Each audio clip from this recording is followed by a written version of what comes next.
Korin always believed that in this world, everything was decided by your skills and connections. He thought that good skills and social circle would lead him to success, but apparently he had neither. As a result, he became useless to anyone, and after a mysterious announcement, his life changed. Finding himself on the battlefield, he was surprised. A burning boulder fell next to him, crushing the man and splashing his blood. She ended up on the guy's face, and he smelled blood. A man nearby asked the boy if he wanted to die. Parsons continued to look around in surprise. When someone approached him, he asked them to wait, but the man didn't pay attention to this and hit the guy. He demanded that he come to his senses if the guy did not intend to die here. Parsons apologized with equal surprise, but he didn't understand what kind of world this was. Returning home, the guy swore. He thought their apartment looked like a crime scene. Entering another room, Korin greeted his father. For some time, the father did not answer, and then he greeted his son dryly. Korin heard that they should clean up before eating. The guy simply agreed to this. Sitting down on the floor, he thought that it was better outside than here. Korin suggested that this happened because the father found out how much the neighbor's son earned. It even seemed to him that his father had not known such numbers before. The sister, sitting in the corner of the room, confirmed this, and then she asked Korin if he remembered something. Hearing her, Korin became frightened. He asked his sister why she was doing this. The girl replied that those who lived next door had come to them. Korin asked what they wanted and if they had left their number, but the girl asked her brother to leave her alone and told him to clean up. Then Horan watched as she went to clean up as well, and after that, he just walked out of the room. Finally, the sister said that they did not have money to help Korin, but the guy asked not to worry about him and was going to go to his room. Sitting down at the table, the guy thought that his family could live differently. But after that, he decided to get into a good mood and look for vacancies. And yet, he continued to think that he could not earn anything, although he had graduated from college long ago. Korin could find nothing but job advertisements at factories. But he thought that today was better than yesterday. But then he received a strange notification on his phone. He immediately decided to find the website mentioned in that notification. However, upon opening it, Korin immediately thought that something was wrong with the site. He saw the question, did he want to find a job, even at the cost of his life? Without thinking twice, Korin decided to register on the site. The next question was about what was most important to Korin in life, and he grinned at the chance to analyze himself. The last question was whether he was a significant person to others. Having answered all the questions, Korin suddenly felt more confident. But immediately after that, teleportation to another world occurred. At first, Korin thought that he had fallen asleep, but he did not understand when he had managed to do so. Suddenly, he heard a name unknown to him and began to see someone's memories. Parsons had a family to care for. Therefore, he had to survive at any cost. The man nearby promised to kill the guy with his own hands if he didn't come to his senses. Horan quickly realized that he was no longer Horan, but Parsons. However, everything was too real to be just a dream. For Parson, it didn't matter whether it was a dream or not. The most important thing was to survive. When arrows fell from the sky, people covered themselves with shields. Many have already been injured, but each of them continued to try to hide behind shields from arrows. In the heat of battle, someone approached Parson. The man asked if this was the boy's first time fighting. The guy assumed that he was dealing with a military corps sergeant and replied that he was fine. The man finally said that Parson must forget about fear if he wanted to survive. In the heat of battle, the boy thanked the sergeant for his instruction. Their task was to get behind the walls and open the gates from the inside, using a siege tower. When they do this, the knights will go on the attack, and their group had to try to survive until that moment. After this, the soldiers were ready to enter the battle again. The sergeant asked them if they wanted to survive. In one voice, everyone answered yes. Then the sergeant said that if they took a step back, the arrows would strike them in the back. Therefore, they had to besiege the walls and leave no one alive. Korin thought that it already looked like a war, or something like that. Suddenly, he noticed an arrow flying past him. Afterwards, his cheek was covered in blood, and the pain made it clear that he was not sleeping at all. And if he dies here, what will happen to him? At that moment, with the help of the siege tower, the soldiers were already able to get close to the wall. Immediately after this, they began to fight with the archers. As Corin ran up to them, many pointed their weapons at him. Having pierced the man with a spear, he thought that he could not die here. He couldn't afford to die in a place where he couldn't tell truth from fiction. Therefore, he continued to boldly break through to his enemies. When he tried to attack the man, his spear suddenly broke. This was because his opponent was wearing plate armor. Then Corin had to throw away his broken weapon. However, even without a weapon, he still had determination. Corin had the idea to push the man off the wall. The man's body broke through the wall fence and fell towards the ground. Having fallen on the stairs, the man rolled down them. At that moment, Corin heard voices telling him to get rid of him. However, he intended to get hold of weapons. He grabbed the first thing he came across and started waving it around. At that moment, the soldiers in front of him were at a loss. Swinging his weapon, Corin wished death upon them all. Then the whole wall was filled with shouts and cries. The battle continued, and more people fell from the wall and died. Suddenly, the sergeant noticed that the new recruit was not bad. And now, the time had come for the knights to finish off the rest.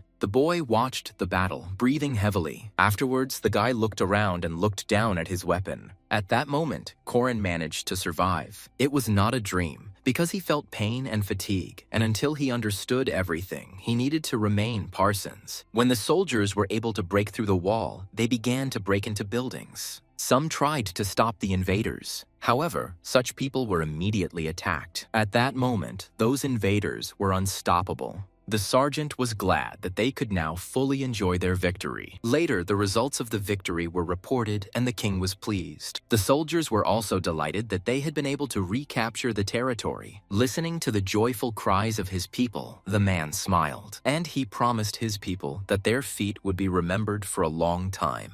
Corin thought they had lost a lot of men, but it seemed like this victory was very important. It was not just a victory, but also a chance at life for many people. Turning to his soldiers, the sergeant asked them to introduce themselves. Obeying, Parsons stepped forward, but then he suddenly exhaled in surprise. It seemed that Corin was the only one who understood commands, and that was what made him stand out. In the Korean army, Horan would have to work for 2 years to achieve anything. However, he was noticed here on the very first day. But despite this, the guy wasn't particularly eager to contact the stranger. The sergeant ordered the boy to take a step forward. Obeying, he stepped forward and introduced himself. The man noted that this was the boy's first battle, but he still managed to stand out among the fighters. Corin knew that this was the most pleasant thing he had ever heard. But in reality, people here were like disposable tools. The sergeant was surprised to hear that a place had become vacant in the king's entourage. That's why he offered the boy to become his knight. But it seemed to Horan that being a knight was the same as being a personal slave. The guy replied that this position was too high for him.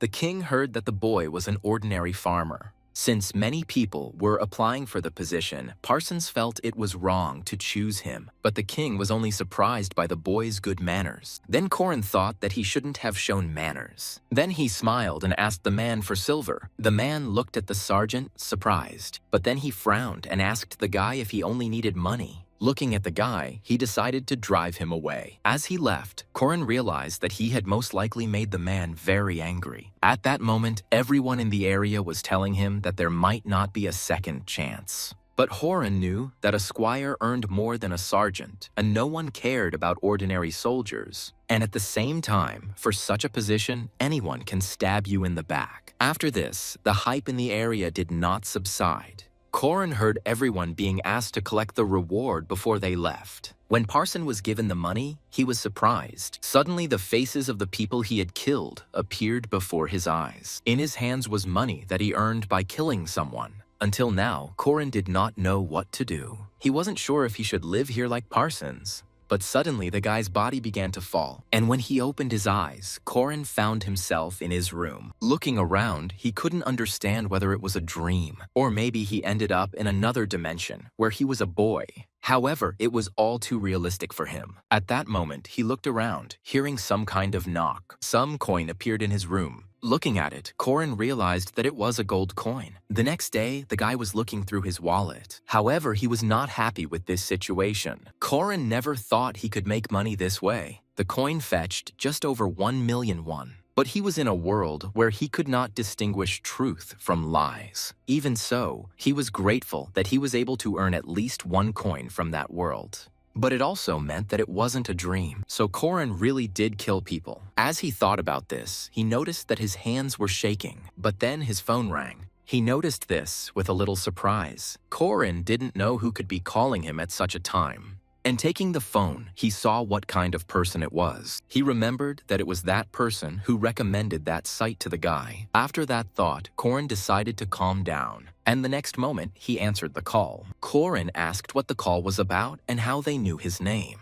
Having replied that the guy had left all the information himself, they invited him into their office. Corin agreed to the meeting, but was unsure whether he should come. He felt like he was making a deal with the devil. But despite this, he wanted to know more about yesterday. When the elevator arrived at the desired floor, Corin was met by a girl. Smiling, she greeted the guy. Confused, Corin asked if he had come to the right office. The girl confirmed this and asked to follow her. Corin thought that this girl's voice was similar to the one he heard on the phone. When the guy called the secretary cute, she asked who he thought he was meeting. But Corin himself did not know whom he hoped to meet. Suddenly, he even thought about it. Perhaps he thought he would meet a demon or demoness. The girl suddenly asked who would wear something like that. Hearing this, Corin became even more embarrassed. He was scared because of the words the girl said. Looking at the guy, the girl just smiled. Pointing to the office door, the girl said that their boss would explain everything. But finally, she wanted to say one more thing. She said that the money Corin received for the coin seemed to be an insufficient amount. Corin was surprised that they even knew how much he got for selling the coin. But the girl replied that it was quite easy to find out something like that. At that moment, Corin realized that she had read his thoughts. The secretary tried to push the guy into the office, but Corin asked her to wait. Suddenly, he saw another girl in the office. She asked Corin to pass through because she was waiting for him. Corin thought the CEO looked more like a celebrity. Then the girl replied that it seemed she had been overestimated. Hearing this, Corin thought he had gone to hell. Afterwards, the girl introduced herself to him. Corin shook the girl's hand and said that he was glad to meet them. Frowning, he asked if he had just sold his soul to the devil. The girl replied that he was right. Corin then asked if all of this was real, but he was told that, only in a certain sense. Corin learned that what happened yesterday was just training, and since Corin only had the first level, they refused to tell him more. However, at that time, the guy did not understand what she was talking about. He asked if he had been chosen for this purpose by chance. The girl asked if they were like those who choose randomly. The girl said that Corin's best friend had accumulated debts on his behalf, and at the same time, his mother was admitted to the hospital, and their company found Corin at that moment to help.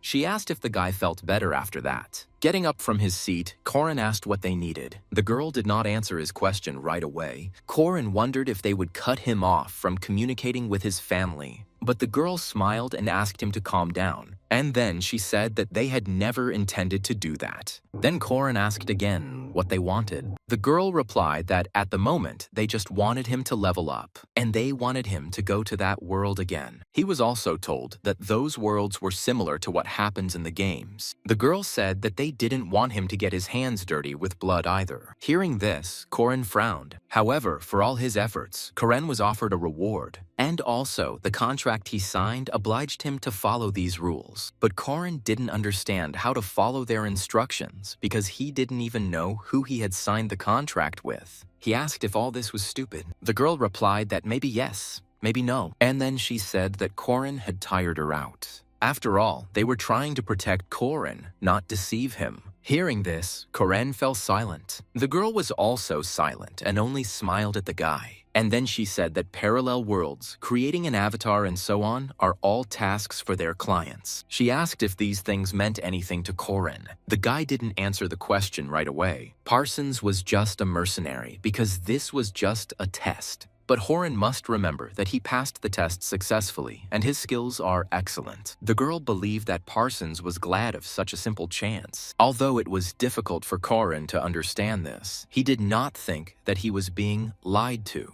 However, he couldn't get his head around the fact that he was actually killing people. The girl said that he was somehow serious, although he did such things in that world. But if he had been frivolous, they would hardly have signed the contract. The girl believed that the most pleasant thing for their client was receiving a reward. Corin knew that he had received only a small part of the reward. The girl said that people became billionaires by lying. Corin asked what would happen if he failed the mission and died. He felt relieved when he was told that he would be okay in this world. But Horan will be grateful if he does not throw away his life. After all, he also would not want his life to mix with the lives of other people. Corin also understood that there was meaning in this. The girl said that failing the mission would result in a penalty and a level reduction. Corin was a little surprised that this was all. The girl just grinned, and she asked if he had received an award for his teaching. She asked how much 1% equals to 100. Horan realized that it was more than 100 million won. The girl added that the reward was given strictly in proportion to the level, and their high-level clients did everything they could to maintain their level. Corin kept such a large amount in his head. He was surprised that he could get such a sum, just in the guise of Parsons. Corin's surprise could not pass, but suddenly he thought about something else. At that moment, silence continued to hang in the room. Corin lowered his head, thinking. He completely forgot how that money would be earned. He didn't think that he could decide the fate of other people for money. The girl said that hating yourself won't help. She suddenly said that Parsons had returned home safe and sound. Corin did not answer. Turning away, the girl asked him to think about it. After all, to kill another or to give oneself up to death is his decision. Corin was also told that he could refuse and go home, as no one would force him. However, the guy continued to think, and then he asked what he would have to do this time. Smiling, the girl replied that he should figure it out himself. At that moment, Kren started coughing, but then he looked at his hand. He noticed that his head was starting to spin. Suddenly, he was transported to another world again. He immediately noticed that someone was swinging at him. Corin didn't even have time to realize anything before the axe almost caught up with him. But it turned out that the man hit the wall. At that moment, there was horror on the guy's face. And the man in front of him was smiling brightly. Looking at him, Corin still didn't understand what was happening. He couldn't understand what he would have to do here. Suddenly, the man asked him to concentrate because the guy was trapped. After that, there was silence between them. And looking down, Corin understood what they were talking about. Then Corin was surprised to see the trap. The man said that those arrows were poisoned, so we had to be careful. But Corin was surprised that they wanted to save him with the axe, not kill him. But it turned out that they were not the only ones there. The man turned to look at his comrades, but he was told too late that he too had fallen into a trap. When the man fell unconscious, everyone was surprised at how their boss could have fallen into the trap. At that moment, Corin gradually began to understand what was happening. He was here to find someone. Suddenly, he saw notifications in front of him. The person's name and age, as well as the task, were displayed on them. Seeing those windows, Corin still thought that it looked like a game. However, he frowned with displeasure. Then he pulled out his sword and looked at his reflection. He was told to play along with what was happening, but to remember his mission. Corin had to preserve his life and personal qualities. The boy continued to think about those words. He wondered if he would have to kill anyone to complete the mission. Perhaps he should have thought twice before agreeing to this. But then he remembered his whole family. Corin understood that he had already agreed for their sake. Suddenly, the boss asked if Yuraval wanted to sleep.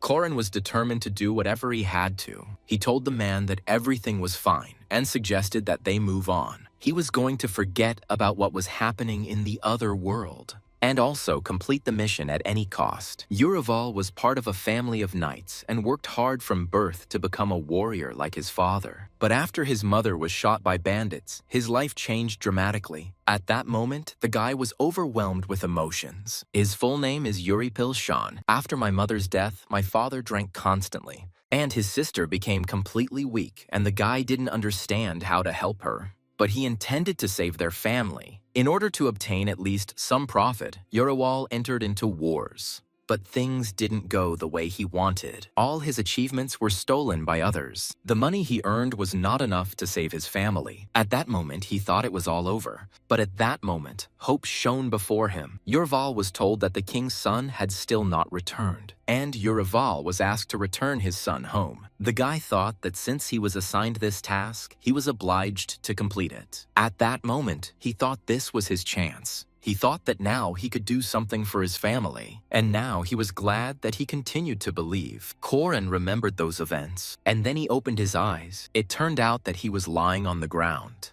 As he got up, he wondered why he couldn't sleep. Every time he tried to sleep, he saw other people's memories. But to complete the mission, he must be full of strength. Due to lack of sleep, Korin already felt unwell. He even started receiving messages about insomnia. But suddenly Korin thought about something.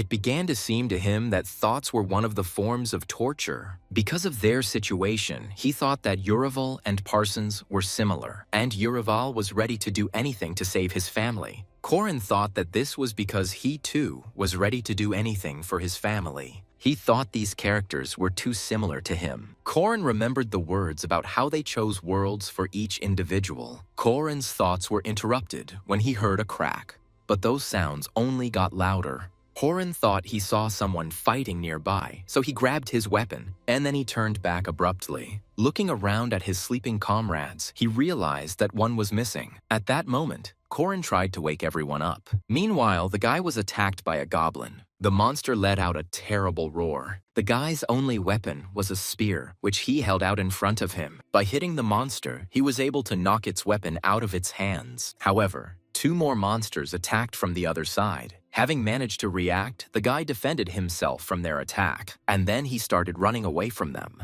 At that moment, the guy's strength was almost exhausted. Suddenly, a huge carcass appeared behind him. Looking back, the guy exhaled heavily, and then he swore loudly. The huge monster standing in front of the guy growled loudly. At that moment, the guy could only call for help. He looked in horror at the monster in front of him, which was too strong. Suddenly, the monster was attacked by a Yurival. The guy thrust his sword with all his might into the back of the monster, who didn't notice him. Afterwards, he pulled out his sword, and the monster's carcass began to fall to the ground. The guy asked his friend if he was okay. The guy who fell to the ground replied that he was fine. At that moment, the rest of the team arrived. The boss asked what would have happened if they hadn't woken up, but it was obvious that they would already be dead. The guy tried to justify himself by saying that it happened by accident, and the boss wanted to hear the details from beginning to end. But Yurival interrupted them, asking them to leave it for later. The boss agreed to do as Yurival suggested, and then they rushed into battle, intending to do everything quickly. The monsters had almost caught up with them at that moment. Yurival swung his sword with all his might. Soon, a battle broke out, and the corpses of monsters littered the ground. If we are to believe Yurival's memories, they had already been in the labyrinth for 4 days. But this was the first time they had encountered so many monsters. Maybe that's why everyone was so determined. And the monsters continued to attack from every side. Most likely, they all fought in battles, but not with monsters. Korin understood that he was here to help them. He recalled his comrades' words that they would repay him for saving their lives. And thinking about this, the guy continued to fight. Suddenly, he turned to the side. Afterwards, I noticed their surroundings. And then he turned to their archer, and he said that he would throw the guy higher. But the archer did not immediately understand what Yurival was talking about. Then Yurival said that it would be easier to shoot at the orcs. The archer agreed that it was a good idea. Running up to Yurival, the blonde asked him to be ready. But Yurival had been waiting for his comrade for a long time. The next moment, he launched the archer up onto the ledge. Immediately after this, the archer was ready to attack the monsters. Korin understood that this guy was their trump card. After all, he had a pretty accurate attack. The archer made a confident shot. The arrow hit the head of the monster, who didn't even notice the enemy behind him. The man screamed in horror at the monsters to get out of here. It turned out that at that moment, the man was surrounded. Korin was the first to notice that the boss was in trouble. There were too many monsters, so the boss asked for help. Yurival asked the man to push through them. Then he turned around and called his other comrades. He asked the boys to help Sampat, but at that moment, they were also fighting monsters, and the man's screams only became louder. Suddenly breaking free, he rushed towards the monsters, and then I was able to ram them. At that moment, the man looked quite confident. His comrades also continued to fight the monsters. Yurival continued to launch new attacks on his enemies. Soon, they were able to deal with them, and the guy looked around. He told everyone that it wasn't that bad. The archer asked the boss why the soldier gave orders better. However, the man said that without Yurival, they would already be dead. But then another guy said that the blonde guy was just joking. Suddenly, Yurival turned to their boss. The worried leader looked at his soldier, and then he asked what was wrong with the guy because he looked too serious. But Yurival was worried about the man who looked like a ghost. The man replied that everything was fine and then collapsed to the ground. Having reacted, the guy standing nearby managed to grab the man's, and Yurival immediately said to put the man on the ground and look for open wounds. Everyone was surprised to hear that the man could be infected. Afterwards, Korin saw a message in front of him. After reading it, he was very surprised. After all, he suddenly received an additional quest. The guy was surprised that he not only had to protect himself from the monsters, but also keep an eye on the others. Afterwards, he sighed with displeasure. He asked to bring their supplies because they were supposed to have medicine. Meanwhile, the archer discovered the wound. The man was hit by an arrow, but there was nothing good about it. After this, the man rolled over onto his side, and the archer prepared to suck out the poison. But suddenly, Yurival stopped him, and he asked if the blonde was going to suck out the poison. He explained that this could be dangerous. At the same time, he understood that an open wound could lead to blood poisoning. The archer was surprised that they could only try to squeeze out the poison. Yurival asked to turn the man over, and then he put his hand to the wound, and with all his strength, he began to squeeze out the poison. Because of this, the man felt terrible pain. The next moment, the man screamed in pain. At that moment, another guy came up, buying medicines and alcohol that they could use for disinfection. Yurival asked for a bottle of alcohol to at least somehow clean the wound. He immediately poured its contents onto the wound. The archer suddenly said that when he tried to save someone like that, all those guys ended up dying. After this, Yurival was going to administer the antidote. But suddenly his hand stopped and he looked at the contents of the bottle. For some reason, the guy had a feeling that something was wrong. Korin wondered if it was an antidote. Suddenly, he remembered someone's words that he was in too much of a hurry, and that's why the man died. Remembering that moment, Korin froze. He understood that these were Yurival's memories. The archer asked worriedly why he had not administered the antidote. However, Korin knew that he was in control of the situation now. And then he asked everyone what kind of antidote it was. Upon hearing this question, no one answered. Only after a moment did the archer reply that they had bought the first thing they saw, and it was cheap too. Korin began rummaging through his bag, hoping that Yurival's memories would tell him something. Then he found medicinal ivy in his bag, and that was what was supposed to help them. He explained to everyone that this plant had medicinal properties. Hearing this, everyone was surprised. Soon the herb was applied to the wound. After this, the archer helped the man up, and Yurival intended to bandage the wound. He promised the man to be as careful and quick as possible. Taking the bandages, the guy began to bandage the wound. Soon, the wound treatment was completed, and all that was left for everyone to do was wait for the boss to get better. But Yurival told everyone that Sampat should recover soon. Everyone breathed a sigh of relief because they knew the boss was strong. Suddenly, Yurival looked at Paizel. The surprised guy asked what was going on, and then he asked to tell how they got into such trouble. And everyone was wondering why he was leaving alone in the middle of the night. Having heard so many questions, the guy hesitated, and then he began to take something out of his clothes with displeasure. Seeing the dungeon map in front of him, Horan was surprised. Paisel told everyone that according to the map, there should have been a staircase not far from here. But Paisel said there was no ladder there when he checked the area. Then everyone understood why they had felt like they had been walking in circles all day. Paisel told everyone that he had tried everything. Besides, he had poor orientation. After some time, he was very tired. and he didn't notice that monsters began to watch him. When he noticed them, there were already too many of them, and they were all approaching the guy. At that moment, he finished telling his comrades how it all happened. There was silence for a moment after that. But immediately, everyone started beating Paisel, demanding that he warn them about his adventures next time. Afterwards, Korin took the map in his hands with displeasure, and he suggested to everyone that he and Paisel would go there to explore the area. He decided to leave the camp to the other two guys. Soon, he and Paisel were walking deeper into the caves. At some point, Korin noticed that they would soon come across a staircase. Paisel suggested that the map was lying to them, since the cartographer could have made a mistake when drawing it up. Then the guy asked Paisel where he got it. Paisel replied that it was in the backpacks, along with the supplies. Hearing that Count Rowley gave it to them, the boy thought about something. At that moment, they came to a place where there should have been a staircase that would lead down. Paisel decided to remind again that this is what he was talking about, because he checked this place. However, they understood that the ladder could not run away somewhere. Suddenly, Korin turned to Paisel. The guy asked if he had found anything interesting, but Korin only asked if anything seemed strange to him. But Paisel didn't understand what the guy was talking about. Then Korin decided to point to the floor, which was usually flat and hewn. But he noticed that where the stairs should have been, everything was different.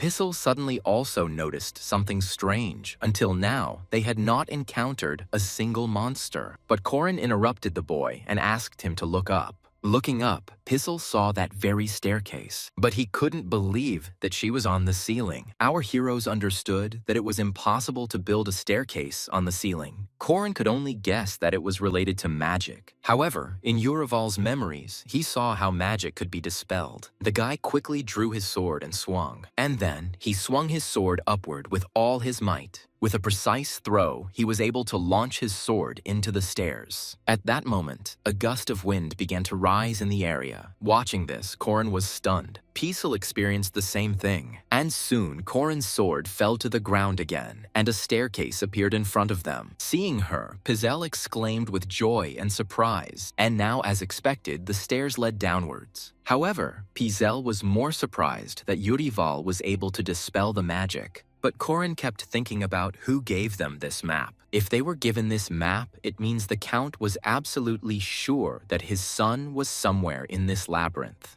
Korin wondered if his son had pointed out this place before leaving. Suddenly, the guy again plunged into Urival's memories. The Count asked to bring his son's ring in case he were to die. Thinking about this, the guy frowned a little. It was obvious that if the son was dead, the Count wanted proof. Paisel interrupted his train of thought and asked if everything was okay. Korin didn't answer and continued to think about his own things because it seemed to him that something was not right in the story. Later, Korin decided to ask everyone how much they knew about that Count. He asked them to tell him everything they knew, but the archer did not understand why they were not happy that they had been able to find the stairs. Urival told them that something seemed suspicious and repeated his question. Then everyone thought about it and shook their heads. The archer replied that Sampat had told them to find out more about them, but they didn't want to tell Urival about this because these were the people he served. Besides, the blonde man said that the information obtained was rumors and gossip. One day, Urival told them that he was not going to listen to pathetic gossip. Paisel reminded him of this. Korin realized what a jerk Urival had been and told everyone he was now willing to listen to them. Hearing this, everyone was surprised. Afterwards, he was told that the Count had one son and one daughter. But it was strange that the Count took for himself a maid who was raising a small child. The archer said that people began to guess who the child's father was. After listening to them, Korin did not immediately react. He remembered the words about the Count asking him to bring his son's ring. For some reason, Korin couldn't get these words out of his head. He assumed that since the Count now had another son, he wanted to get rid of his firstborn. but the guy immediately came to the conclusion that it would be stupid. The archer asked if Yurival had thought about how their mission connected with the second heir. Then the guy asked in surprise if they had thought about this too. Korin was surprised that they knew about everything from the very beginning, and then he got angry at them because he understood that it was too dangerous to involve himself in this. After the mission, they could have been tortured or even tormented. Everyone listened to Yurival's monologue with surprise, and then the archer replied that they shouldn't worry about it for now because it was just a guess. Besides, they said that they were just doing whatever Sampat told them to do. Korin heard that Sampat was always ready to offer him help if he needed it, and no matter how dangerous it was, everyone was ready to help. After listening to the blonde, Korin did not dare answer them for a while. Paisel said that he would leave the gratitude for the boss, since he was the main benefactor. Afterwards, Korin turned to Sampat. He was still unconscious, and periodically, the man made a face in pain. At that moment, everyone decided to approach him because it seemed that Sampat would soon wake up. As he began to rise, everyone began to make even more noise. When Korin asked about the man's condition, Sampat replied that it was already much better compared to the recent fight. And then he asked everyone what happened to their faces. Hearing Sampat's jokes, Korin smiled a little. After that, the others also laughed a little. When Sampat was able to move, he was told about the stairs. However, he only laughed and said that such a thing was not possible. As he descended the stairs, Sampat asked if Leopold's companions were there. As they walked forward, everyone discussed that they had to catch those people. Paisel suddenly asked how they would recognize the Count's son if they found everyone dead. He said that they had never seen the boy's father. As they moved forward, they continued to discuss what similarities they might find in their clothing. After all, the Count's son had to stand out from the rest. The girl walked forward but suddenly stopped. As everyone continued to walk forward, she looked back. For a while, the girl silently looked in the direction from which they came. Then her comrades asked if anyone was following them. But the girl replied that this was not entirely true, and it just seemed like someone was trying to catch up with them. Some guy chuckled and said that they would deal with the goblins when they caught up with them. The girl replied that it didn't look like any kind of monsters and was much more dangerous. The guy thought she was paranoid, but the girl objected that it was a woman's intuition. The old man intervened and said that if Azil said something, she had to be believed. Another man said they shouldn't have worried. After all, they were going to take care of those who wanted to find Leopold. Seeing some light, everyone turned their attention to its source. The butterfly flew closest to the old man, and afterward, he told everyone that it looked like someone was following them and was able to break through the magical barrier. Suddenly, the fair-haired guy looked at Azil. The girl asked the old man if these were the same people, but the old man could not answer her. But after that, they decided to set a trap and wait for their pursuers. Horan's group was inspecting the goblins that had been destroyed by someone else. It seemed to them that someone had been here just recently. And at that very moment, Sampat decided to vent his anger on the dead. The archer asked Uriwal to leave the boss alone, as he seemed to be very upset about losing consciousness. Suddenly, the guy added that the boss's mother lived alone, and he often sent her money. Even though the boss was acting like that now, the guy considered him a good son. Suddenly, Korin remembered his mother. For a moment, his face reflected melancholy. Approaching Sampat, the guy said that when people worked as mercenaries, they were prepared for the fact that they could die at any moment. And Sampat replied that everyone here worked as mercenaries due to some family circumstances. Then the others also shared how things were going in their families. Paisel went to work as a mercenary because there are many people he needs to help. Korin wondered why they all had such unfortunate fates. Thinking about this, the guy began to tremble a little. He didn't understand how his comrades could still be so happy. After all, Korin was not at all like them. Suddenly, the archer said that Sir Knight also had a lot of problems. Sampat added that if something happens to Uriwal, he will help his father and sister. Hearing this, Korin was a little surprised. And then he said that he also promises. He promised to always take care of the family if anyone died here. The archer replied that it was easy to say that, but if there were too many problems, Urival would simply run away. With a smile, Korin suggested that everyone return healthy for the sake of his peaceful life. Everyone agreed with his proposal. At that very moment, Korin received a notification. The guy read that the absolute trust buff had been activated, and then he thought that with this, he could finish the mission quickly. Suddenly, everyone looked forward in surprise. Then Korin asked everyone if something had happened. It turned out that there were people ahead of them.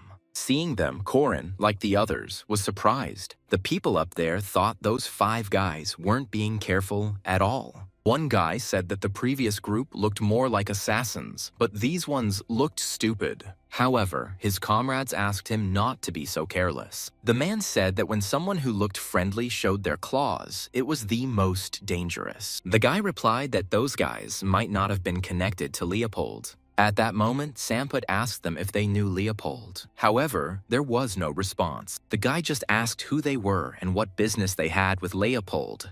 When Uriwal asked if they were Leopold's subordinates, they answered in the affirmative. The boy happily said that the Count was expecting his son to return. Afterwards, he asked again where Lord Leopold was, but the man replied sullenly that talking openly about the Count was not funny. Hearing his answer, Korin froze in surprise. Sampat asked if people were having a strange reaction. Urival told the men above that he would like to speak with Lord Leopold, but Azel said that they had nothing to say to the Count's dogs. The guy added that if they didn't want to die, they'd better leave. But Sampat was outraged that at their first meeting, they were called dogs. Azil suddenly asked her comrades to leave. The guy asked if she wanted to use the trap. The girl replied that if they abandoned their mission, they might survive. After that, there was silence between them. Sampat was interested in what those people suddenly started talking about. At that moment, Azil's comrades began to leave. Seeing this, Korin's comrades became a little tense, and then the girl stretched out her hand and pointed forward. However, no one understood what she was going to do.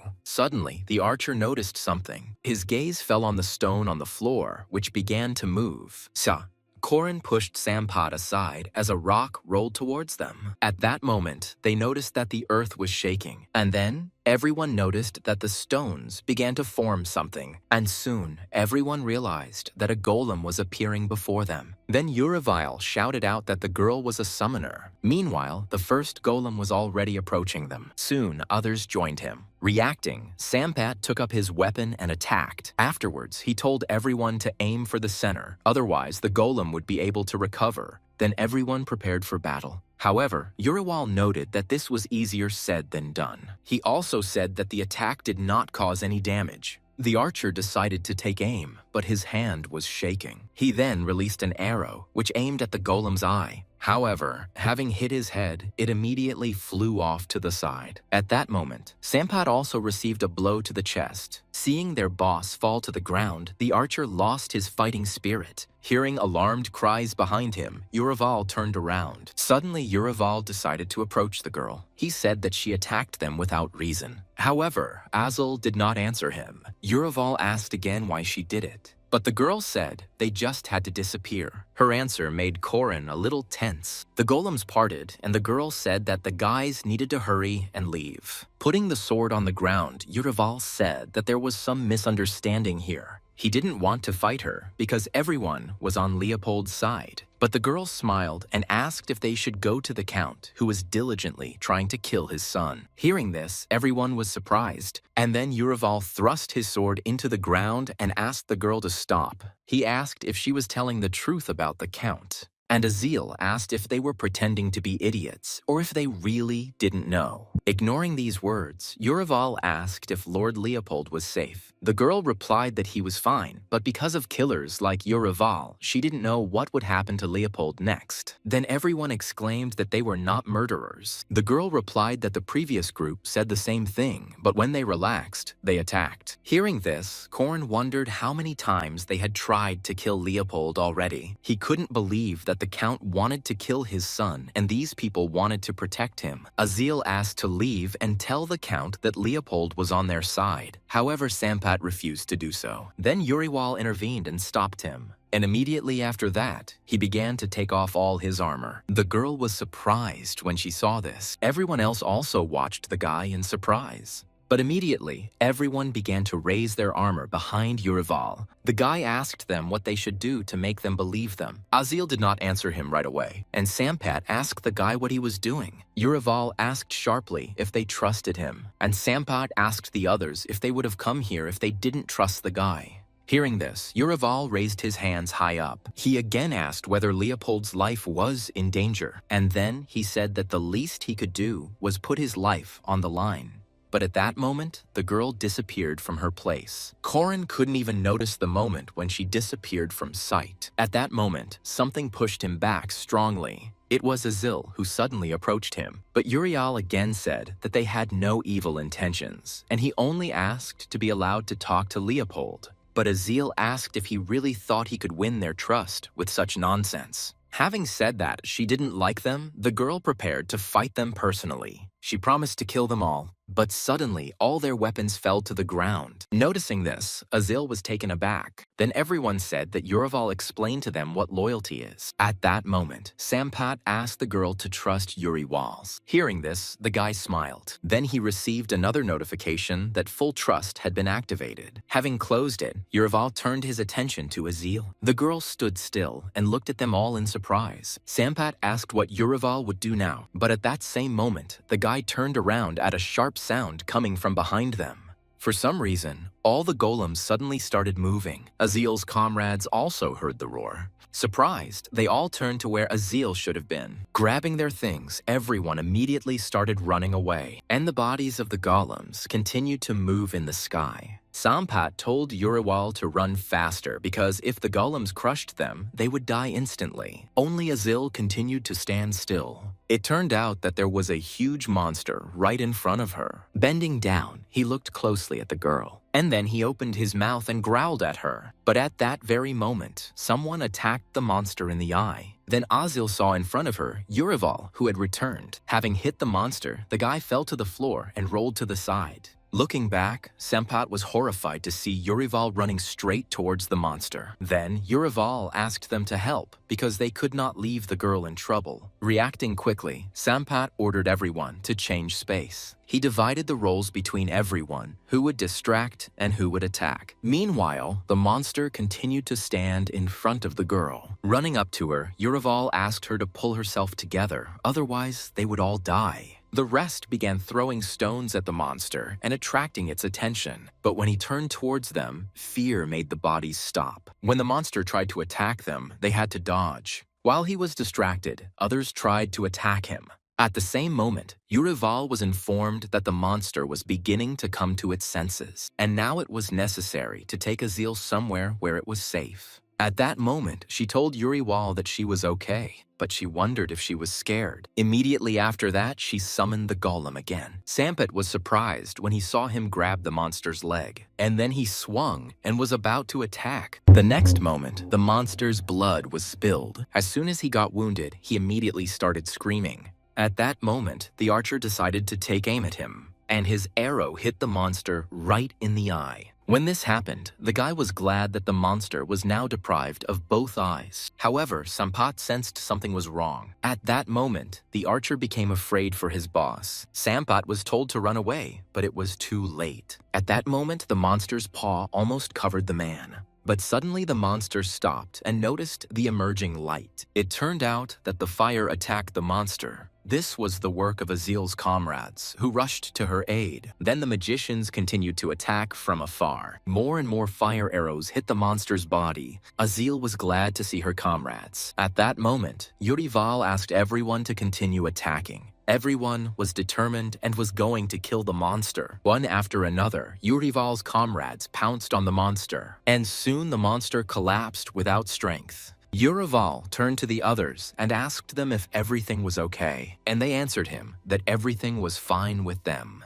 However, at that very moment, a sword was pressed to his throat. The rest of Yurival's comrades were also already taken hostage. At that moment, the guy thought that everyone was in trouble because of him. Then he objected that just a minute ago, they were all fighting together. However, the tip of the sword pierced his neck. Everyone started to worry about Yurival. The guy said that Yurival was funny. He asked if it was true that they could become comrades just because they fought together. But Yurival asked to at least listen to them. He asked them to tell him the whole situation and swore that he would not attack them. But the guy grinned and asked what kind of nonsense Yurival was talking about. However, he still felt that Yurival deserved an explanation for his help. At that moment, another guy appeared from behind the man. Looking at him, Yurival wondered who it was. At that moment, Leopold introduced himself to Yurival. After some time, everyone was asleep, and next to them a blue fire burned. Leopold asked if the Count had sent them to rescue him.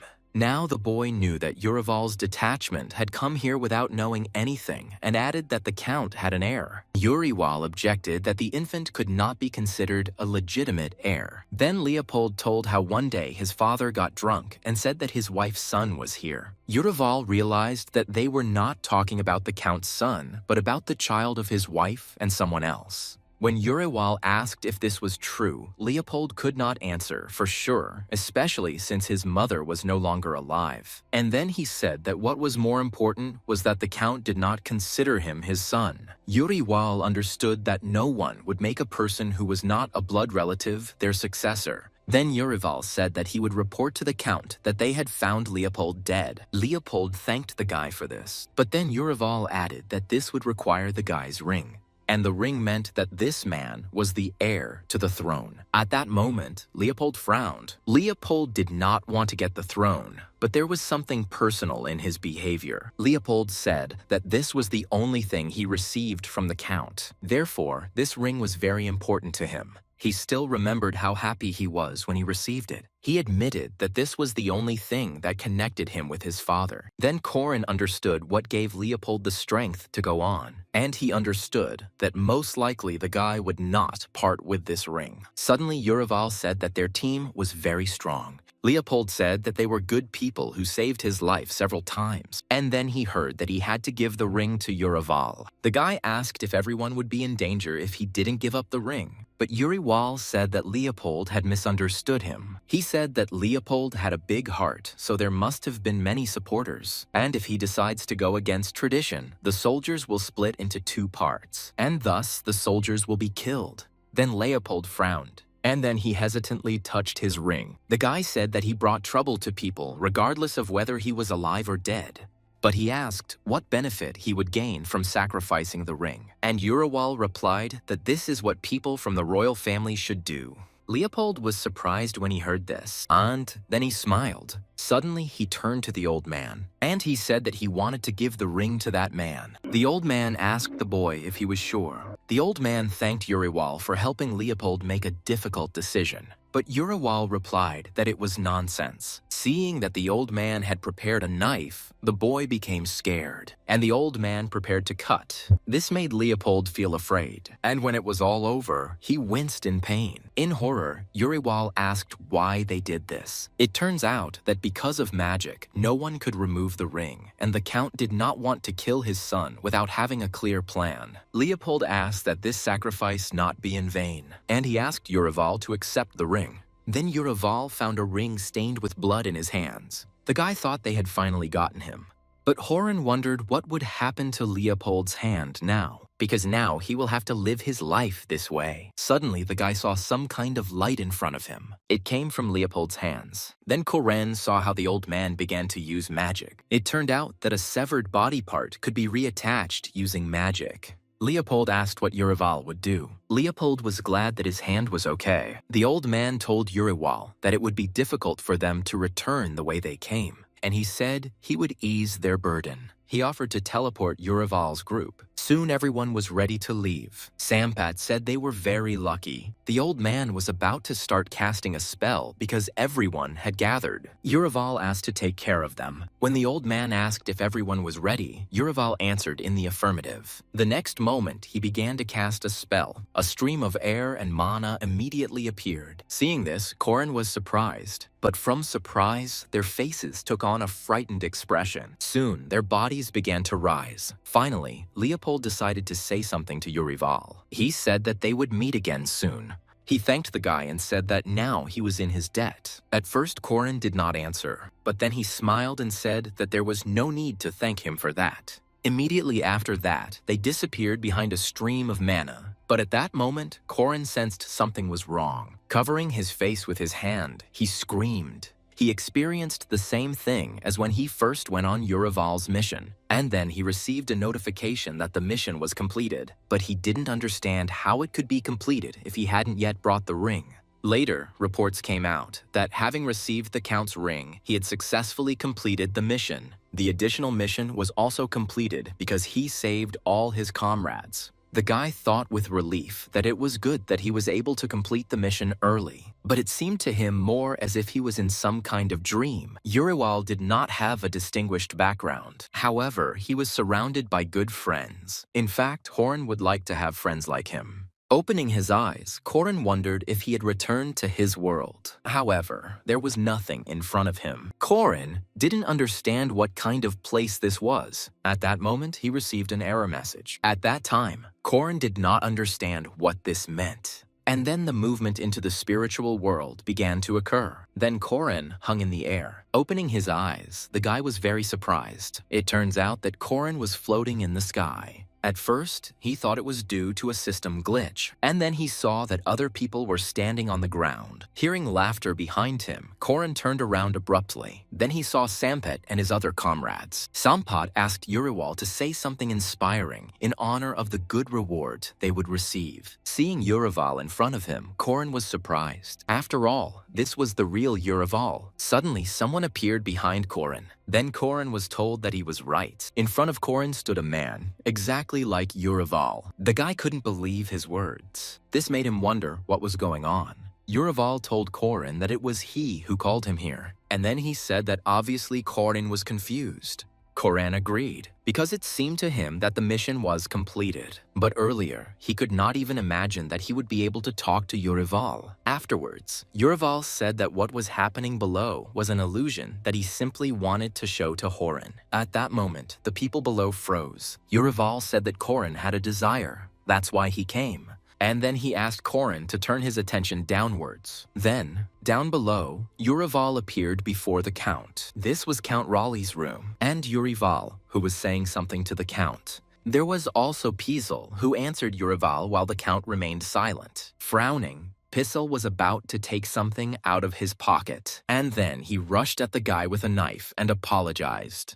Before he could react, Urival was stabbed. Pizel said that his family was captured. That's why it's like that. And if he doesn't carry out the order, his entire family will die. Thus, Korin learned what had happened. Urival said that this is how the return from the mission ended.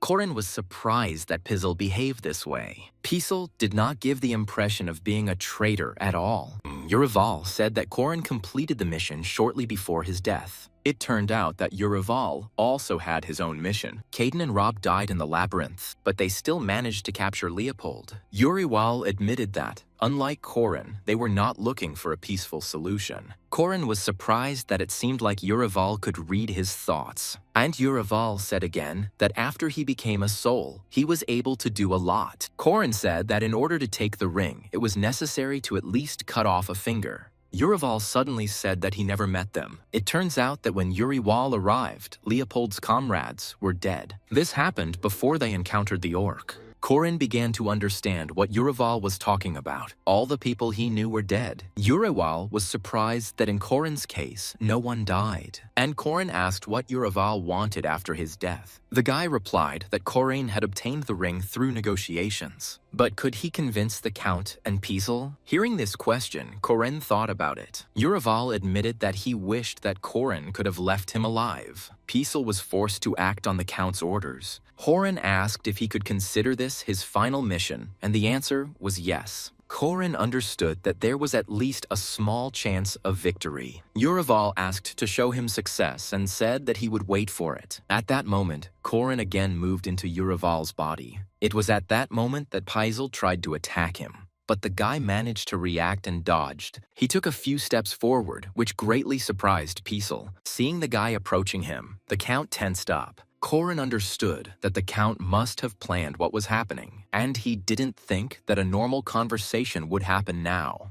Hearing a sharp sound, Korin turned back, and he saw that Paisel was attacking him again. Then Horan had to intercept Paisel's hand. Afterwards, he made the guy drop the knife, and by tripping him, he knocked Paisel off balance. At that very moment, he was able to knock the guy to the floor. Urival asked Paisel to come to his senses because if this continued, they would all die. Hearing this, Paisel was surprised. The Count watched what was happening in silence. Urival asked Paisel why the Count wanted him dead. Without waiting for an answer, Urival said that he knew the Count's secrets. But that applied to Paisel and everyone else who was on the mission. He asked Paisel where the guarantee was that he would be alive after killing Urival. Then Paisel said that he was not thinking about himself, but about his family. The Count promised not to touch his family if he got rid of his friends. Afterwards, Korin turned his gaze to the Count. Again, he asked Paisel if he believed the Count. He promised Urival a good reward and even a castle. So, will the Count keep his word given to a commoner if he does not keep his word even to a knight?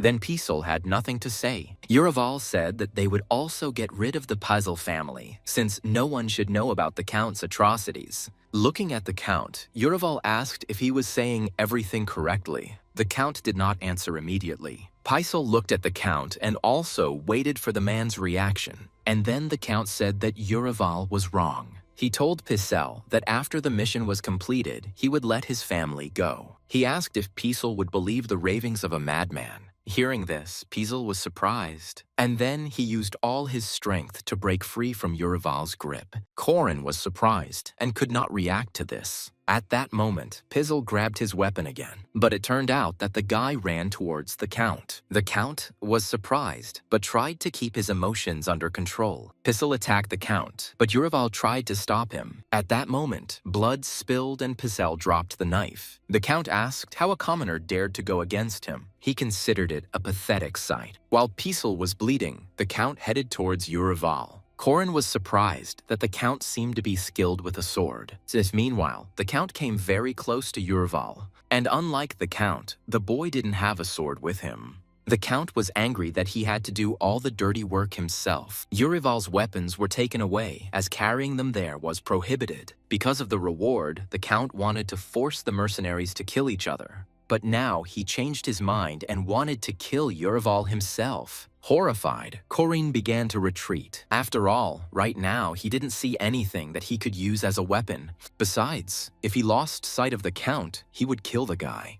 But suddenly, the Count stopped, and he said that Urival had carried out his task in a strange way. The Count knew that Urival had not used his sword against that boy. Korin immediately realized that they were talking about Leopold. Urival asked if the Count thought he would use the sword. The Count admitted that he did not expect that Urival would bring the ring back without killing anyone. Suddenly, Korin remembered that this ring was very dear to Leopold. The Count asked if he had given away the ring so easily. Korin did not understand why the Count asked about this and did not want to kill him right away. Suddenly, Urival replied that it was not so easy. He noticed the Count's expression. Knowing that the man was interested made Korin grin. Therefore, the Count did not attack immediately. Then Urival decided to tell something about Leopold. Suddenly, he said that before Leopold gave the ring, something strange happened. Leopold loved his father and did not hold a grudge against him and gave the ring in exchange for a promise. But the Count was still surprised that Leopold gave away the ring for a couple of words. By chance, Urival was able to learn a lot about Leopold and his comrades. Together they managed to experience a lot. During this time, Leopold studied Urival and gave him the ring when he realized that he could be trusted. Taking a step forward, Urival said that Leopold trusted him. And since Urival had already made a promise, he hoped for approval from the Count. He knelt down and lowered his head to the floor. For some time, the Count continued to look at the guy in silence, and then he laughed loudly. Unlike him, Korin showed no emotion. At that moment, the Count loosened his grip on the sword, and afterward, the man said that he always knew how stubborn Yuri was, but he didn't understand how the guy could speak like that in such a situation. He said that talking about Urival not leaving here alive was a waste of time. Hearing this, Urival remained silent. The Count, swinging his arm, promised to fulfill Urival's promise, but the boy would pay with his life. Having time to react, Korin was able to dodge the blow, but the Count immediately swung again, and the situation escalated. He quickly realized that the situation had become much worse, and putting his knee under the blow, he said that he had to fulfill his promise. After that blow, the guy lost his balance a little. The Count did not understand what Urival was talking about. Urival told the Count that he was not a fool. He admitted that he didn't understand anything about intrigues and setups, but he saw them. The Count asked to get down to business. The boy spoke of a knight who was taught to be trustworthy and honest, but he was not. A knight who should have been trusting, but wasn't. Urival was sure that he would be useful to the Count. Hearing this, the Count was surprised. Korin was glad that the Count's expression changed. A man whom everyone trusted could be a very useful acquisition. When the Count again plans an intrigue, Urival may be useful to him. And Urival's voice could serve well in the reprisal against Leopold. The Count asked if the boy wanted to make a deal, but Urival said it was not a deal. He considered it a mutually beneficial cooperation between them. The Count will give him what he originally promised. Urival said it was obvious how much the award meant to him, given his family's status. And Urival said that he would never betray the one to whom he entrusted his life. The Count noticed that the guy was much more dangerous than he initially seemed, but then he fell silent for a moment. Urival said about the saying that you should keep your friends close and your enemies even closer. The Count thought it was interesting, but Urival couldn't even imagine that this would happen. But the Count asked how to shut the mouths of the mercenaries with whom Urival was fighting. In fact, Urival had an idea for which he asked the Count's permission, but the man asked if he needed this permission. Urival said that he would help turn what happened into a lie that everyone would believe. He suggested saying that the Count's wife had cheated on him and had a child. At that moment, the Count hit the table. Those words made him very angry at Urival. Korin knew it was the Count's secret, but he had to say it. But after that, the Count said to continue. But he promised Urival that he would regret it if he was making this up for the sake of a catchphrase. Looking at the guy, the Count waited for him to continue. But Korin understood that if he made a mistake, his head would fly off with a whistle. Afterwards, he decided to offer his own version of the legend. Seeing the child, the Count remembered his wife's infidelity and therefore made the boy's life miserable. But the son, with childish naivety, believed his father. This only increased the Count's heartache. Then he decided to make a tough decision. And if he can find the family ring, he will get rid of all his problems. Urival knew about what happened only from the testimony of the Count and Leopold. The Count was angry that with such a legend as Urival believed, the mercenaries would keep their mouths shut. However, he asked where there were guarantees that the mercenaries would remain silent. Korin realized that judging by the reaction, it was all true. Afterwards, he told the Count that the mercenaries left home for a whole year to earn money. These people did not know the fear of death, but they were still afraid. They always had the fear that their wives would cheat on them. It will be difficult to shut people's mouths with threats, but in the case of a man's tragedy, everything is different. After all, they will be able to put themselves in the Count's place and will empathize with him, so they will remain silent about what they know. The Count was surprised that simple mercenaries could sympathize with him. At that moment, his hand began to shake. He continued to mutter the question of whether the common mercenaries would sympathize with him. Watching the Count, Korin thought the man was showing an interesting reaction. Then he thought with hope that this was a good sign. The Count said that Leopold would be killed if he returned here and asked how Urival would decide this.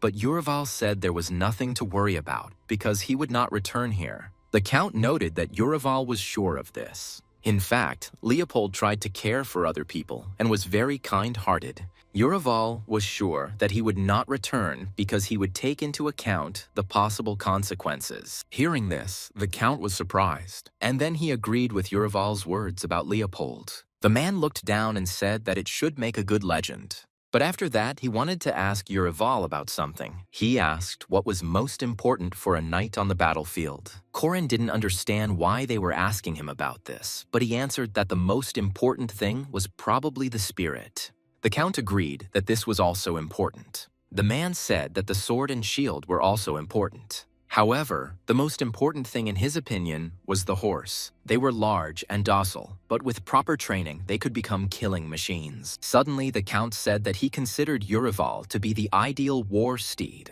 Urival merely replied that he simply always followed the Count's orders. However, the man suddenly swung his sword and aimed it at Urival's neck. Feeling the cold steel, Urival became afraid. But afterwards, the Count said that he would name him Juriwal Halls. Korin was surprised that a knighting ceremony was taking place now. The man said that Urival had seen his true face, so the man hoped that Urival would not disappoint him. Urival confidently replied that this would not happen.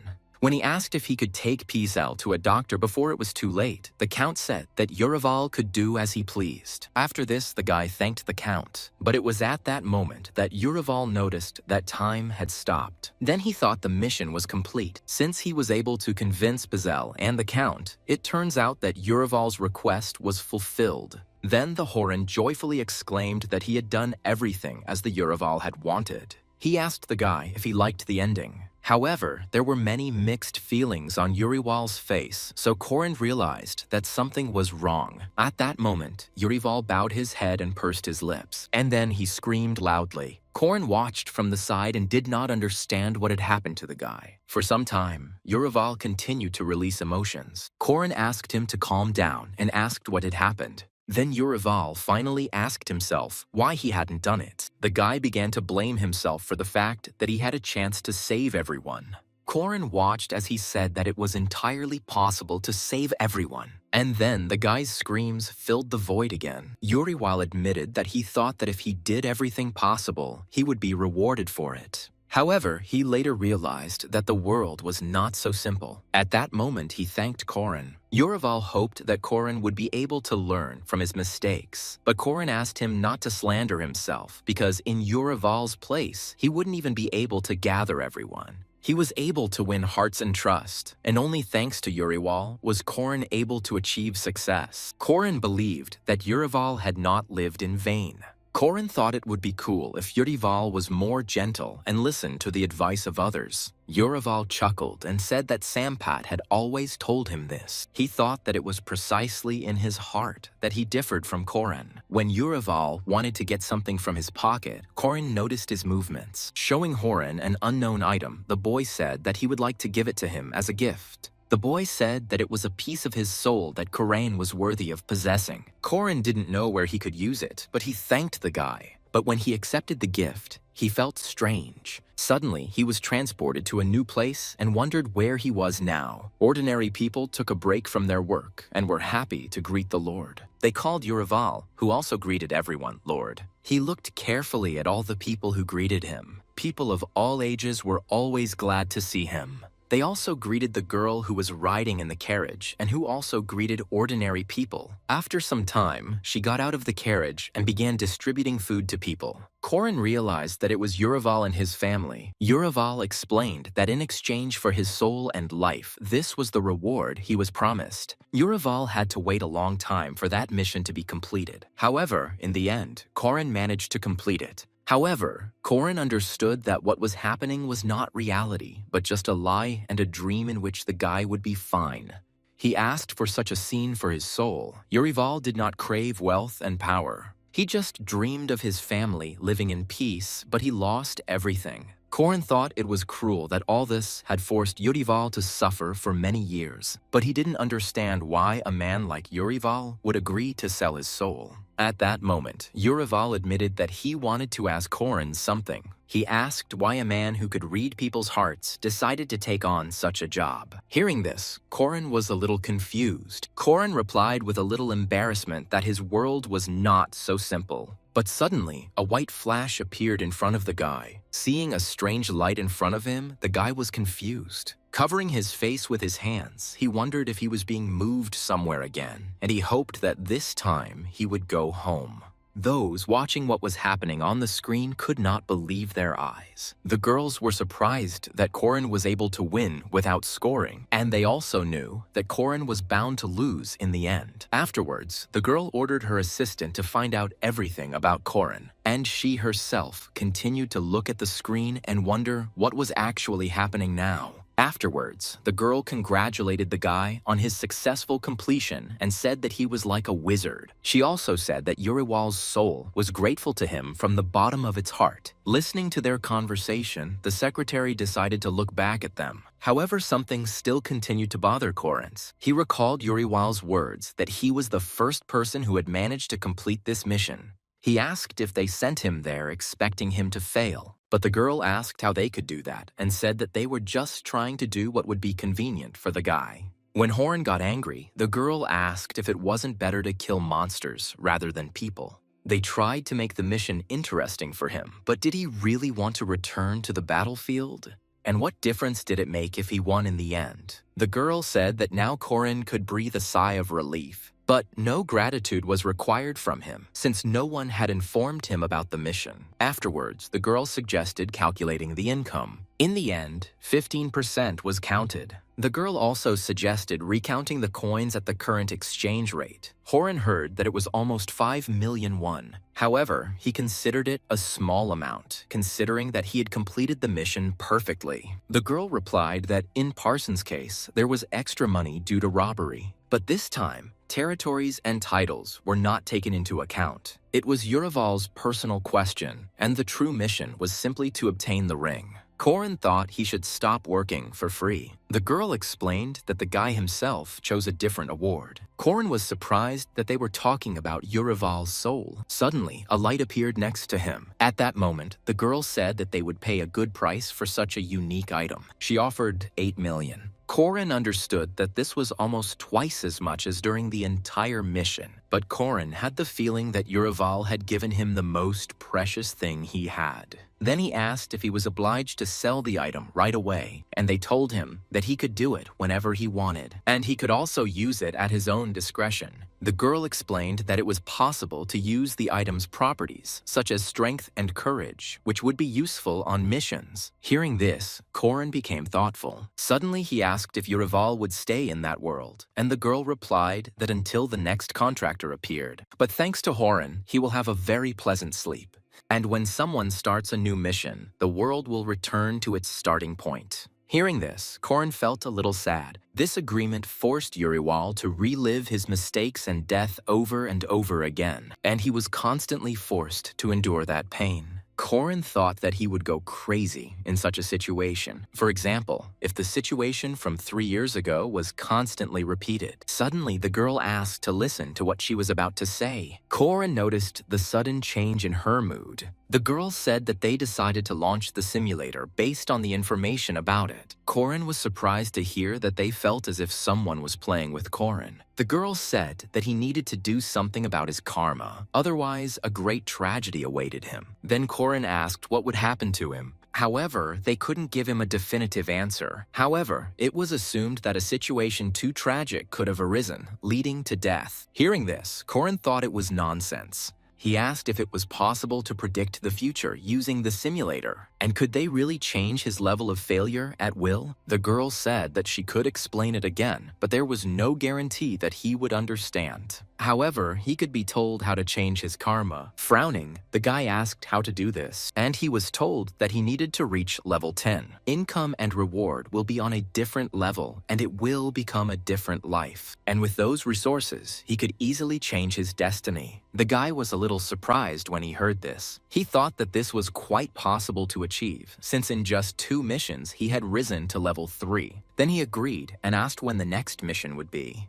Hearing this, the girl also smiled and said that they would contact him in a couple of days. After their conversation, the Horan headed to his home. He thought that the simulator had affected him after all, because he was very tired. He kept thinking about the gold coins that were converted into money. Korin was surprised when he saw the messages about the funds being credited. In just a few days, he was able to earn almost 6 million, and then more. Korin thought that even if problems arose in the future, he could try to solve them with money. Because of this, Horan kept thinking about the 10th level. The girl asked if this was not the ideal bearer of misfortune. She was told that if the failure rate was so high, the person could even commit suicide. She continued to reflect that they had run the simulator with human capabilities in mind, and the girl could not afford to abandon such a valuable asset. Parsons and Urival were passed perfectly. Afterwards, she asked to calculate how much experience the guy would earn in 12 missions and what level he would reach if he completed them perfectly. The secretary asked in surprise whether Corin would be able to pass them at all, but the girl again asked to count for her. According to the calculation results, he will receive 30 million experience and will be almost at level 17. Hearing this, the girl thought that the 17th level was too high. Then she wondered what they should do. Finally, an idea came to her. She asked to add karma, raising it to 3 million. The secretary was surprised that instead of lowering her, the girl was going to raise her. She was afraid that the guy might not be able to cope and commit suicide, and as a result, the company would have consequences. But the director immediately calmed the girl down. She asked the girl to calculate what would happen if karma increased to such a level. She also asked to add family and friends to Corin. The secretary said that the guy's luck had suddenly run out. The girl answered her that this should be enough. However, the secretary could not believe that the director was really going to do this. But the girl said that even if he earned a lot of experience, they would be able to buy him out. The girl was also asked to monitor the top-ups on the guy's card. The director replied that on Earth, everything could be solved with money. Also, she couldn't just leave such talent behind.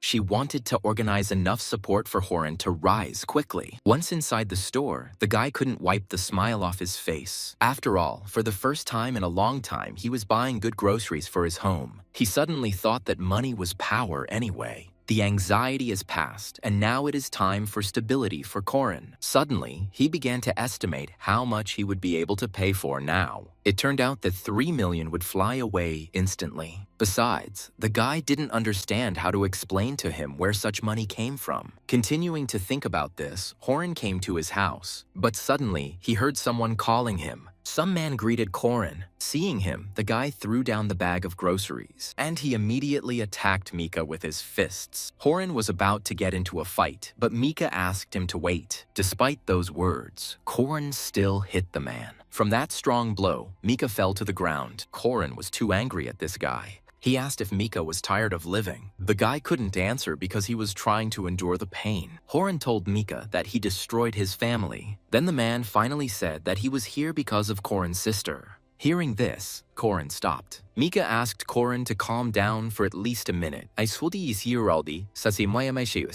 Afterwards, Corin demanded an explanation. The man was surprised that Corin attacked him without even saying hello. However, Corin did not understand the reaction of the man who had caused such problems for his family. Corin thought he wanted to kill this guy. At that moment, he grabbed a bottle of alcohol, and then he broke it. Corin asked me to quickly tell him what was going on and get lost. Mika said that the news is not very good, so it is better to throw the bottle first. But Corin demanded to know what the matter was. Then the man said that he went to the club for work and met Corin's sister there. Then Corin became even more angry. The man said he didn't know that he worked there and didn't even touch her, simply asking her to go home. Mika believed that this could backfire on their family, so he came to warn them. Corin asked when it was. Mika replied that yesterday, as far as he knew, was the girl's second working day. Corin was surprised that it had happened so recently. He asked if Mika had come just to say that. Mika said that place had a bad reputation,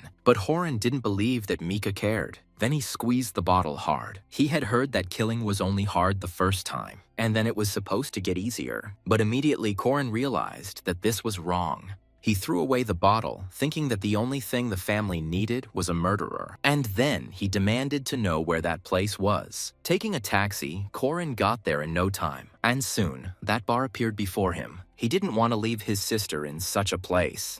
When Horan entered, he was immediately greeted. Corin was asked if he came alone, but he only asked if Kana worked here. The workers were surprised when they heard this name.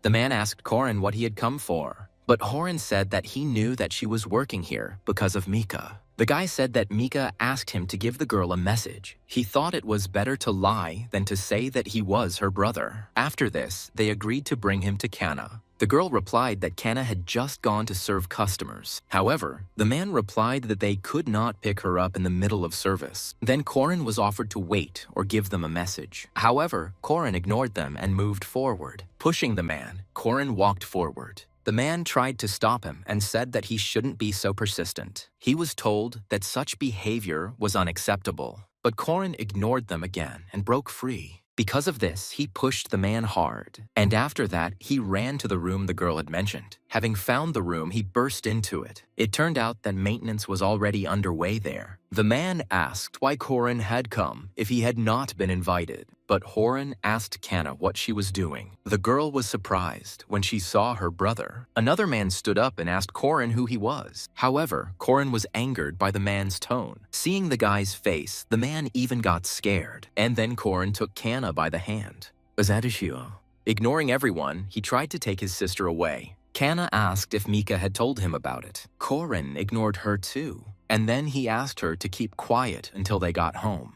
His tone worried Kana a little, and at that moment, they saw that their path was blocked. The man said that this was not the way to do things and that Korin should compensate them for the damage. Then the big security guard grabbed the guy, and then he punched me in the face. Seeing this, Konya began to worry about her brother. Despite the strong blow, Korin seemed to be okay, and then he hit the man in the nose with his head. The brute staggered back from the powerful blow. The guy asked if it was reasonable to beat them just because they lost a client. He despised such standards. Watching this from the side, Kana was surprised. They no longer dared to block Korin's path. Finally, he asked if they needed any more compensation. Hearing that no, he again led his sister away from that place. They left there with hasty steps. They walked in silence for a while. But afterward, Kana asked to let her go because she was in pain. However, Korin ignored her. It was only when the girl raised her voice that he finally let her go. Then he turned around and asked if she had gone crazy. He said that she decided to work as if she couldn't do anything else. Korin asked if she felt sorry for her parents. At that moment, Kana laughed. The unexpected reaction confused the guy. Kana noticed that Korin didn't know anything at all. Korin asked what he didn't know. Kana said she wasn't ashamed of her earnings and didn't understand why she should be ashamed in front of her parents.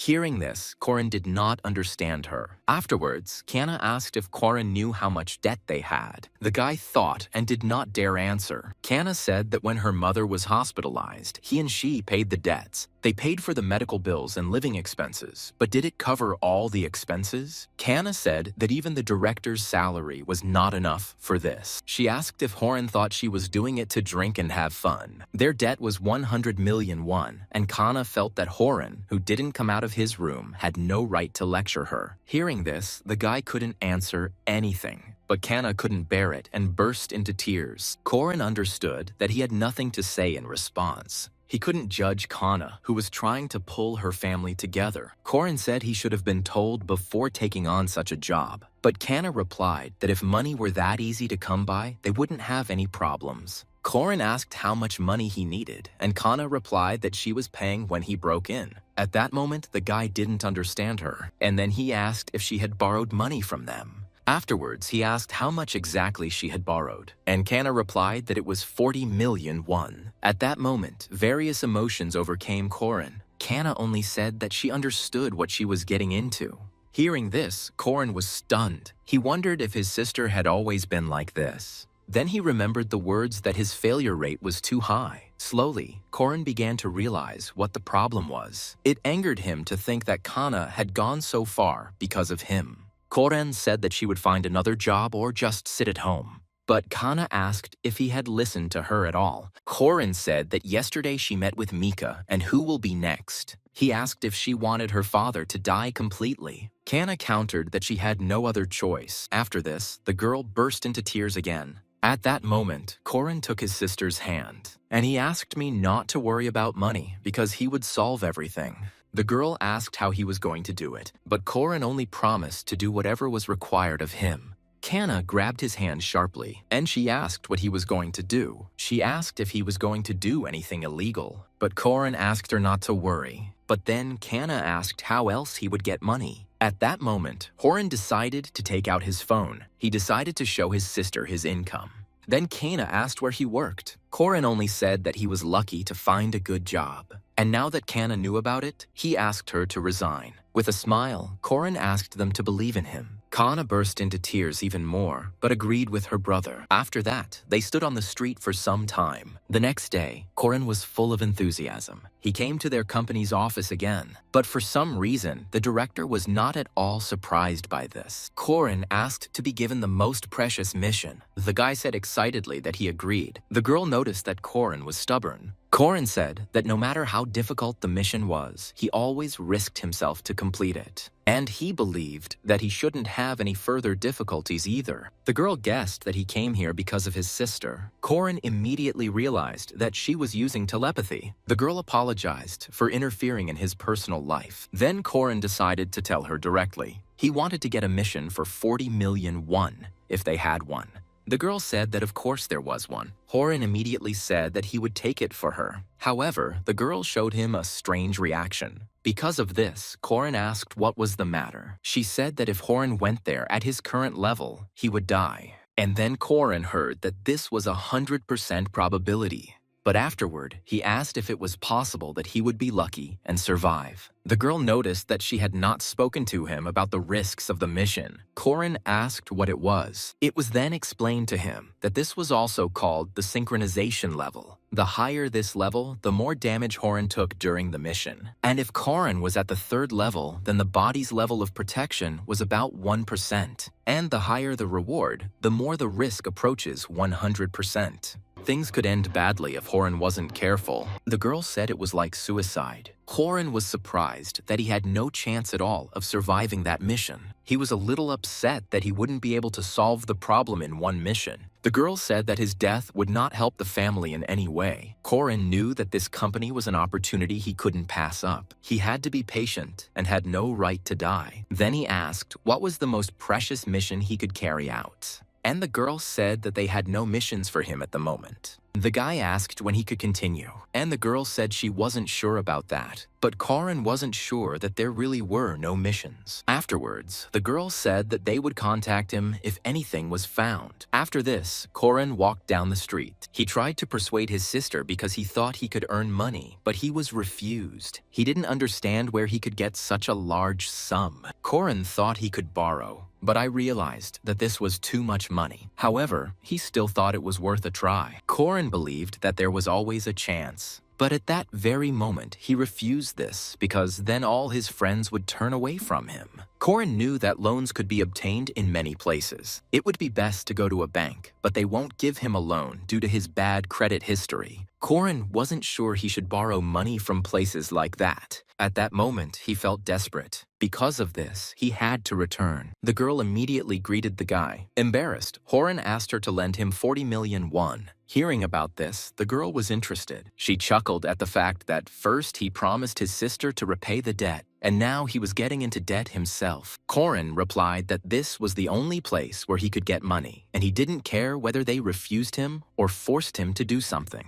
The girl agreed with a grin. Korin was delighted, but she wanted to make one condition. She admitted that she had thought about entrusting Korin with one mission. Hearing this, the guy became interested. Then he asked what this mission was. He was told that it was a mission of increased complexity, and such missions were only available to a few. Korin asked if they would give him money if he did this. Then the girl admitted that at the moment, only missions of increased difficulty remain. Korin immediately felt that this was some kind of setup. The girl said the standard price for the mission was 1 million won, but if he did well, she would raise the price. Hearing this, Korin's eyes lit up, and if Korin passed the bonus level, he was promised to double the amount. The guy immediately realized that this was more than all his previous missions. Although it's not 40 million, it's still a huge amount. But then the girl reminded him that he was currently being charged and that he would only receive 10% of the amount. At that moment, Korin returned to reality, and then he cursed under his breath. Korin was angry that the task was already difficult, and they were stingy. Then the girl proposed a deal.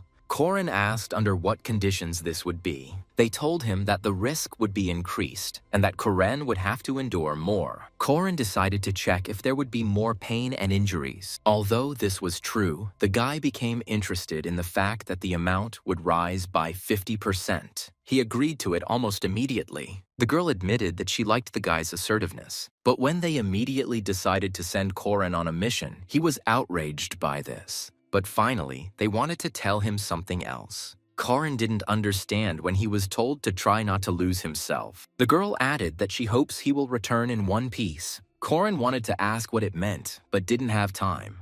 There was silence in the room when he disappeared from it. But at that very moment, the secretary burst into the office. She asked why the president raised the synchronization from 30 to 50%, but the girl replied that Korin himself had agreed to this. But the secretary was angry that the guy had not been told about the high risks. But the president responded indifferently that if Korin remained crippled after this, then that was his limit. But the question followed, what if he really does become crippled? The girl couldn't even find a word to describe the president. But suddenly, someone said that the president had no heart. The guy who came in asked if that was what she wanted to say. The secretary was surprised when she saw him, and the president replied that this guy recommended raising the synchronization level of Korin.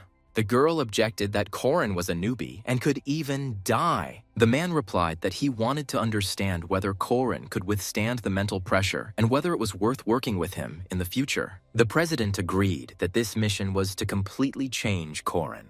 While Horan was moving, he received messages telling him to avoid injuries as they would appear on the original body. Korin still couldn't get used to the transfers, and each time he again experienced the excitement of a new beginning. The president liked Korin's assertiveness, so she decided to send him on the mission right away. But at that moment, Korin was surprised. He asked with displeasure if this was really their policy. At that moment, his hand began to dissolve. This made Korin feel uneasy, and the president decided to give some final advice. She asked the guy not to lose himself on this mission.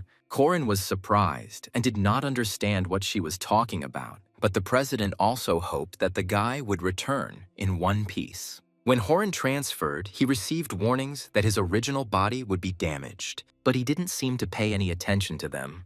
He just thought that he still couldn't get used to the transfers. At that moment, Korin fell to the ground and clutched his chest. For some reason, he only got worse, and he felt as if all his insides were on fire. At that very moment, the memories of the man into whose body he had moved came rushing back to him. And Korin also saw the most terrible moment in the life of this man, because of which he entered into a contract. Suddenly, Korin began to see his memories clearly. The girl asked Strovan where he disappeared to at night, and the guy replied that he worked in security. He later added that his service was secret. That's why he couldn't tell her anything. A man with a tattoo on his face greeted Strovan. He told the boy that this time, the task would be more difficult, and he wanted to say something to the guy. The man asked if he was not the best assassin. That's why I decided to entrust my fate to Strovan. After that, the guy completed the task. The guy was praised for getting rid of the corpses and given a reward. But later, his parents died. At some point after that, his sister stood on the edge of the building's roof. Stravan asked Elsie to stop screaming and come to him. However, the girl only apologized to him. In fact, she blamed herself for her parents' death. Smiling, she apologized to Strovan for being such a stupid sister. Then she jumped off the roof, and Strovan just watched her helplessly. What he saw showed horror on his face. However, the guy soon became quiet and lowered his head. He continued to look at the ground, and tears appeared in his eyes. At that very moment, he, as if mad, shouted that he would definitely take revenge on them. However, the revenge failed, and he had to sell his soul for the sake of bloody revenge. Seeing all this, Korin cursed. The whole body was shaking from overwhelming emotions and rage. There were so many emotions that it was difficult to control them. The thirst for blood only grew stronger. It did not go away. At that moment, the guy pulled out his sword. Korin thought that no matter who it was, he would fall by his hand. He rushed to tear to pieces those who were guilty. The guy rushed forward at high speed. But at some point, Korin tried to reassure himself that at first he hadn't succeeded. The only thing that helped was that Korin realized that these were not his feelings. As he laid the knives on the ground, Korin thought that he had never felt the customer's emotions so deeply before. Suddenly, he remembered the words that he should not lose himself. At that moment, Korin understood what was meant. For a while, Korin remained in place and breathed deeply to come to his senses. But suddenly, it seemed to him that he heard Yurival's voice. Korin asked if he had spoken to him. The guy immediately assumed that it was because of the soul fragment, and the fragment of the soul was in his hand. Suddenly, a slight smile appeared on the guy's face. Korin thought that he was able to come to his senses thanks to Yurival, so he thanked him. Afterwards, he thought about what he should do first. When Korin opened his eyes, a blue light flashed in them. It was because of the window that appeared in front of him with information about Strovone. He noticed that his health and stamina were above the limit. Korin assumed it was because of the boy's condition. Seeing that the boy's skills included the ability to endure torture and enjoy the suffering of others, Korin tensed up.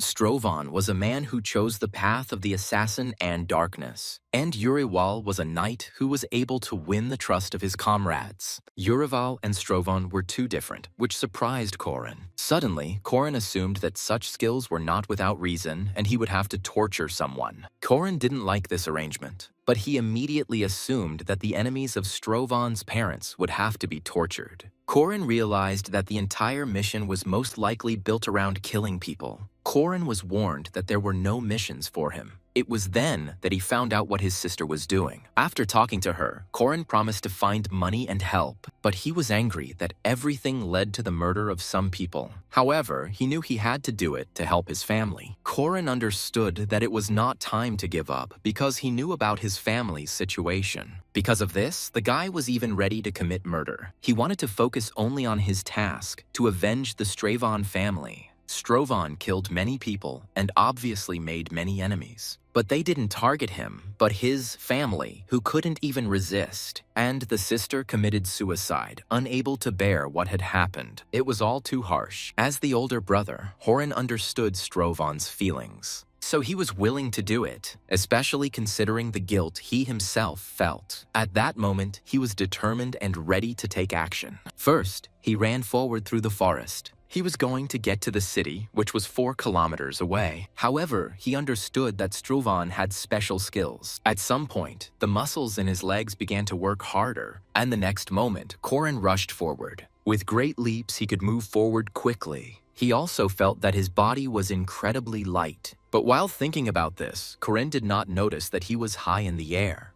Korin noticed that it was too high to land safely, but after landing, he was perfectly fine. Korin even thought that he was starting to feel jealous. Thanks to the training of this body, its movements corrected themselves. Strovon was of noble birth, with a good body and face. That's why Korin didn't understand how the guy managed to become a killer. Strovon grew up in the slums. He had to steal to avoid starving to death, did not join gangs, but eventually ended up in the Assassin's Guild. Korin thought that life was throwing Strovon from side to side. He had an unfortunate fate, but killing people still came back to haunt him. But Korin considered himself no better than him, since he earned his living in a similar way. Suddenly, Korin stopped. He suddenly wondered what the company he worked for even did. They were like devils, since people sold their souls to them. The more devoted a person is, the higher the price of his soul is for the devil. Even the Bible mentioned that a sinner who came to God was more valuable than the righteous, which means that for the devil, it should be the opposite. Korin thought that he was taken because he was a good man. He didn't understand why they chose him, because he wasn't ideal, but he had never done anything too bad either. Korin recalled the words that a contract can be called a silent agreement on both sides. When Eve was tempted with the forbidden fruit, it was based on the free will of both parties. Because of this, Korin thought that in order to agree, a person must actually want it. Suddenly, he remembered that he had been asked questions before the contract. Korin wasn't sure, but it seemed like there was a flaw in the contract signing. He wondered if it was possible to put this contract into paper, but he also understood that it was not worth it for an ordinary person to speak out against them. At that moment, Kren thought it was time to stop thinking about it. He already knew that his thoughts could be read, so it was worth stopping. Besides, what he needed now was money, not knowledge of who owned his soul. Korin decided to focus on the task again. Soon, the guy came to some place.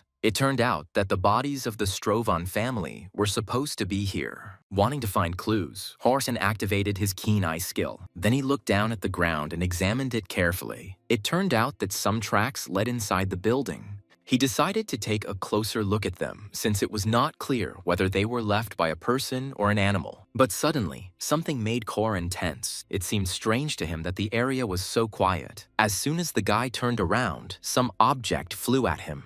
Without hitting the guy's body, the dagger stuck into the stone wall. After the attacks continued, but Koren had already moved forward. The guy jumped and then a knife was pointed at him. Because of this, Koren thought that he wouldn't be able to dodge. But unexpectedly for himself, Koren managed to avoid the knife. Afterwards, he landed on the ground. Koren was surprised that he could do a double jump. Drawing his sword, Koren rushed forward. Now he was ready to attack back. He swung his sword and was ready to strike. But then the guy shouted to Strovan that he didn't know Strovan was here. Hearing this, Korin stopped. He asked Kesha what he was doing here. Looking at the guy's sword, Kesha suggested putting it away first. As soon as Strovan did this, Kesha was able to exhale. Kesha was Strovan's partner, and now the guy admitted that he thought he was finished. But Strovan merely repeated his question. After all, neither Kesha nor the guild should have known about this place. Hearing this, the guy fell silent, and then he asked if Strovan really didn't trust him, even though Kesha had been cleaning up after him for 5 years. To this, Strovan merely said that he didn't trust anyone at the moment. Having said this, Koren gripped his weapon tighter, and then he began to wait for Kesha's answer. Seeing that Strovan was clutching the hilt of his sword, Kesha became frightened. But then he threw away his own weapon. Kesha said that he came to help, and if Strovan doesn't believe him, he can just kill him. He was ready to give his life for Strovan, so he would have died at his hand without regret. Koren wasn't sure if he was being told the truth. At first glance, it seemed that Kesha was sincere, but Koren did not want to let his guard down. After all, Kesha was Strovan's comrade, and therefore also an assassin. Seeing Strovan swing, Kesha was ready to accept death. However, the guy only put the sword behind his back. Because Kesha could help Sampat Uriwal, Koren decided to let him live. However, he still treated the guy with suspicion. Despite this, Kesha understood Strovan because he knew what had happened. He knew what happened to Strovan's family. That's why he was here. Even on the previous mission, Kesha remembered how the wounded Strovan came from here, so he remembered this place. Strovan asked who else knew about this place. But Kesha replied that no one from the guild knew about him, and then showed Strovan his hands. After examining them, the guy realized that it was Kesha who had put his parents' bodies in order. Kesha replied that it was so.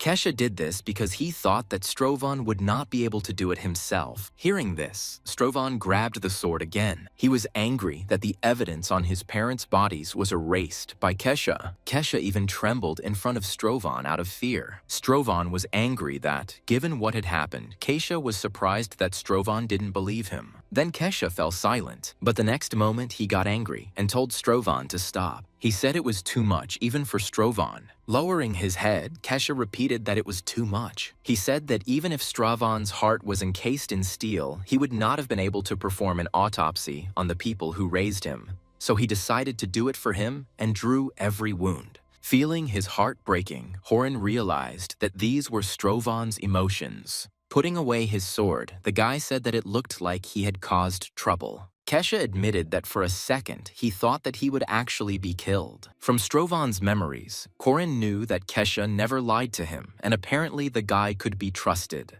Or rather, Korin was forced to trust him because without outside help, nothing would work. Then Strovan asked Kesha for help. The boy looked at Strovan's hand for a moment, and then he shook the outstretched hand and said that he had been waiting for this for a long time. Soon, Kesha showed Strovan what he himself had been able to discover during the autopsy. Korin read about massive weapons and piercing wounds. Kesha said that judging by the wounds, a mace was most likely used.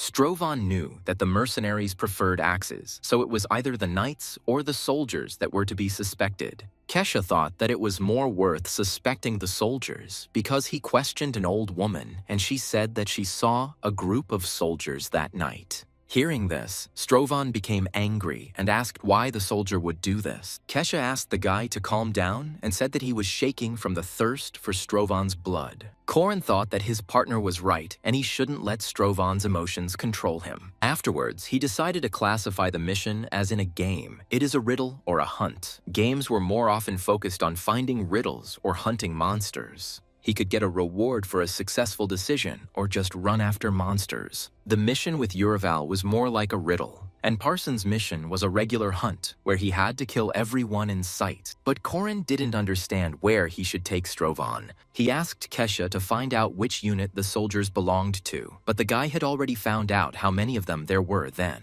Strovan was surprised that Kesha had already collected all the information. Kesha said there were about 15 soldiers, and at that moment, Strovan started shaking. Because at that moment, Korin realized that this was a hunt. 15 soldiers had to be killed. Soon they arrived in the city of Eldin. From the rooftops of buildings, they watched a group of soldiers. Kesha suddenly said that Strovan's parents were not the only victims of these people. From Strovan's memories, Korin knew what had happened. Not long ago, there was a war for territory in the city and a new lord was appointed. Then, disarray and unrest began throughout the city, and it was all suppressed by the new Lord Harrison. Soon people became accustomed to forgiving the crimes of his men and began to turn a blind eye to everything, and the guardians of the law became the most brutal criminals of Eldane. There was a noise below, but Strovan also began to watch carefully. Having burst into someone's house, the soldiers dragged an old man out of there.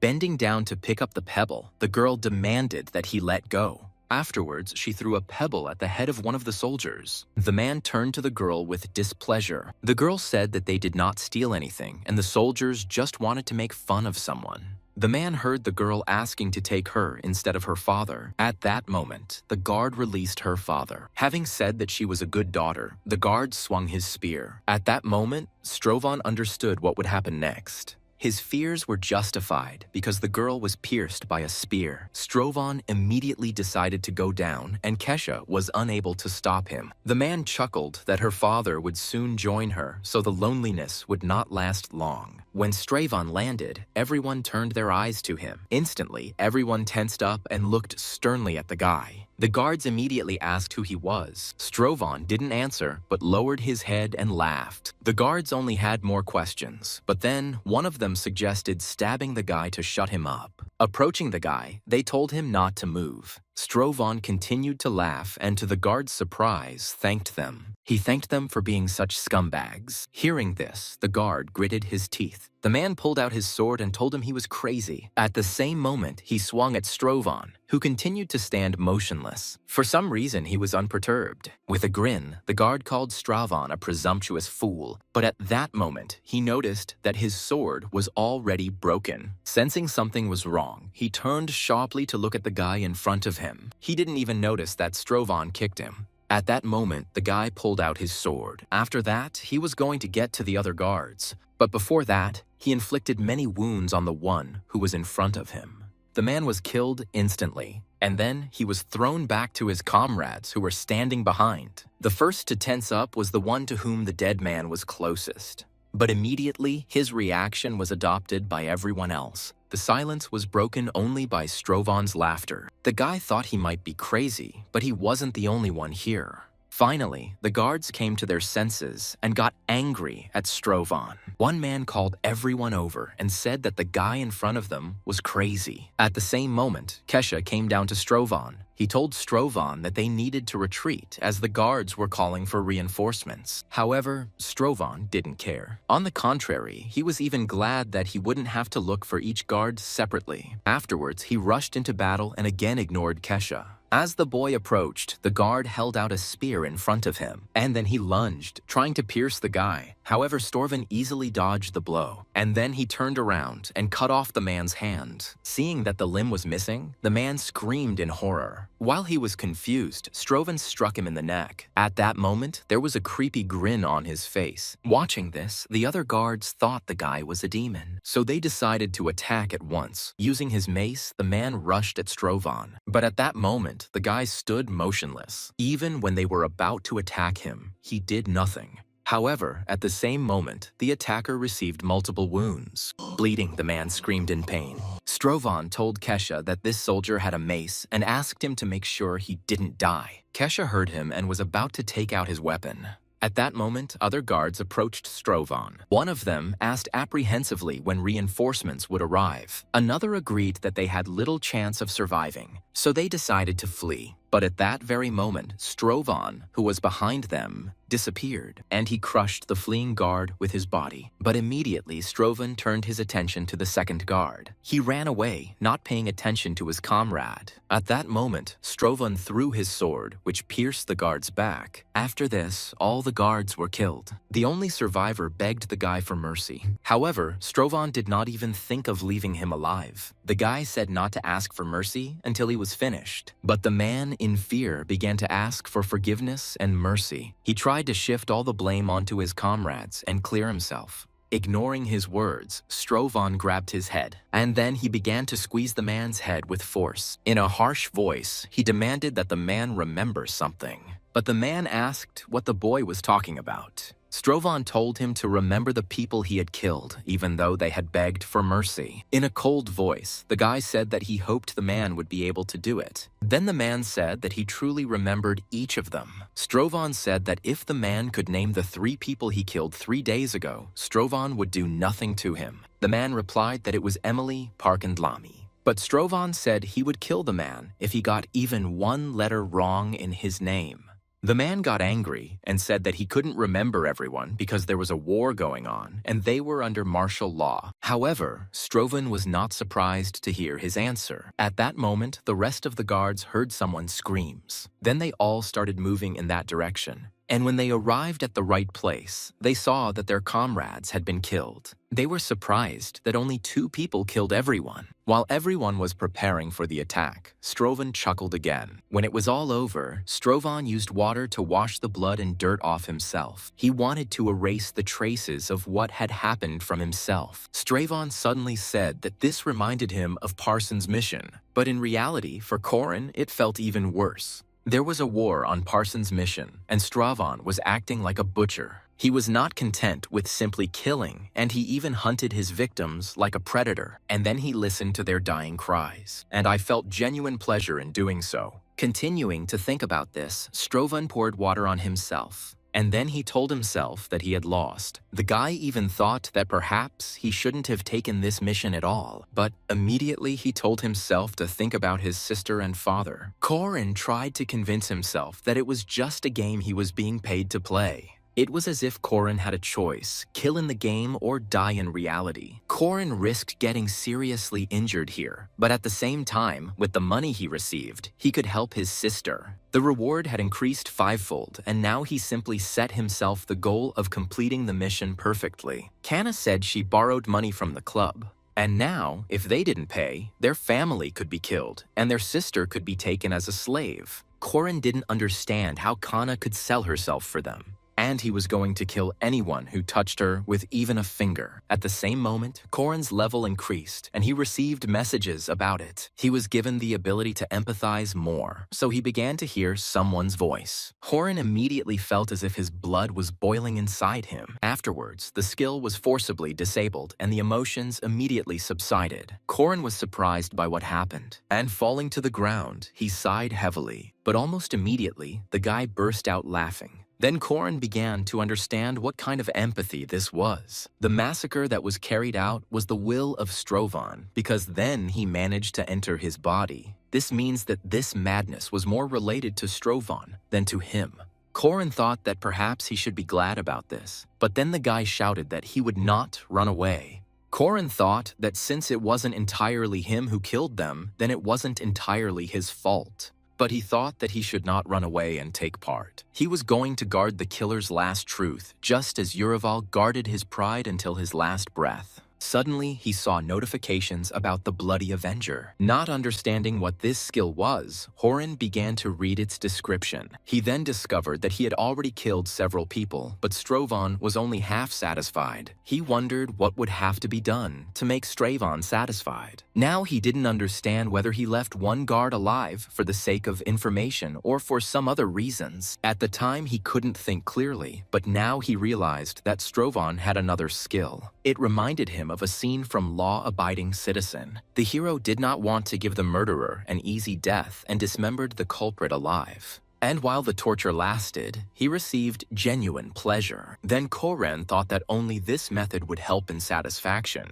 After Kesha brought Strovan to some place, he asked why the guy decided to keep them alive. Kesha thought he wasn't going to kill them, and the guy confirmed it. Koren also noticed that after the last fight, his health was almost at 0. When Strovan asked about their condition, Kesha replied that they were breathing, but not for long. Strovan replied that then we must hurry. And then he said that they needed to use drugs. Hearing this, Kesha tensed up a little. Afterwards, he did as he was asked. But in that case, even if the guard wakes up, he will be of little use. At some point, the man finally opened his eyes, and then he saw 2 assassins in front of him. Then he turned his head to one of them. Before him stood Strovan, whom he recognized. Strovan assumed the guard was aware of what was happening. He asked if his wife and 2 daughters lived in their hometown. To this, the man simply asked what Strovan needed, but Strovan said the answer was wrong. At that moment, he plunged the knife into the man's leg, but he was surprised that there was no pain. Strovan replied that the pain would come later. Immediately after this phrase, the man began to feel pain. Unable to bear it, the man screamed in pain. The dagger was dipped in the antidote, and this dagger reversed the anesthesia. Strovan spoke about the first rule, which was that his questions would be answered. And the second thing is that if the man answers, he will remain okay, and he agreed to this. After this, Strovan took out his dagger. Afterwards, the man was given an anesthetic again. Strovan asked if the man's name was Aldin.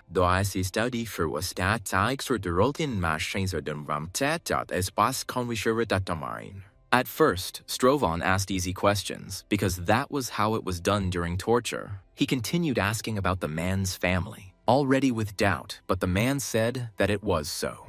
But then the man realized that he had revealed his family's situation. He immediately started trying to escape and said that his family had nothing to do with it. Hearing the wrong answer, Strovan stabbed him again. Strovan said he should have simply answered the questions, and if he couldn't do that, then Strovan was going to kill the man's family. Hearing this, horror was reflected on the man's face. Afterwards, Strovan started talking about how he would torture his family. With a grin, he asked the guard how he felt about this. In horror and despair, the man began to beg not to do it. Strovan said that they were only people, and if Aldin lived, then what difference did it make whether they died or not? The boy understood that the feeling of helplessness, fear, and guilt would break the guard. Strovan asked how many women the man had raped and killed, even though they also had families. Hearing this, the man began to apologize. Seeing this, Koren realized that he had achieved success. Torture was a form of domination. It was necessary to force a person to see in front of him not a person, but the devil. Strovan told the man that this was his last chance, and that he should tell everything. He understood that now the guard was completely in his power. Strovan asked for the names of Aldin's colleagues, as well as their addresses. The man promised to do it. Then he told where Theo's family lived, and also about Suk's family. Afterwards, Strovan wanted to ask a second question. He said that 3 days ago, they destroyed the food streets. Aldin said that they received a tip about a traitor living in that place. Strovan asked who gave the tip. Then the man had to admit that he did not know who the tipster was. He just found a note on the table. Hearing this, Keisha and Strovan were surprised. Kesha suggested something but didn't finish the sentence. Despite this, Stravan seemed to understand what he meant. He said they would discuss it later and told Kesha to release the guards. Kesha immediately fulfilled the request. At that very moment, the 3 surviving guards were freed. One of them immediately became angry with Aldin. Another of them was also angry that Aldin had turned them in to save his own family. Although Stravan was the culprit, the guards' anger was directed at Aldin. The choice between the assassin and the helpless Aldin was obvious to them. But before that, Stravan wanted to ask a third question. The man tensed as he waited for him. Stravan chuckled at Aldin's naivety. And did he really believe that his family would be spared? At that moment, the guards reached Aldin. At one point, they surrounded the guy. Since they had no weapons, they started biting the guy. Stravan watched what was happening with indifference, and then he told Kesha to leave because there was nothing to do here. But Kesha asked him if he was really sure about this. Stravan said he had no intention of touching Aldin's family and simply wanted to make the man suffer. But Kesha said that he was asking about the guild, and Stravan said that even he wasn't sure about that. Stravan was a killing machine bred by the guild, and the guild master, the only one who had even a drop of humanity left in him, taught Stravan, and discreetly placing notes is his signature. Kesha said that the master's involvement was obvious. Stravan believed that this meant that the master didn't care whether it came to light or not. And Stravan said that it didn't concern Kesha. He asked the guy what he was going to do. Kesha had a round face and a trusting look, and he was on the lower rungs of the guild, having no desire to rise. Stravan believed that Kesha had retained his humanity and that he should leave the guild before he got his hands dirty with blood. Kesha said that the guild will not simply watch this, but Stravan said they would have to do it. Hearing this, Kesha tensed up, and Stravan said that if they hunt for Kesha, he will destroy their entire guild. Kesha was silent for a while. Suddenly, he said that it seemed like the master's words were coming true. Kesha told Stravan about the master's words about how his family was a hindrance to the boy. After all, if his family disappears, he will become the best assassin. After these words, Kesha became excited. Afterwards, he told Kesha to leave with his family under cover of night. In fact, Alden's torture didn't really impress Stravan, but the last scream raised the bar by 30 points. And now Korin thought that this was exactly what he had to do. Suddenly, Kesha stopped him. Kesha asked what Stravan would do after he left. Then there was silence. Stravan told Kesha to just live. He asked the guy to find something he liked to do. Otherwise, he will lose himself just as Stravan lost himself. Stravan said that instead of living like an animal, Kesha could live like a human. Afterwards, Stravan came to the abandoned land. The guy realized that those he was looking for were hiding. The guy said that he came to meet the master. He already knew that 2 people were hiding behind the ruins, and 3 on the other side of the alley. Suddenly, someone said they couldn't let the guy cross that line. Then Stravan saw a man standing on the roof of the building. Stravan recognized Zyrtek, who was Stravan's superior. The man said that there was a misunderstanding. Korin knew the man was of higher rank, but he respected Stravan. But Stravan told him that the man had misunderstood something. Zyrtek was surprised that Stravan was challenging the master. Smiling that it had finally come to this, Stravan demanded that they get out of the way. With a grin, he asked if Zyrtek wanted to join. Hearing the master's voice, Zyrtek turned to look at him. Stravan also turned to look at the master, whose presence he had not noticed. The master asked again if Stravan wanted to challenge him. Then the man realized that the guy had already decided everything for himself. At the same moment, Stravan initiated assimilation, and then his body was enveloped in a dark aura. The master said that it was not a sin to part with his life for the fact that the guy had finally crossed his barrier. Afterwards, the master also prepared for battle. But before starting, Stravan wanted to make sure of something. When he asked if the master had killed his family, the man replied that the guards had done it. Suddenly, Stravan said that the master had disappointed him and that he was really so afraid of Stravan.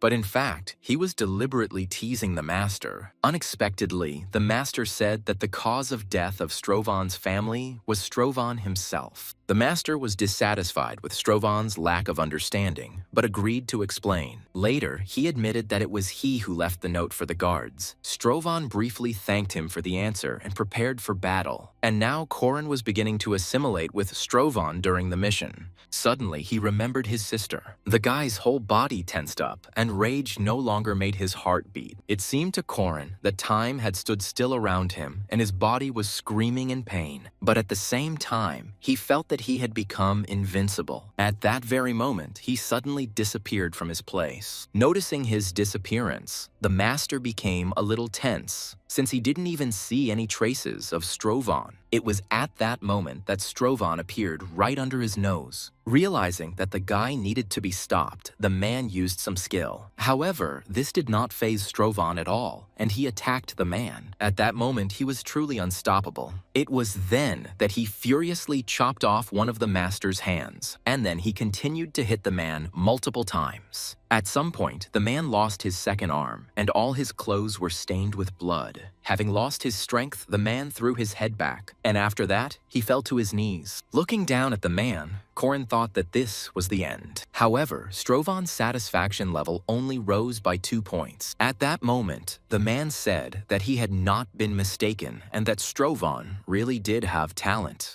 But Strovan did not understand how he could follow the king's path. The master said that Strovan could become the king of assassins and the lord of shadows. Hearing the man's ravings, Strovan asked the master if he was laughing. But the master admitted that he had been waiting for this dream to come true for a long time. Corin was surprised because he thought that such things only happened in novels. But the master really did raise his student in order to later destroy his personality. The master said that in his stupidity, Strovan had no ambition and was earning a little money for his family. Gritting his teeth, Strovan replied that it was so. It was obvious to the master that the boy wanted to preserve what was most obvious to him. But what the master wanted to do was also obvious in his opinion. Strovan said that the master was crazy, and the man agreed with the boy. As a result, he destroyed Strovan's life and happiness. But Strovan didn't agree that the murder of his family was becoming an excuse for him. Suddenly, the master said that Strovan was an assassin who made his living by killing other people. Because of his kindness and guilt, Strovan refused a greater reward. The master was convinced that he killed Strovan's family for his own good. With disdain, Strovan said that the master was pathetic and nauseating. Strovan said that he would not become what the master dreamed of him to be. But then the master said that he had already sent messages to all the assassins in the country. He told everyone that the king of assassins, whom they had been waiting for, had been born here. Corin understood that if the man had really done this, then it was obvious what would happen next. Everyone will come to this city, and if Strovan defeats everyone, he will become the king of the assassins, even if he does not want to be. The guy asked the man why he did this. And the man said again that this was his dream. He suddenly said that the power of the assassins had always been in demand, but they had always been treated with disdain. The man said that if the nobility had a king, then the assassins needed him too. The king of assassins, before whom even kings will tremble. However, Strovan did not crave recognition and only earned money for his family. The man believed that the family was holding back Strovan's growth, so he decided to get rid of it. The master was glad that he was not mistaken about the guy, but was a little upset that he saw this power only before his death. And then he told Strovan to end it and go his own way. Hearing about the dream, it seemed that Strovan understood the man's feelings. He was the one who would follow his dream even with fire and sword. Strovan felt disgusted to look at him, even though the master was one of those people. He understood that death would mean nothing to the man since he had already achieved his dream, so Corin made a different decision. After the guy cut off his hand, he grinned. Seeing this, the man shouted in anger. With a grin, Strovan asked if an assassin without an arm could become the king of the assassins. This made the master feel helpless as his whole dream was crumbling. But this was not enough for Strovan, and he decided to cut off his legs as well. The master asked the boy why he did this and renounced the world at his feet. Strovan also gouged out his own eye and cut off his ears, and finally intended to kill himself in front of the master. He wanted to die as a man, not become the monster they wanted him to be. After these words, he cut his neck with his own sword. The man's eyes rolled back in horror, and then he fell at Strovan's feet. The master died first, although Strovan was closer to death, and the man simply could not bear to watch his masterpiece being desecrated. At that moment, Strovan's revenge succeeded and Corin moved into empty space. He asked the guy if he was happy now. Strovan was in front of the guy and didn't answer him right away. This Strovan seemed paler and older than the one Horin already knew. Strovan replied that without a doubt he was satisfied. Mutilating yourself is the most dangerous journey, but it was worth it.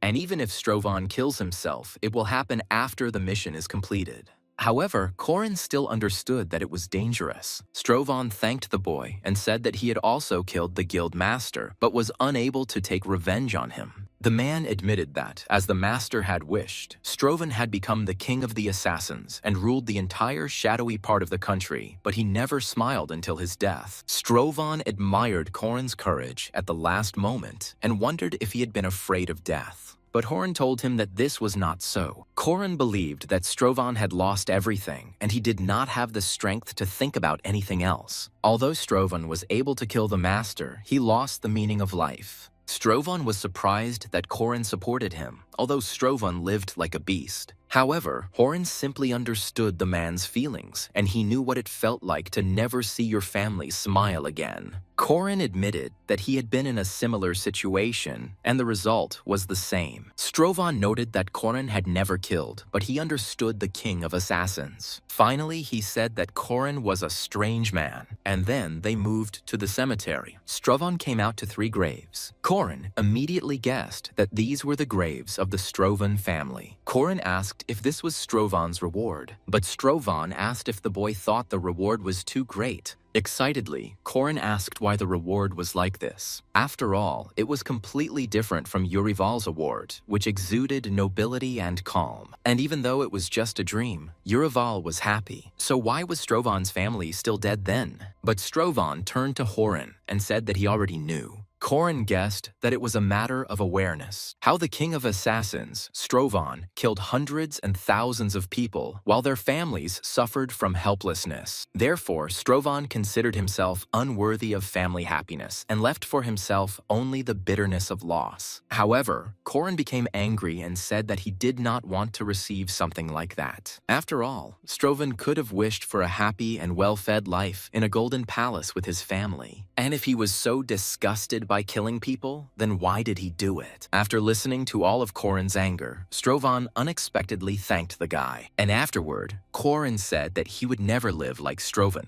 Strovan agreed with this and said that Horin did not need such a thing. And then he decided to grant Corin his power and asked him to accept it. Seeing the object in Strovan's hand, Horin thought that it was familiar to him. Horin thought about how Strovan had experienced many losses, and although he felt sorry for Strovan, he did not want to get close to him. Strovan said he didn't want Horin to have to use it, but life could be unpredictable. After listening to Strovan, Corin agreed to accept his power. Finally, Strovan told the boy to protect his family and what is dear to him. After all, this is the only way he will become a man to the end, even if he sells his soul. The next moment, Corin was transported to his world. He immediately looked around in surprise. It turned out that he was immediately transported to his house. But it was a little strange because before the mission, he was in the office, and it was from there that he went to another dimension. Suddenly, through telepathy, he heard that the teleportation had been successful, and they had little time.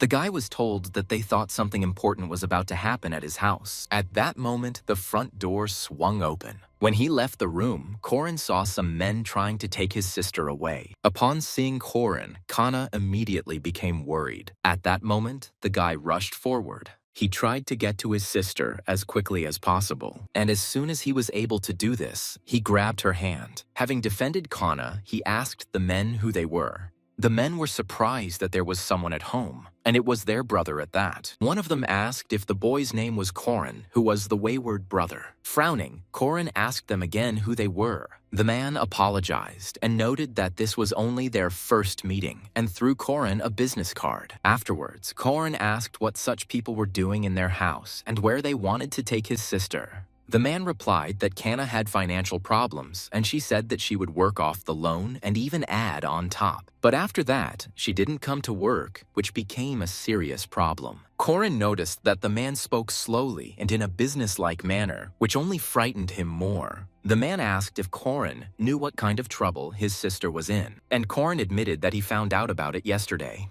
The man chuckled and said that Kana borrowed money from them and received 30 million and then did not show up for work, which is a big problem for them, so they were going to bring Kana back to work. Korin said that since Kana took out a loan, she just needed to pay it back. But the man just laughed and asked who would return them if Korin didn't even have a job. And then he threw some document at Korin's feet. Korin was surprised to see the contract to give up his body. Kana only said that she couldn't do anything and was too scared. Korin guessed that Kana was first calmed down and then threatened into signing the paper. But then Korin said that this contract was incomplete. The man remarked that Korin must have known the law well. Korin replied that even if so, he was far from those people. And then he said that he would return their money.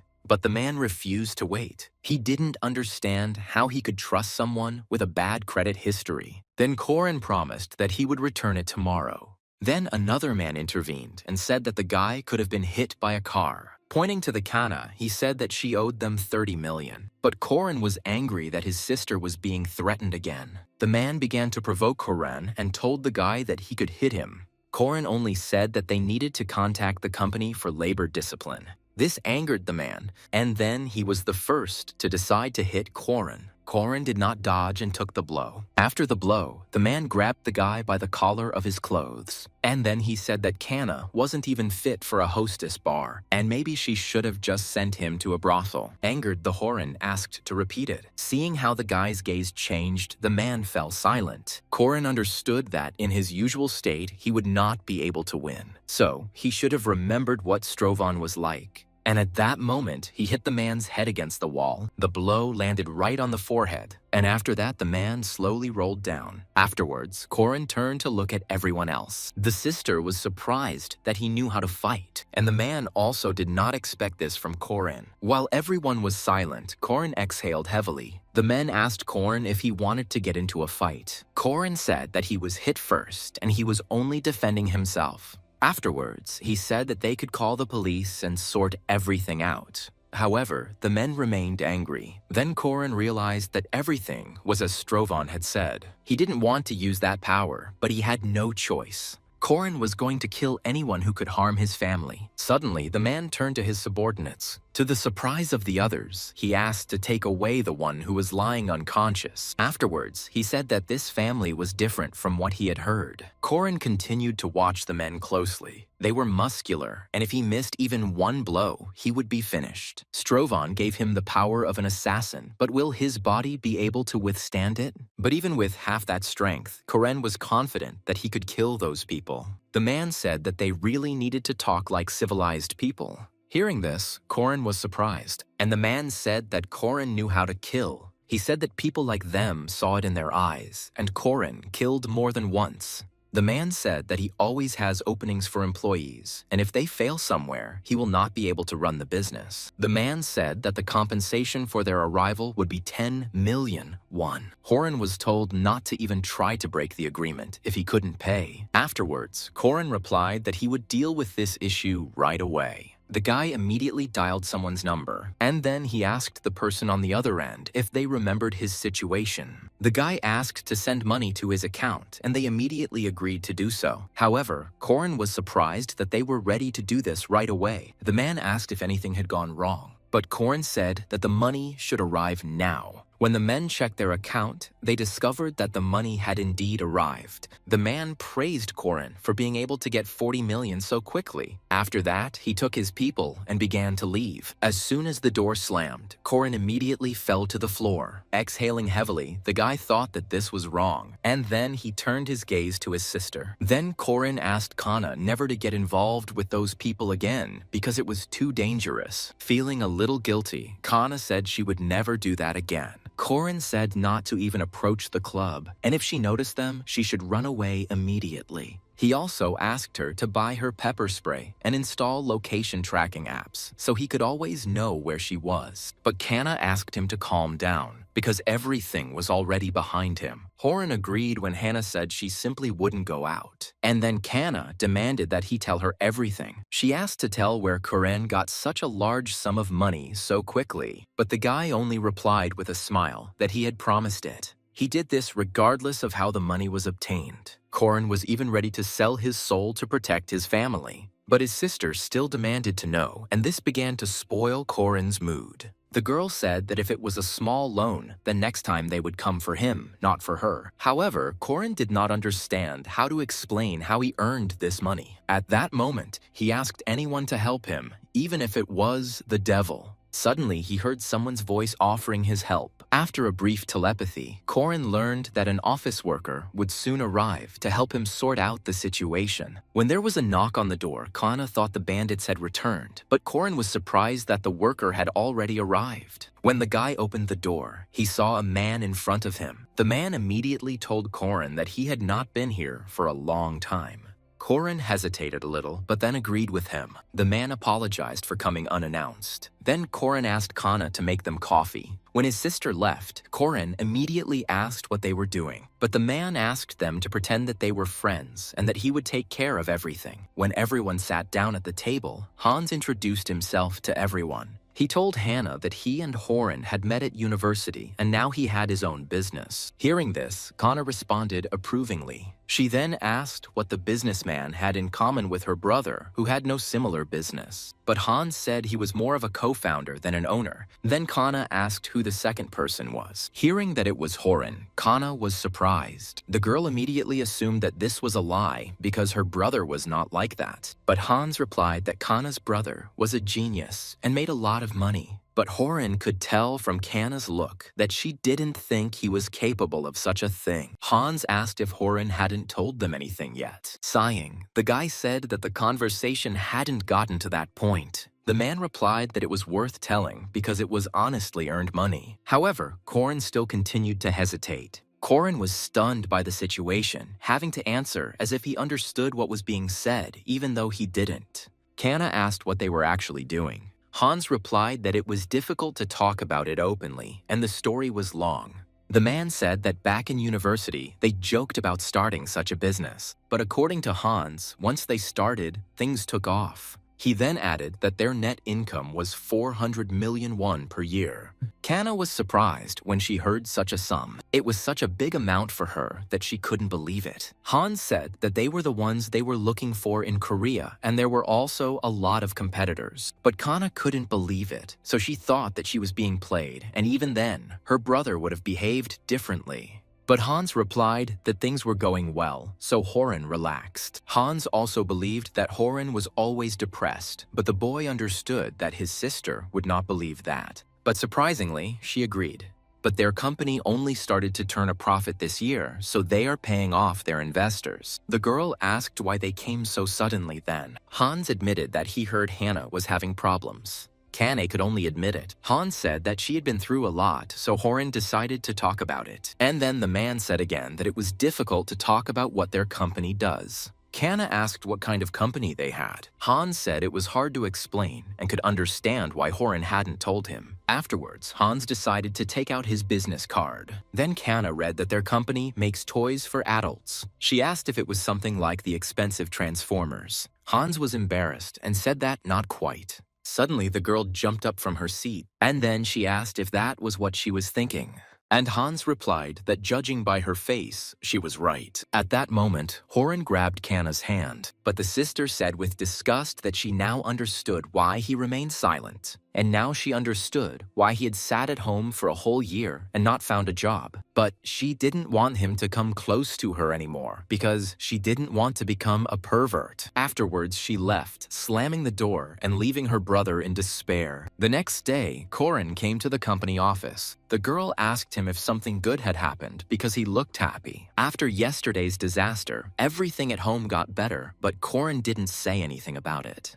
The family now looked to Corin as a co-founder of the business. At home, he said that their company was currently experiencing financial difficulties, so he would not be able to help his family for now. Corin knew that this might not sound convincing to them, but he promised it anyway. He was going to make their family better because she was in his heart. But Horan was surprised when the secretary reminded him about adult products. Horan awkwardly replied that he thought it worked. At that moment, the president appeared and said that Horan looked better than she expected. However, Corin admitted that the mission was a bit scary. The girl admitted that she was ready to get a slap from him when he came to work, but Corin said that hitting was too much for him. Then the girl said that she meant Strovan's mission. Then Corin understood what she meant. At that moment, the guy felt dizzy and grabbed the table. Corin suddenly thought that he was being too careless. After all, he killed so many people and forgot about it.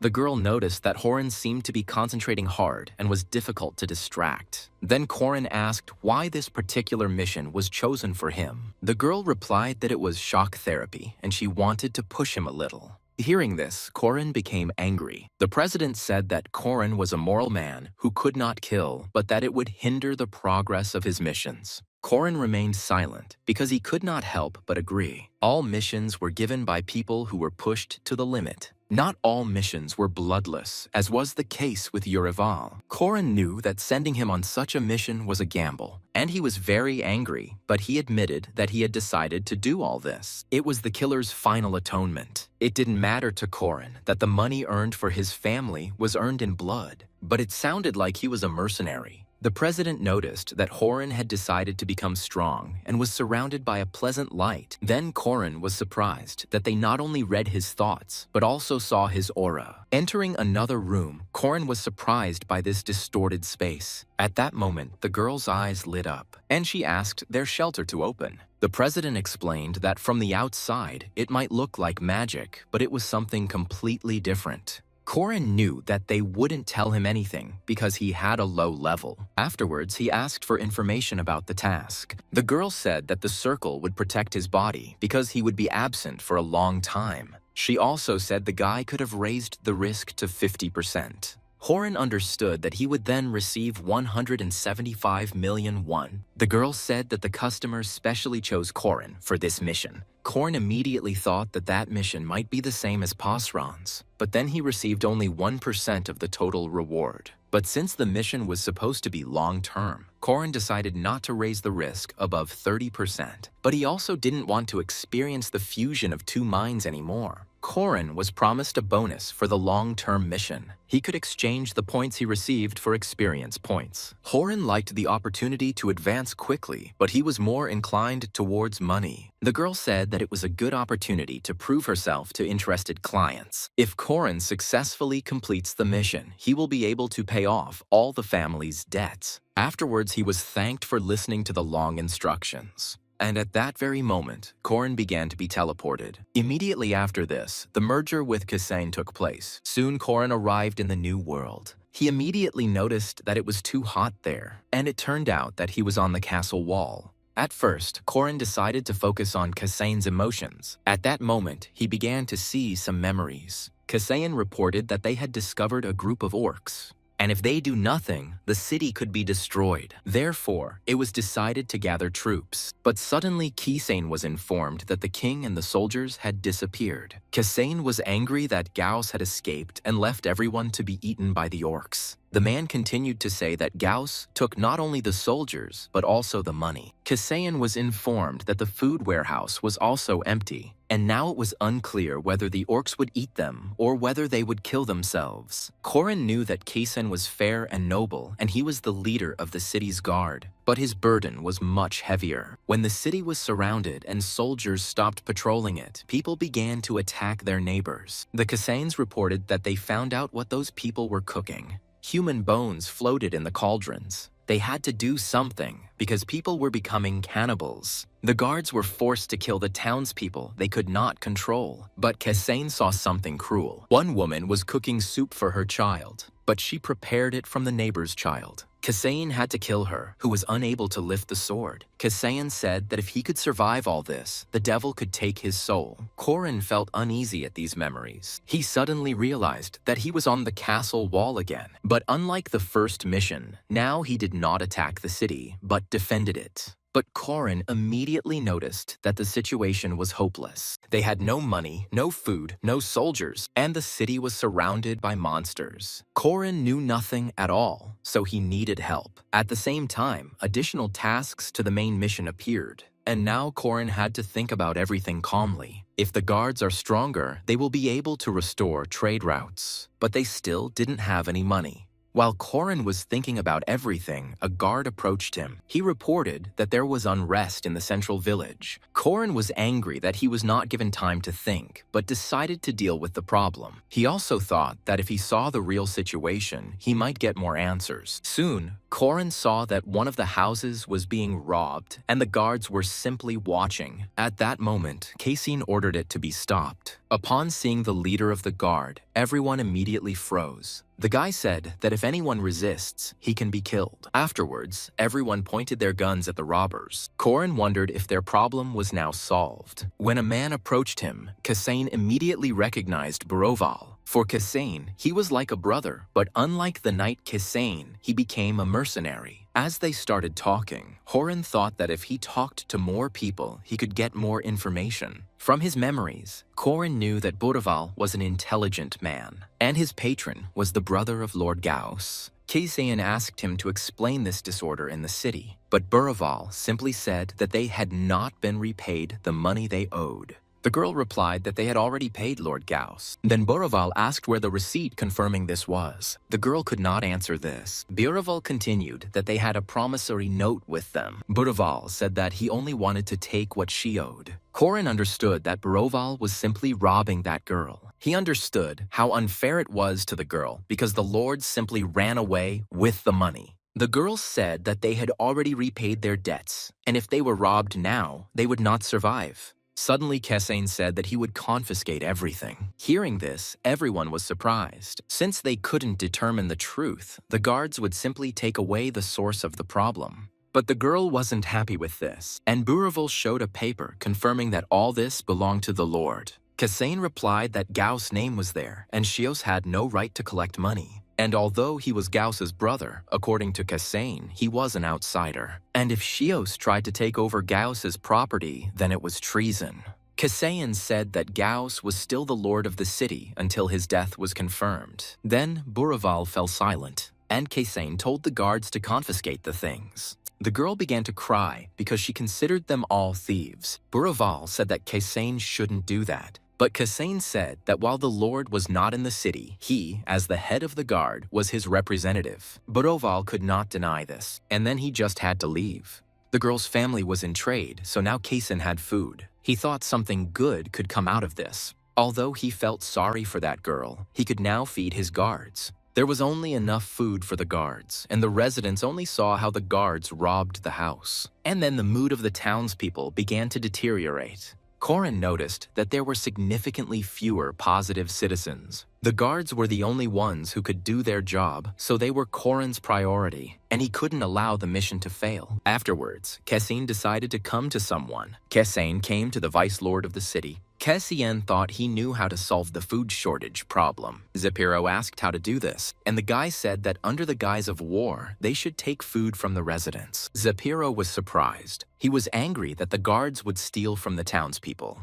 Kesane said that he had just met Boroval, and he tried to rob the store using the name Shios. And if this continues, the remaining food will disappear. And Kesane wanted to take this food from Shios. But Zepiro thought this was complete madness. He said that Kesane would be executed and his body would be torn apart in the middle of the street. Kasayan said that when he was executed, Gauss would return and the city would be safe. And if they do nothing, they will die of hunger or be eaten by the orcs. And Kasayan wanted to use any opportunity to save the city. Hearing this, Zepiro was surprised again. But he didn't get angry like before. Kasayan was determined, so he agreed to help. All legal acts had to be approved by Zepiro, so his support was indispensable. Then Korin saw a message that Zepiro had succumbed to Kisane's suppression, and then the skill of understanding the situation was activated. Zepiro immediately listed the places where there would be the most food. Korin chuckled as Zepiro sorted through the documents as if he were only 20 years old. Afterwards, he gave Kasane a complete list of shops in the city. He said that this would make it easier for Kasane to find everything he needed. But Kasane said Zepiro could get into trouble too.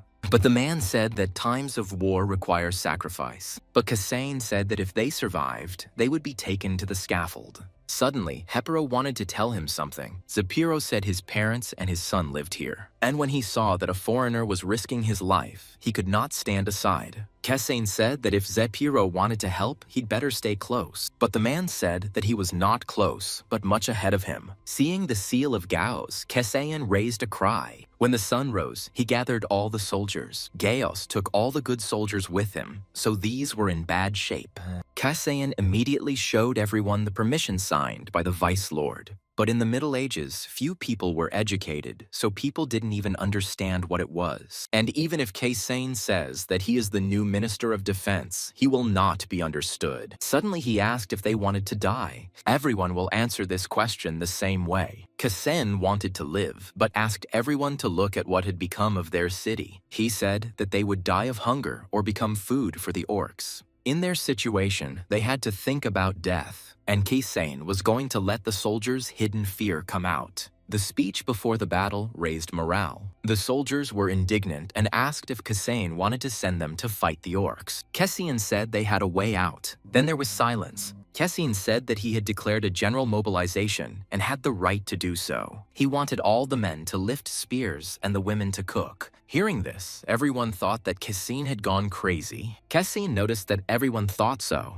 but he said he was prepared to die so that their families and children could continue to live. He was confident that he could reach these people. Suddenly, someone agreed. After that, everyone else also picked up the mood. Then Kasane asked everyone to repeat after him. He said that they would live if the people of the city united. All the soldiers repeated this with one voice. The phrase that they wanted to live continued to spread throughout the area. When fear gave way to the desire to live, the guards became true warriors. Afterwards, all the guards headed into the city. Kasane walked at the head and set the rhythm for everyone. They finally came to the right place. Buraval stopped them because they had come to Shiros's estate. But suddenly he was surprised. He asked what the head of security was doing here. Instead of answering the question, Kasane repeated the phrase that he wanted to live. Instantly, the entire security picked up this phrase. Surprised, Buraval asked what they were doing. Kasane said that if the people of the city unite, they will live.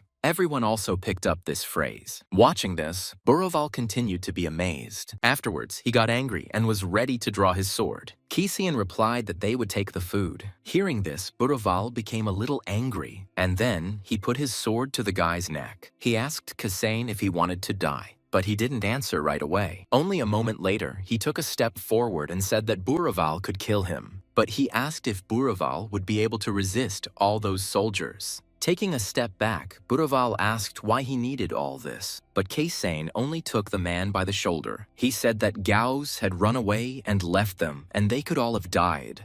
Kasane needed food and weapons, as well as leather and wood. He said that it remained in the city, but Shios owned it, and he wanted Buraval to know this. But Buraval was confused by this, but immediately he began to think about it. At that moment, someone was watching from above. The man asked the mercenaries why they were stuck there. Buraval said Kasane acted as if his life was on the line. And although the situation was serious, he could not kill Kasane. But the man was outraged that Buraval was simply going to watch while the house was robbed. But Buraval objected that without Kasane, the guards would be useless. And with the 50 men that Shiros had, they wouldn't last a day against the orcs. Afterwards, Buraval asked if Kasane would feed them if they helped. Boroval said they were given just enough to keep them from dying, even though his warehouse was full of food. Kesein agreed and promised to give Boroval twice as much, since he was an experienced mercenary. Afterwards, Boroval ordered his men to disperse. Seeing this, Shios became furious, and Kesein ordered the man's arrest. When the order was carried out, the man said that God's punishment would descend upon Kesein.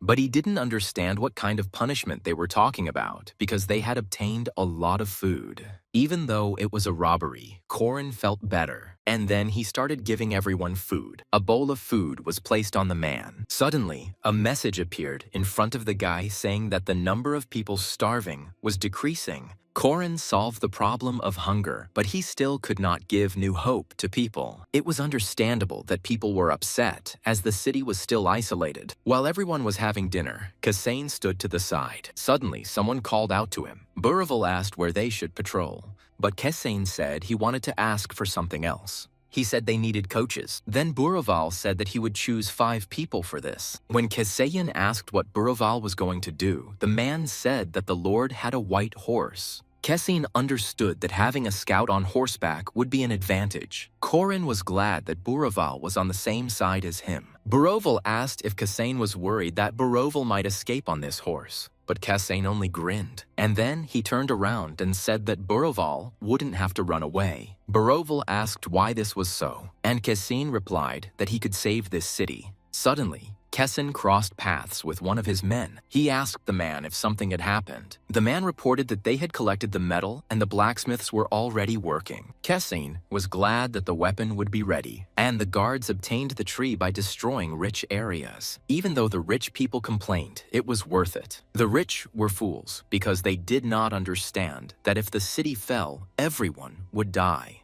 When Kesein asked what they did with the dissenters, he was told that they slept in the basement. The man said they were arrested and had to surrender. Kesein said they have strong walls, so they should be able to protect everyone. But later, he was also told that they were distributing food to everyone.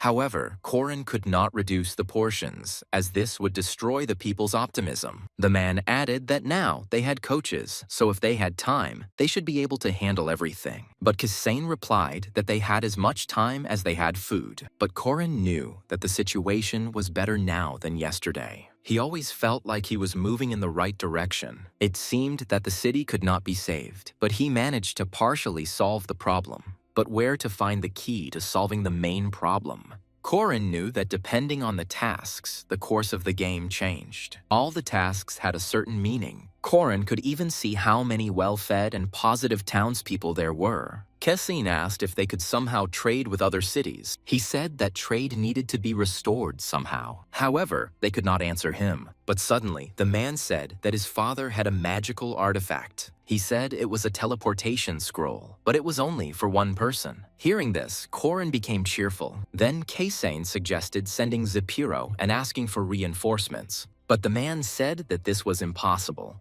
The man said there were 1,000 orcs outside their walls, and while they are there, no army will dare to come here. In this world, the more orcs there were, the stronger they were. It will take 300 soldiers to defeat 200 orcs. And to defeat 1,000, you will need at least twice as many soldiers. Until now, their city had been saved by strong walls, but they could no longer rely on them. The man also said that these orcs were 3 times stronger than normal ones. The red orc was born once every 1,000 years and had enormous strategic value. Around him, orcs begin to go crazy and do not worry about their lives. The man understood why the Lord decided to flee, because the city had no hope. But he was angry with him only from the point of view of self-preservation. Suddenly, Kesein asked not to say that. The man agreed that if he had been heard, it would have affected morale. If people fall into despair, they will no longer be able to do anything. But Kesein didn't mean to lie. He simply asked for faith that the city would overcome these difficulties. The man envied Kesein because he did not understand where he got so much strength from. Kesein replied that God only gives them those trials that they can overcome. That's why the guy believed that they could handle it. The next day, everyone was given food again. They continued to distribute food for 2 days already, so the number of hungry people was decreasing, and those who were previously skeptical about this began to arrive on time. But the security guards also began training. One of the commanders was Buraval. Their men no longer looked weak and were focused on training. The hope indicator also increased, and this made Corin happy. Buraval asked Kassane if he thought this was really possible. There was little food, and the orcs could attack at any moment. But Kassane replied that he had learned something interesting. Buraval was surprised when he heard about the teleportation scroll. In this regard, Kassian wanted to entrust his position to Buraval. The man asked why the scroll had not been used until now. Kessin replied that it was probably because everyone believed in the city's victory. Buraval agreed with this, but Kasayin knew that Zepiro did not run away because he did not want to leave his son here. Afterwards, Buraval returned to the soldiers and continued training. He continued to give commands to the soldiers on how best to lunge. And meanwhile, the people's positivity only grew. Because of this, Corin thought that everything was going as it should. Because of Kaysen's actions, more and more people believed in him.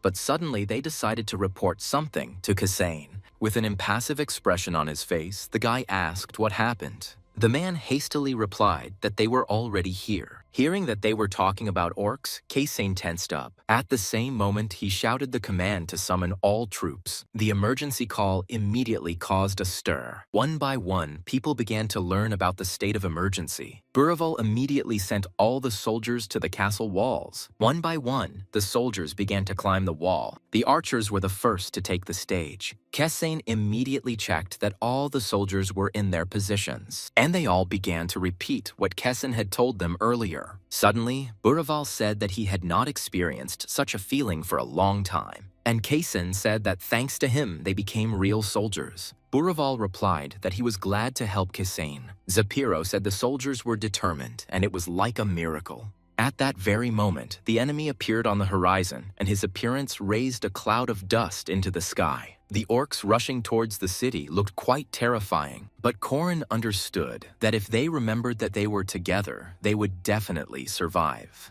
He knew they outnumbered the enemy and were on the walls. Suddenly, Zepiro said that it looked like they were weaklings. Zepiro added that he read in a book about the life cycle of orcs. The orcs multiplied and grew quickly, and in just 5 years, they became warriors. But Zepiro said they had a weakness. Kessian agreed that they were short of food. Since the orcs were starving, they had to hunt and rob. That's why hungry orcs hunted people. Suddenly, Kassane thought about it. Now he looked at the orcs a little differently. They probably screamed so loudly because they were tormented by hunger. At that moment, he turned to his soldiers. Suddenly, he told everyone that the attack would stop in half an hour. The soldiers were surprised when they heard this. He asked the soldiers to remember this time. In their minds, the soldiers kept repeating to themselves that they would live. But suddenly, Zepiro screamed. He said that if Kessine made a mistake, people would die. But the guy replied that if Zepiro was right, then the orcs were weak and wouldn't last long.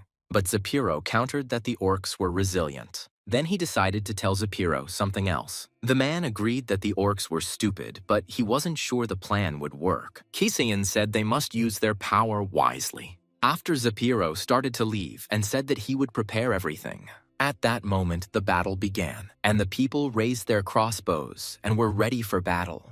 The orc's weapon was a huge axe.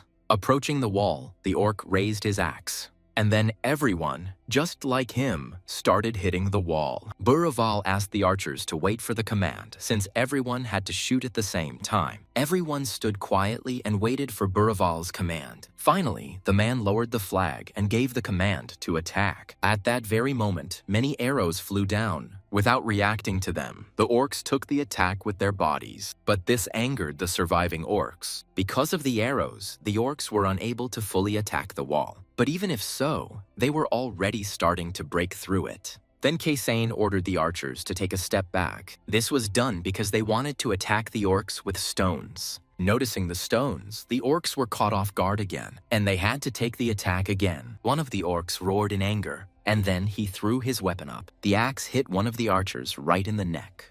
But Kaysane told everyone to keep attacking.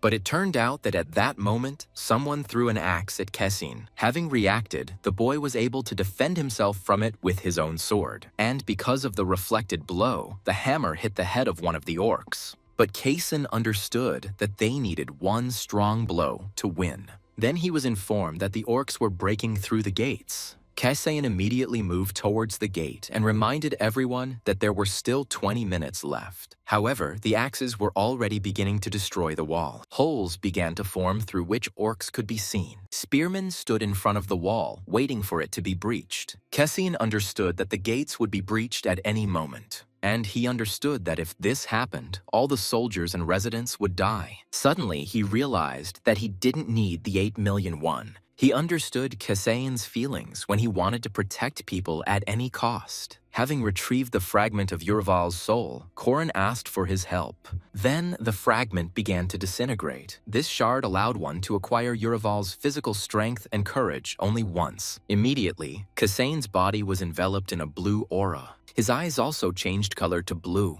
and at that very moment, he rushed forward, pulling a spear from one of the soldiers. It all happened so quickly that the soldier didn't even realize what had happened, and Kessin confidently held his spear out in front of him. He aimed at the hole from which the orc was visible. His blow was so powerful that it killed 2 orcs at once. At that moment, the guy exhaled heavily, and then he forcefully pulled out the spear, stained with green blood. Immediately after this, he was about to attack with his spear again. The blows were fast, so the orcs did not have time to react. Soon, the entire wall was stained with blood. Quite quickly, Kessin ran out of steam. Suddenly, Yuraval said that although Kessin was a knight, he was too weak. And then he asked if he had defended the castle gates. But it turns out that the orcs still continued to break through. Then Yuraval gave a hint to find hidden mechanisms in the walls. Without a doubt, Korin decided to trust him. After all, Yuraval had been through many medieval battles, and memories flooded into Kessin's head. Suddenly he called some soldiers to him. He ordered them to roll the hedgehog here. A hedgehog is a barricade created to strengthen a gate, but the soldiers said they didn't know how to use it. But Kessin still said to roll it in. Soon, the soldiers rolled the barricade back into place with difficulty. They continued to roll it at the same pace, but suddenly the barricade ran into a small rock. This was immediately reported to Kessin, but Kessin forbade them to change direction and told them to push on his command. He immediately started the countdown, and as soon as he gave the command to push, he himself also tensed every muscle. All the other soldiers pushed along with him. Afterwards, Kessin gave the command to load it. After this, spears appeared from the wall. The orcs looked at them in surprise, but at that very moment, the same spears began to pierce their bodies. When the attack was over, Kessin told everyone to repeat it. As soon as the reload was complete, inigoiwayak braken spears aspanjuri stiwanarti gari digatin jolwaskurtha order trado at sintrafsak at gurnmadasihuand. Once again, the spears pierced the orcs, spilling their green blood. Korin understood that the barricade was powerful, but it alone was not enough. Yuraval agreed that the orcs were now attacking from the corners where the spears couldn't reach. And just a little more, and they will finally be able to break through the gate. Kessin didn't understand why Zapiro wasn't ready yet. But at that very moment, he heard a man's voice and turned to him. He gave the order to attack, but Zapiro objected that the oil was not yet hot enough, and it turned out that the fire needed to be intensified. But Kessin still insisted on using it now. Zapiro fell silent when he heard that when the orcs broke through, it would be too late.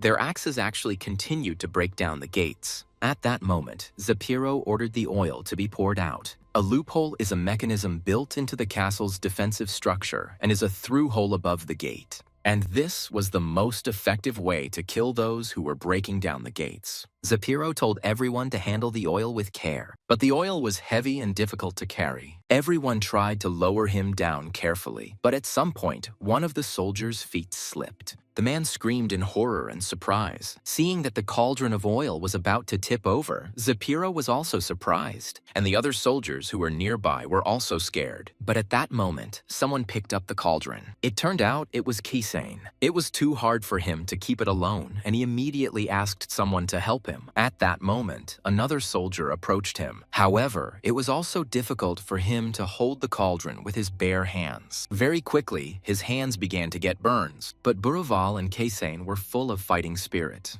With all their efforts, together they were able to return the boiler to its place. Kaysane's hands were also damaged, but he didn't notice it right away. Afterwards, he and Buraval exchanged glances, and they exchanged slight smiles. But at that very moment, Kaysane was informed that there was a gap in the gate and it was growing. Turning to Zapiro, Kaysane said that it was time for them to use the food. At that moment, Zapiro, alarmed, told everyone to pour the food into the loopholes. Responding to the order, the girls ran forward. The soldiers were surprised that there was a battle going on right now, but for some reason, they were bringing food here. Approaching the loopholes, the girls did as required. Their enemy was the orcs, who came here in search of food.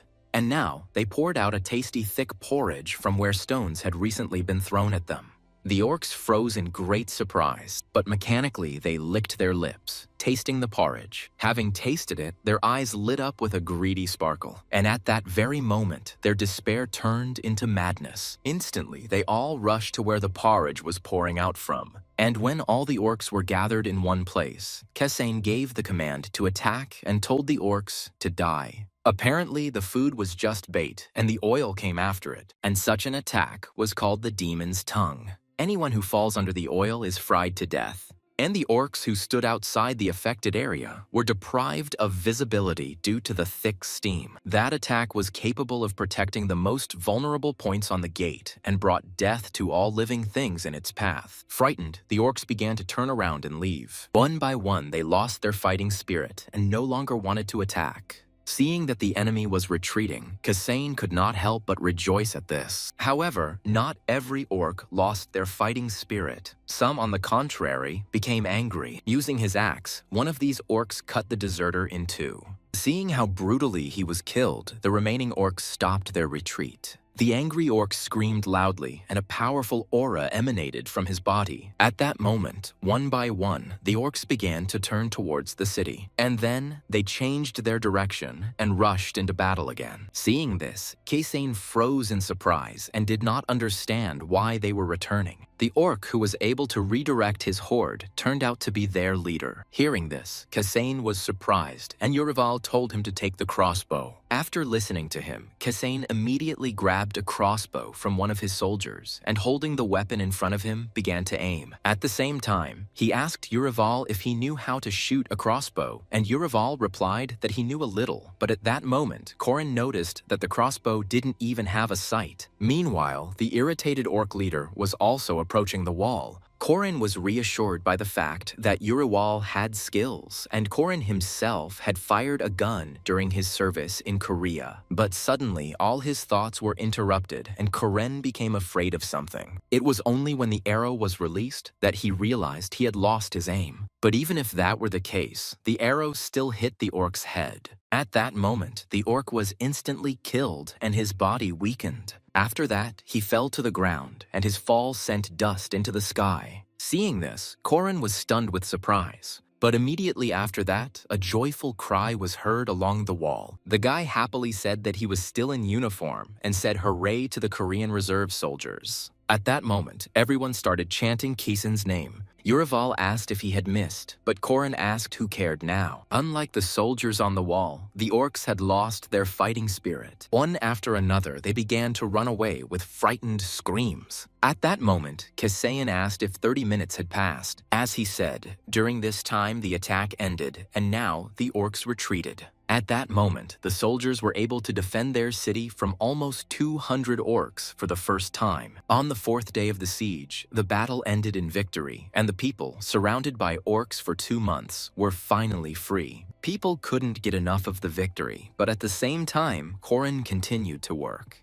He was filling out some lists, but suddenly his pen fell from his hand. Leaning back, the guy said he wanted to have some fun too. They had won, but Corin knew how much work still lay ahead. He had to report on the number of victims and the materials used, report any problems, and strengthen the castle's defenses for future battles. Uriwal agreed that the problems that arose after the battle were no easier than the battle itself and said he disliked paperwork. Suddenly, Korin asked if he had been appointed to that position because he was not good at that kind of work. And then Horan thought about the fact that when he played similar games, he was not required to complete such tasks. When Zepiro came and said that this was not an easy task, Kesain agreed that for a warrior, such work was hell. Then Zepiro said that since it was so hard for Kesain, he could give him another job. Hearing this, Kesain jumped up from his seat in excitement. Zepiro said he would do Kesain's work if he did Zepiro's work. The guy immediately asked what was required of him.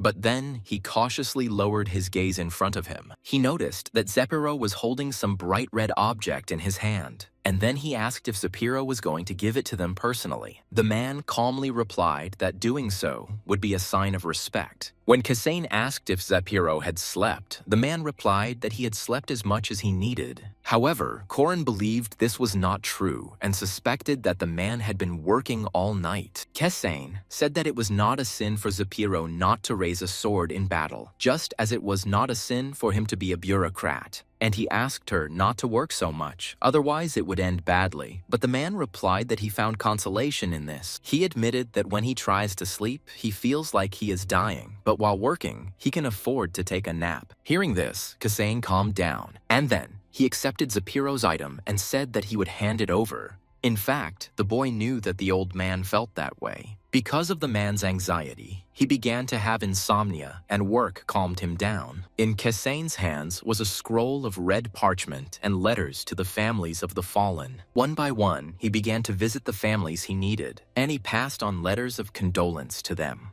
The Kesain family said he was very sorry and that he tried to do everything he could. It was a harsh notice that the family would now live without one important person. Kesain told the woman that her husband had fought bravely until the very end. The woman fell to the ground in tears, and the old man attacked Kesain. In tears, he told the commander that he had taken a relative from them and had to return him alive. At that moment, all Kesain could say was that he was sorry it had happened. The soldiers managed to defend the gates and repel the attack. But the battle remained a battle. People were wounded and died. Of the 300 soldiers, 50 were wounded and 20 were killed. But all this did not matter for those families who lost a loved one. Having calmed down, the old man asked how he should live on. Kesain said he didn't know what words would calm them down now, but he said they would receive the same amount of food as they had when his son was alive. But immediately after these words, Kesain was hit in the face. The old man became angry and said that he had not exchanged his son for food, and then began to drive the boy away. Obeying him, Korin immediately turned around and began to slowly walk away. For a long time, Korin continued to walk in silence. But afterward, he couldn't contain his emotions and gritted his teeth. He said angrily that perhaps they should just ignore such a family and leave them hungry. But then Urival told him to watch his language. At first, food was given to soldiers and their families, and the families of military personnel received twice as much food. In this way, they demonstrated a special attitude towards them and hoped to raise their fighting spirit. Korin knew that all the soldiers were worried that after they died, no one would take care of their family. But Korin justified his behavior by saying that he needed to vent his anger and that he should not be blamed for the death of a loved one, but the orcs. Korin thought that he should be the one doing this job, not Zepiro. The leader had a huge responsibility on his shoulders, so his work was more tiring than that of others. Therefore, the leaders were hardworking and took care of their army so that the soldiers could go into battle without a drop of doubt. Korin even knew a leader who shared both shelter and food with his people, and all so that they could not be afraid of death, but fight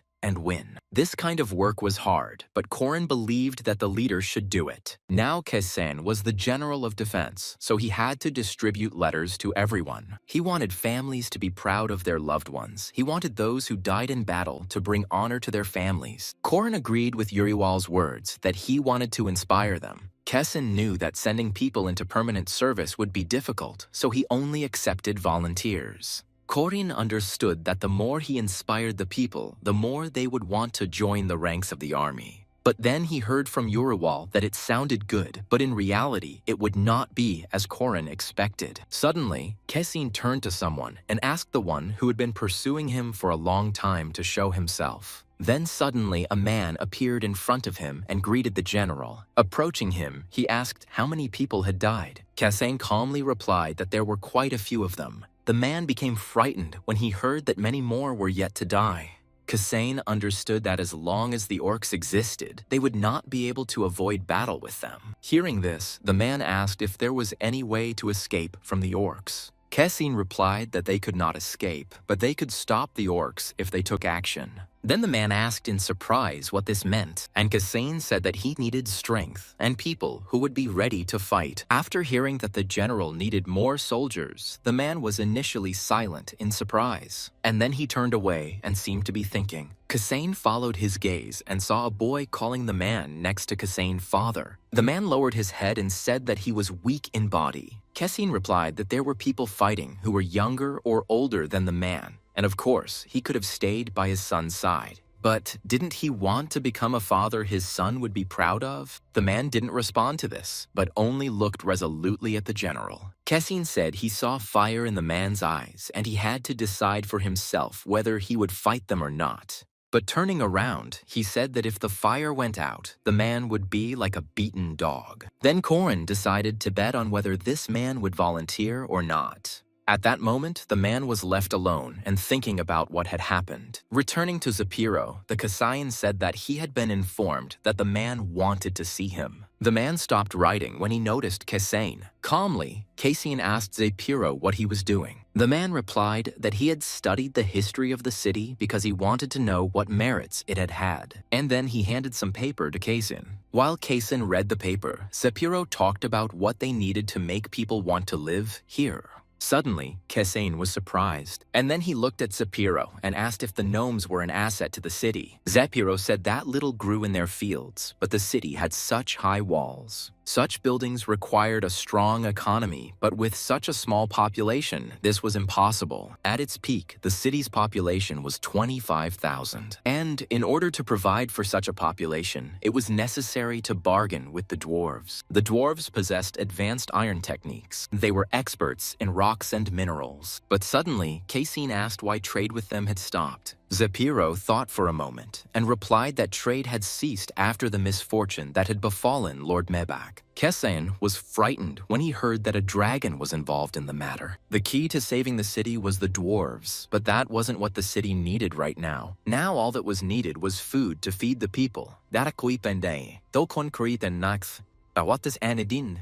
They can chat and you asafa, eu buys, undakwage stilmakapuentes in kayanenak quasti. Korin knew that if he found the missing link, he could solve the puzzle. Suddenly, someone burst into the room and said that they had arrived. The man nervously kept repeating that they were already here. Frightened, Kesin immediately thought that they were talking about orcs, but the man said that the orcs did too, and they all fought. Hearing that Quibble had arrived, Zapiro was also surprised. However, Kesin was not familiar with this name, so he was left in confusion. And then he was told that these were merchants and friends of his father who had arrived in the city. Hearing that they had brought food with them, Kesin was surprised. It was at that moment, unexpectedly for himself, that Korin was able to find the missing puzzle, and then the whole picture was assembled. Afterwards, they climbed up the wall and began to observe what was happening. A lot of dust rose below due to the arriving carts with goods, but then hungry orcs decided to attack them. Despite this, the brave warriors killed them with ease.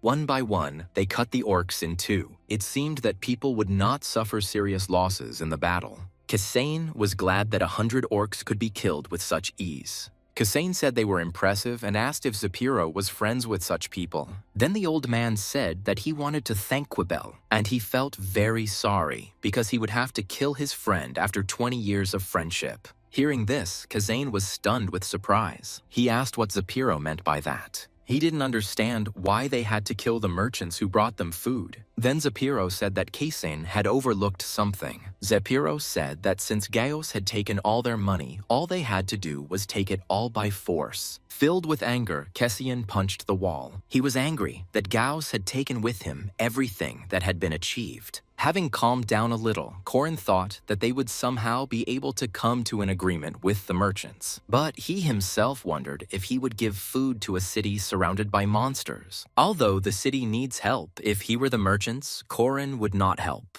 Traders who had come a long way would not want to incur losses. But even if so, their goods were needed by the city. Corin already understood that life depended only on yourself and it was worth killing or being killed. And then he agreed with Zephyr. He thought that this task was inevitable anyway, so now it was worth planning everything. He then turned to Zephyro and said that they should hurry and meet the guests. As expected, they soon met the arrivals. Zephyro thanked all the people for the journey they had made. His friend replied to the man that they had received them very well, as they had even been accommodated in the Lord's house. But Zephyro said it was a great honor for them because the traders had come a long way. The man thought that coming here was worth it. He then followed Zephyro into the building. Suddenly, Kasane told Zephyro that they should not commit a massacre, but rather enter into negotiations. Corin knew he had to complete this mission, and those mercenaries were very strong.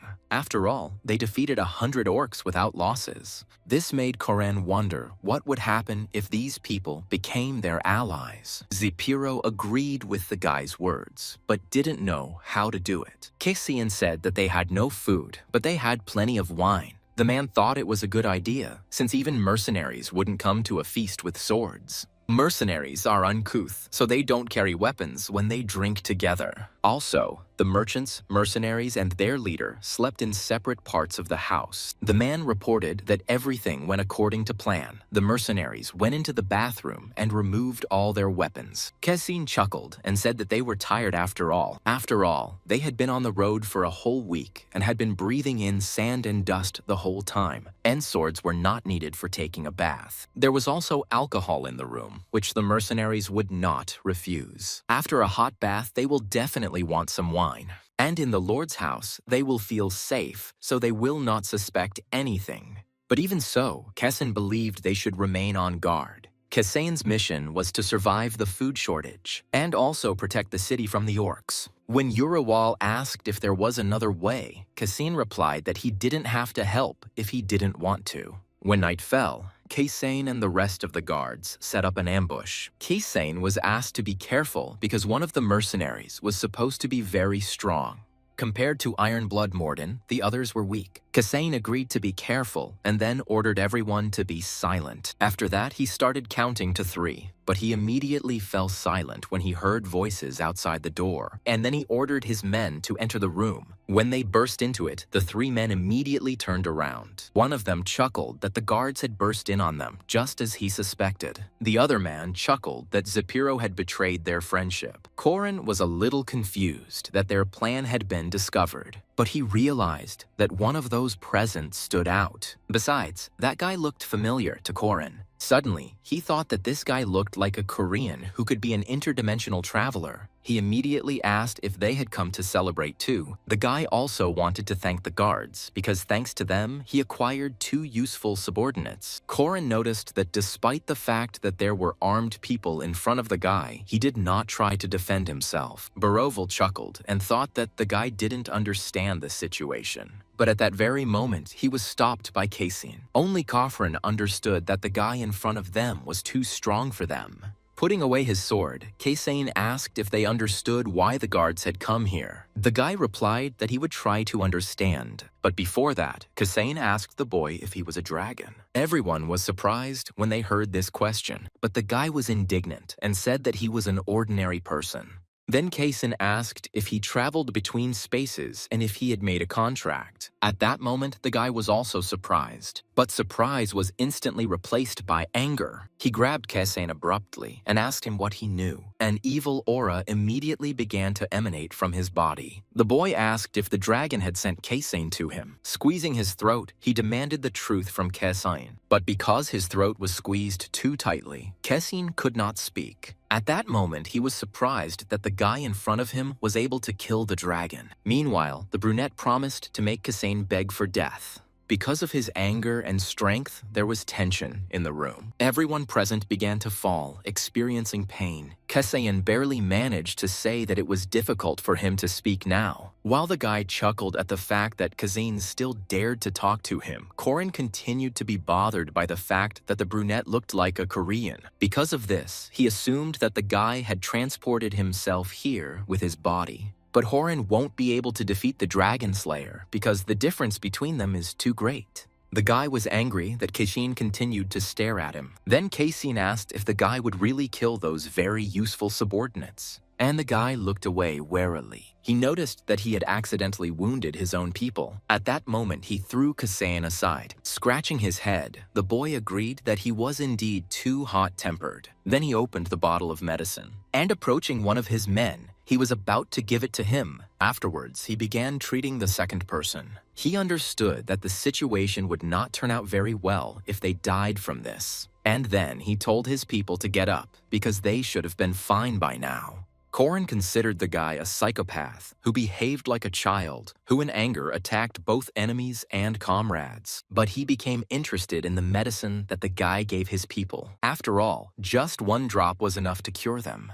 Cassian said they looked better and the guy agreed. But suddenly the brunette became interested in something. Only now did he notice that everyone had lost consciousness, but not Kisain. Although Kessen withstood the pressure, he was tired. The boy angrily asked Kisain again who he was. Korin was surprised that this question was asked of him only now, although he felt dizzy and nauseous. Only Uraval and the unyielding spirit of the Korin kept him on his feet. Kessin replied that he was there on contract, so he was able to withstand the attack. The guy asked if Kasain had also sold his soul and gone to hell, and then he said mockingly that the guard was pathetic. But Korin didn't quite understand what kind of hell the guy was talking about, and whether he meant that very company. However, he understood that the guy in front of him was somehow different. Suddenly, he suggested greeting each other again. Genix introduced himself and said that he led a group of traders. Horin was surprised to see the notification that Genix was the main character of the mission. Since Genix was so important, Horin would like to become his ally. But the situation was awkward because just recently he had tried to attack Genix. Kessin also introduced himself and said that he did not have a last name because he was a commoner. Korin noticed that he had almost let slip his real name and origin. Afterwards, he added that it was an honor for him to meet Genix. He also said that he was the head of the city, although he was not worthy of such a title. Kessin said that if things in the city were better, he would repay them for their help. He had to choose his words carefully because Genix was wary of him. Kessin wanted to explain the state of their city, but Genix interrupted him. He said that Kasain talked too much, although he did not seem talkative. When he told him to be quiet, Korin was glad because now he had time to think. Genix seemed frivolous, but he possessed great strength. But suddenly, he was surprised that the main character was neither Kessin nor himself, but Genix. This meant that only Genix could handle the mission. Trying to understand the guy's character, Cassian asked if the victims were okay. Genix replied that it was so, because the elixir healed everyone who died. Now Korin knew for sure that the potion was an elixir. Unexpectedly, Kessin asked to take care of his people too. Now they were all dying, but Genix didn't understand why he should help those who were trying to attack them. Then Kessin said that the city's residents were victims. Genix thought that by not knowing about Genix's identity, Kessin was trying to shirk responsibility. But Kessin only asked if Genix was to blame for what was happening around the city. The main character was not Horin, but Genix. Outside the city, there was a city where a dragon lived. But despite this, the city was surrounded by orcs. Suddenly, the monsters that always remained near the mountain fled. He asked Genix why this happened. Cassine heard that Genix was able to kill the dragon, and he assumed that because of the guy's intervention, the city was surrounded by orcs. Hearing this, the guy became quiet, and then he silently handed the elixir to Cassine. Seeing the elixir in his hands, Korin could not help but rejoice. Genix immediately warned that if more than one drop was given, people would die. Cassine thanked him briefly, and then he approached his people. Almost immediately, he was able to notice how effective the elixir was. Turning around, he said that he was finished, but at that moment, he did not find Genix in the room. Thinking that Genix had not denied his responsibility, Horan realized that his guess was correct. The fall of the city began with the achievement of Genix. But for the city, this achievement turned into a disaster. At the same time, Genix acknowledged his responsibility. Smiling, Korin thought that he would be able to complete his mission. Sitting on the floor, Korin called the gold to himself. When Uriwal asked what he was doing, Kasane replied that he was digging for gold. He said sadly that while he was locked up, there was nothing to do, so he would think about gold. Due to his own failure, Kisekin ended up in prison. Then he wanted to check the information about the task. And I noticed that after meeting with Genix, the task changed a little. The robbery was interrupted, but if it hadn't been for that attempt, he wouldn't have met Genix. According to the assignment, Genix was looking for 4 comrades, one of whom was supposed to be Kesane. The guy mentioned that Kesane helped him find 2 subordinates. Horan assumed that the 2 had previously refused to join Genix. But this made Korin smile, because if they helped him, then he would help them. The next day, they came to Kasane. The man said Genix wanted to see him. Standing up, Kasane immediately agreed to go. But the man thought he was acting strangely. He assumed that Kasane was so frightened that he began to delirious. Suddenly, he asked Kasane if he was okay. The guy replied with a smile that it was so. The man asked not to worry and said that Genix was not too angry and should not kill Kasane. Korin guessed that despair must have clouded his mind. But unlike the tense Kasane, Korin actually behaved calmly. Thinking it was better to act like Kasane, he said he felt relieved. He explained this by saying that Genix could help them protect the city. But suddenly he heard voices from the side. The guy saw that people were still being given food. Looking over the state of the city, Kasane said that Genix was probably not a bad person. When the man asked him to hurry, Korin seemed glad. It seemed to him that this man saw him in a good light. Deciding to try to get more information out of the man, Kasane asked what Genix was like.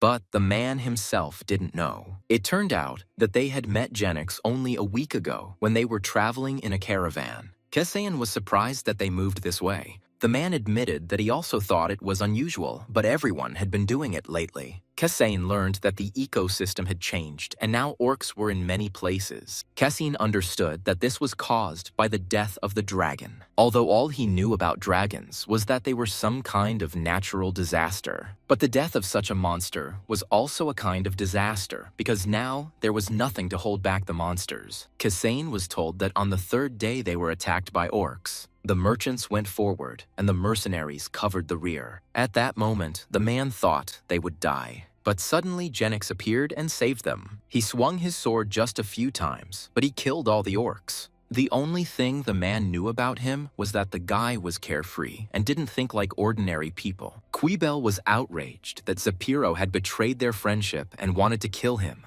Looking down, Zapiro only said he was sorry. But the man didn't need empty apologies, and he continued to be angry. Unable to bear it, Genix told them to stop. He asked not to insult Zapiro's parents, because it was disgusting for him to hear such things. And he added that Zapiro did not decide to do this on his own. And then he asked to invite their next guest. Then Kasane entered the room, and everyone turned to look at him. As he entered, he waited silently for Genix to speak to him. First, Kasane was congratulated on his promotion and asked if he had any excuses. But Kasane replied that there were none. His answer angered Quibel. Then Kasane repeated again that he had no excuses. The guy honestly admitted that he wanted to kill those who came to them with goodwill.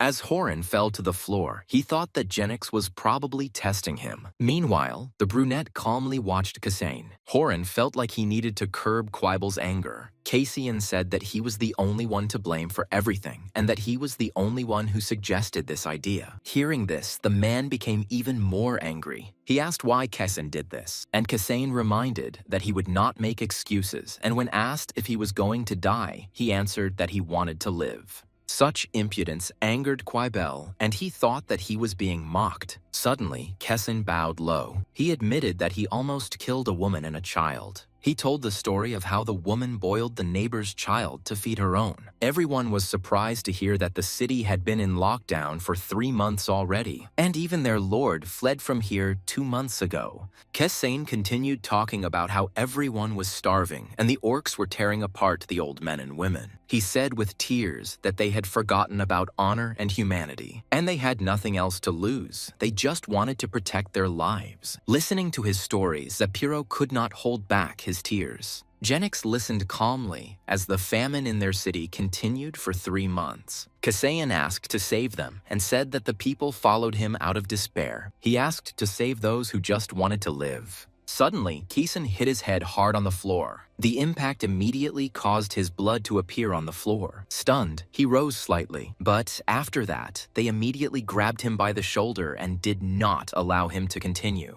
Genix noticed that Kessen had no intention of making excuses, but he did, and he was like a poisonous snake. But Genix was even glad about it. Looking at Kessen, he said that he could use a person like that. As he was losing consciousness, Korin heard everyone saying that he was a complete psycho. Korin thought that this was the end, but suddenly he came to his senses. He immediately thought it was because of Genix's elixir. Korin realized that the potion was quite effective. Genix told Quibble that he had lost. Quibble thought Genix's arguments were pointless, but the boy asked if the man was unhappy about anything. He wanted to complain about something, but Genix interrupted him. The guy said that the city had to endure a tragedy, so they forgot about conscience. And then he reminded that Quibble had recently abandoned mercenaries to save a caravan. Hearing this, Quibble hesitated. But Genix didn't want to hear anything more from him because he believed that this city was nobler than Quibble. The man had to admit it. Turning to Mortem, Genix asked for food for the city. He wanted to feed those who had been hungry for so long, and Mortem agreed. Suddenly, Quibble interrupted them and said that the merchants should take care of this. Genix silently turned his gaze to him. Not understanding him, Genix asked if Quibble couldn't do it. But he immediately asked if the man would be able to cope with this and control his anger and resentment. The man smiled and said that any merchant does not show off his feelings. Genix agreed and decided to give Mortem another task, to divide the mercenaries into new recruits and experienced ones. He asked to find shortcomings in the defense system and eliminate them. Mortem said he would select those who fought during the siege. Afterwards, Genix turned his gaze to Zepiro. When the man was approached, he was surprised. Genix asked him to take a day off and then he would get the job, but Zepiro wanted to object. But Genix said that if they wanted him to help them, they had to obey. Then Zepiro hesitantly thanked the guy. The boy said that the deputy mayor's burden did not suit the man. Zepiro was surprised to hear that Genix would now bear the burden. And then he burst into tears and thanked the guy. But Genix asked him to stop and just go and rest because it was painful to look at the old man. As Zepiro left, Kasane watched him go. He thought in surprise that this was amazing. Although Genix sounded arrogant, he gave clear instructions. Now all of Genix's men had received their orders and left. Only Kasane remained.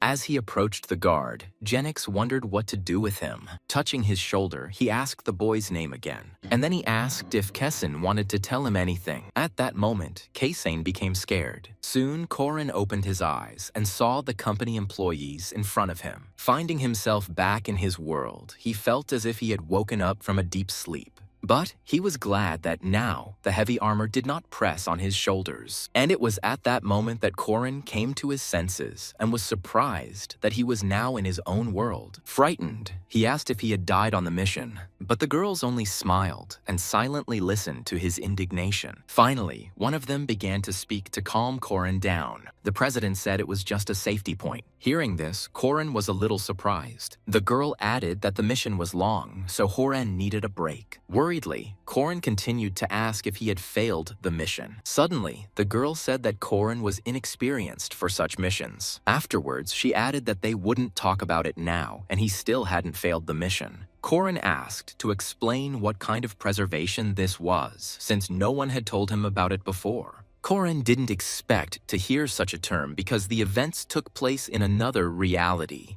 The girl said that it was dangerous to continue the mission, so they gave Horan a safe place. But hearing about the danger, Korin asked why he was not wounded then. Suddenly, he looked forward in surprise. When everything started to swim before his eyes, the girl said that his mind was overloaded. And then Koren grabbed his head. The president said he was at level 4 and it was already becoming difficult for his body. At that moment, Koren's head was splitting. Kasayan's past was very tragic. Because of this, Koren could not think of what was happening as some kind of game because it was the reality of another world. The girl said that Koren and Kisin were in danger. Genix began to suspect him, and a little more, and the guy would have found out about everything. Koren agreed with this. The question Genix wanted to ask could affect not only Horan, but also the company. He suspected that was why they had suspended the mission. Afterwards, he asked who Genix was. Horan suspected that Genix was a fellow traveler, but traveling with his real body. The president merely reminded that there is information to which Koren does not yet have access. The president heard the boys' dissatisfied thoughts that if they had secrets, they could at least explain why he couldn't know about them. Angered, she told Horan that he had played carelessly and was trying to find out what he shouldn't have. The girl's sudden anger confused Koren, and he realized that he shouldn't have talked about the contract and the measurements. The girl confirmed that this is exactly what was being discussed. Having let out her emotions, she took a deep breath. Then Koren asked her to explain what exactly his mistake was. The girl said that it was annoying that Horan immediately noticed such things. Koren understood that he was the type of person who would ask questions to satisfy his curiosity. But the president had to agree that Koren had achieved such success thanks to his curiosity. She then added that when he reached level 10, he would open access to such information. Koren replied that he would try. However, his game depended on thoughts and methods. Even if he needs to level up, he will continue to play the way he is used to. And the girl agreed that Koren is exactly who he is. Afterwards, Koren asked if he would continue working on this mission. While checking something on the computer, the girl said that they had no other options. Afterwards, she said that they were given permission. They could share some information so that Genix wouldn't catch Horan red-handed. Koren was surprised when they were going to give him myths from other worlds. But the girl explained that this would help prepare for the interrogation. Then the guy opened the folder given to him with interest. He was surprised to see references to hell and an evil god. However, thanks to this, he understood what Genix had meant then. If it would help clear suspicion from himself, Horan thought it was a good idea. The president said that everything Horan needed to know was written on the next page. After reading its contents, Horan thought that it looked like the plot of some kind of game. Elan supports the law of cause and effect, while Ad, on the contrary, tried to destroy this law. However, Horan considered it strange to consider this goddess evil just because she makes contracts in exchange for a person's soul. The girl suddenly said that their company was somewhat reminiscent of this goddess, but did they harm Horan? Koren himself understood that the company had always only helped him. The girl believed that the afterlife was important because the soul was the most valuable thing, but reality was also important. And she believed that such a contradiction was necessary to preserve the integrity of Koren's soul. Koren asked them to stop because it was beginning to seem as if they wanted to persuade him to do something. The girl was taken aback when she heard that she was going against the principle of mutual consent. With a smile, she suddenly replied that helping Horan was tiring, but he was quite intriguing to her. To Koren's mixed feelings, she replied that it was a compliment and compared Koren to a spicy fried octopus. But this comparison seemed very bizarre to Horan. Because she really liked this kind of food, the girl asked him to recommend a restaurant to her. But Koren suddenly became embarrassed because it seemed like they were trying to ask him out on a date. And noticing his reaction, the girl said that all men without experience in relationships are hopeless. Afterwards, she said that Koren's thoughts were confused due to fatigue, so he should go home and rest. Koren came here early in the morning, but it was already getting dark. While he was in another dimension, time continued to pass in his home world. When asked what he would do with the money, the guy reminded him that he had not yet completed the mission. It was then explained to him that in the case of a long-term mission, he could receive payment in advance. But Korino was warned that if he took the payment at the end, the amount would be higher. Koren guessed this, but wanted to get the money now, so that in case of failure, he would have insurance, especially considering that this mission was so risky. But suddenly he remembered something. Jumping up abruptly from his seat, Koren asked to wait. He asked if he could take something other than money if he successfully completed the mission. The girl asked what exactly he meant by that, and Horan admitted that he wanted the potion that Genix used. But upon hearing this, the president's face changed. She immediately refused, since bringing objects into another dimension is prohibited. Corin asked why, since he had been given gold coins before. He fractured his skull, but that medicine cured him. The president replied that it was completely different from gold coins. After all, he didn't exist in this world, which means his appearance would upset the balance. But Corin was indignant at these words because it was just a bottle of liquid. Then the girl calmly asked not to bring personal emotions into this. Horan was surprised when she asked if he wanted to get it for his mother. He was angered that telepathy touched him on the raw, but then he realized that he had never told them about his mother. He sternly asked if they really had to pry into his personal life. But in fact, he understood that they knew everything from the start. They were even able to obtain all the information about a gang they had never seen. The girl understood that this made him feel uncomfortable, but they had their reasons for doing so. She explained that by drinking such a medicine, the sick person will be cured and the healthy person will gain immortality. The president asked how much large companies would be willing to pay for this. Hearing this, Corin realized the gravity of the situation. If Horan sells such an elixir, he will become rich, and after drinking it, he will become immortal.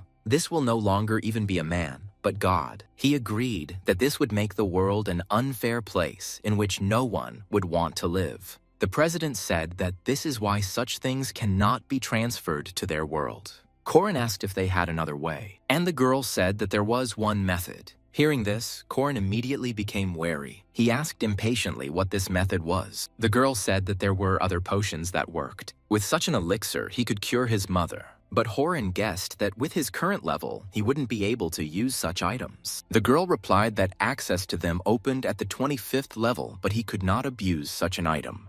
Corin realized that since the potion was available, it could be used to help loved ones and family. Once again surprised by his intelligence, the girl said that Corin had talent. She then added that she truly wanted to help him, but Horan needed to continue working hard, and she swore on her name, which she couldn't yet say. Corin tensed up at the fact that she was hiding her name. However, she still hid a lot of things from him, although it was temporary. Corin noticed that the president spoke sincerely, which meant it was true. The guy thought he could trust them, so he thanked her. But she said it wasn't worth it, because it was business. Overcome with emotion, Corin admitted that they were so desperate that they hoped it would all end quickly.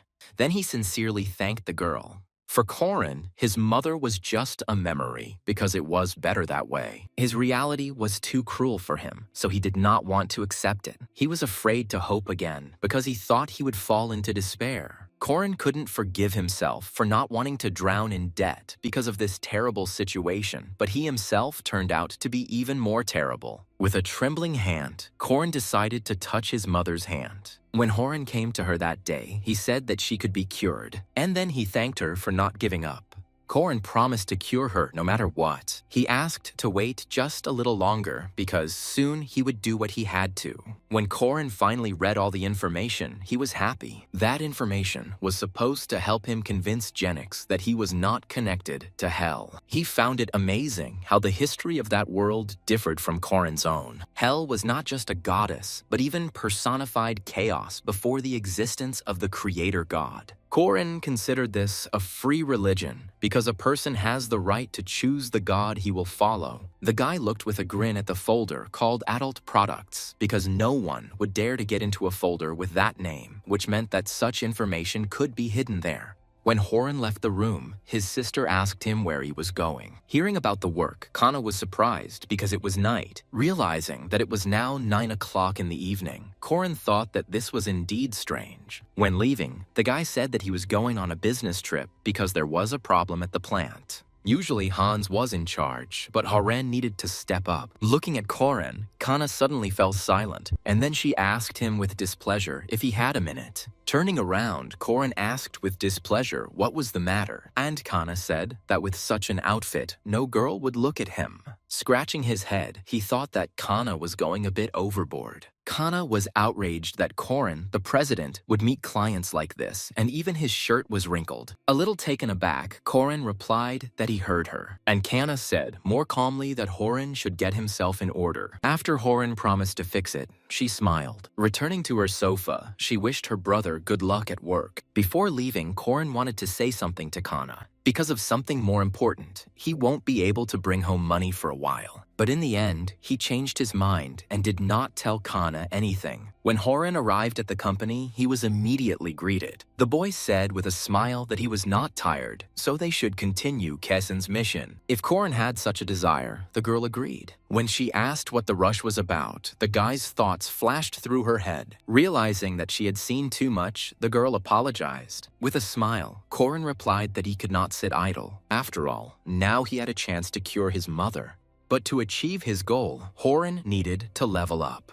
The first 2 levels were easy to overcome, but the further he went, the more difficult it became. Korin knew that access to the potion would open, but he didn't yet know how much he would have to pay for it. It was a business, and obviously, the company would not be involved in charity. But suddenly, the girl asked not to worry about anything. Korin was surprised to hear that leveling up was hard, but getting Dharma was easy. When he asked her what she meant, the girl realized that she had said too much. Korin had heard of a similar term, karma, what you are born with. Karma was a hole you couldn't get out of. Then what is Dharma? Listening to Korin's thoughts, the girl suddenly asked not to tell the president about this. She said that there is no point in talking about karma and dharma. Her answer interested Korin. It seemed to him that the girl was panicking about this situation. Korin asked what difference it made what he was thinking, since he was unlikely to guess. And the girl cried out that the problem was precisely that Korin had guessed correctly. Panicking, the girl asked what she should do now. And Korin grinned because it was too easy with this girl. Korin said it was bad, but even if he remained silent, the president would read his thoughts. Then the girl said that if he drew a line between the conscious and the subconscious, it would be more difficult for them to read minds. Korin thought that the point was whether he would express his thoughts in words or leave them as an abstract idea. Having read his thoughts, the girl said that everything was correct. She then added that if you think with your subconscious, the speed of your thoughts will be too great. Korin was surprised to hear this. Then he suddenly remembered the meeting with the president after Strovan's mission. That day, the president misread his mind. During that conversation, Korin's head was filled with a fictitious job. But the president thought he was thinking about his final mission. This meant that they did not read thoughts directly and only received them in the form of messages. Even though their company traded souls, they weren't perfect. Reading minds is an amazing skill, but if Horin can learn to bypass it, he will have an advantage. Suddenly, he asked if this information was not prohibited.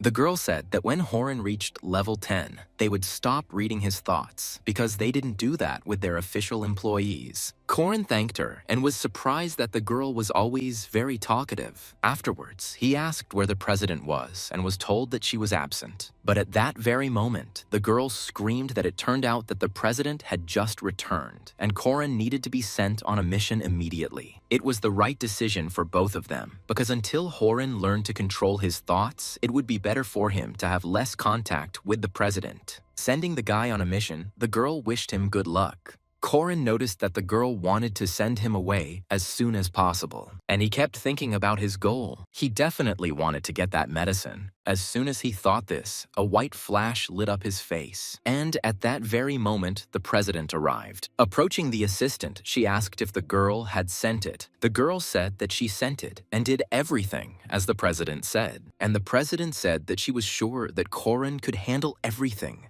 But the assistant was angry because now her work evaluation was ruined. And then she asked why the president was making things more complicated. Looking at Horin, she replied that Horin was skeptical about this job, and even if they told her how to complete the mission, it would hardly help. She knew that Korin would trust the decision he came to on his own. Afterwards, she said that Korin was playing too unpredictably, and in order to predict his game, they should change the course of events. The assistant only agreed, since it was difficult to follow his train of thought. Unexpectedly, she asked the president whether Korin would acquire new skills in the future. The girl was surprised to hear that the president really hoped for this. She then added that doing hard work gives you more joy. At that moment, the assistant realized that the president had deliberately set everything up that way. But the president asked not to be mistaken, because everything happened solely because of Korin's actions. After all, if he works a lot but does not receive a reward, then it will be a waste of time. After listening to the president, the assistant promised to contact Strovan.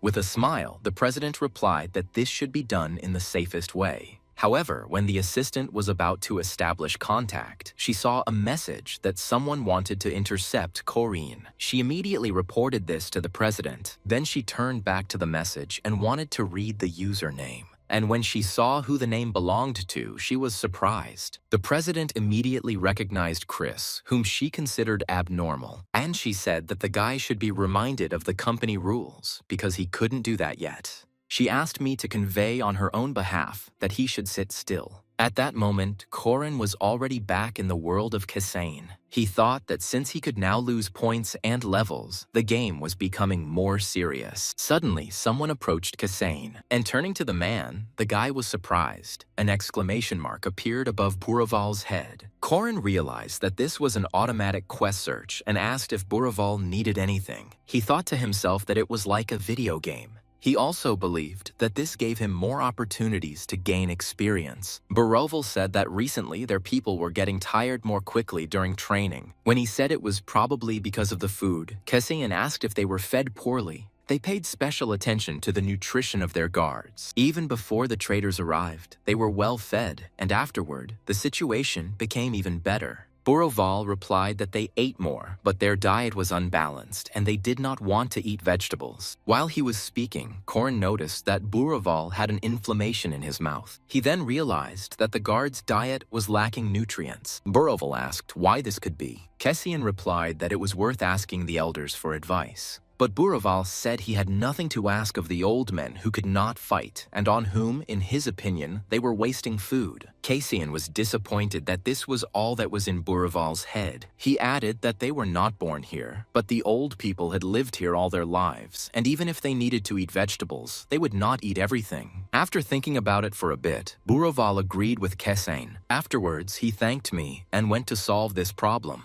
After reading the quest completion notification, Horan thought he had managed to quickly solve the problem. Previously, he was worried that he might lose experience points, but the solution to this problem turned out to be simple. Approaching one of his men who looked unwell, Kessian asked how he felt. Upon hearing that he had diarrhea, Kessian recommended keeping his stomach warm. Having met an old man on the street, Kessian learned that he was worried about his son, who was weak but served in the guard. And Kessian promised to personally look after his son. Because of what was happening, Kessian's mission was starting to feel too much like a game. People with exclamation marks gave tasks of varying levels of difficulty. For each quest, Korin received very little experience, but this did not upset him. After all, some quests, like the one with Buraval, offered a big reward. When Yurival was outraged that the knight was doing such a thing, Korin replied that their city should be united. Seeing Kessian passing by them, the guards greeted the commander. Kessian did the same, and at the same time praised the guards. Korin had solved the problem of hunger, but now he was wondering how he could raise the spirits of the city. There was also the question of trade routes.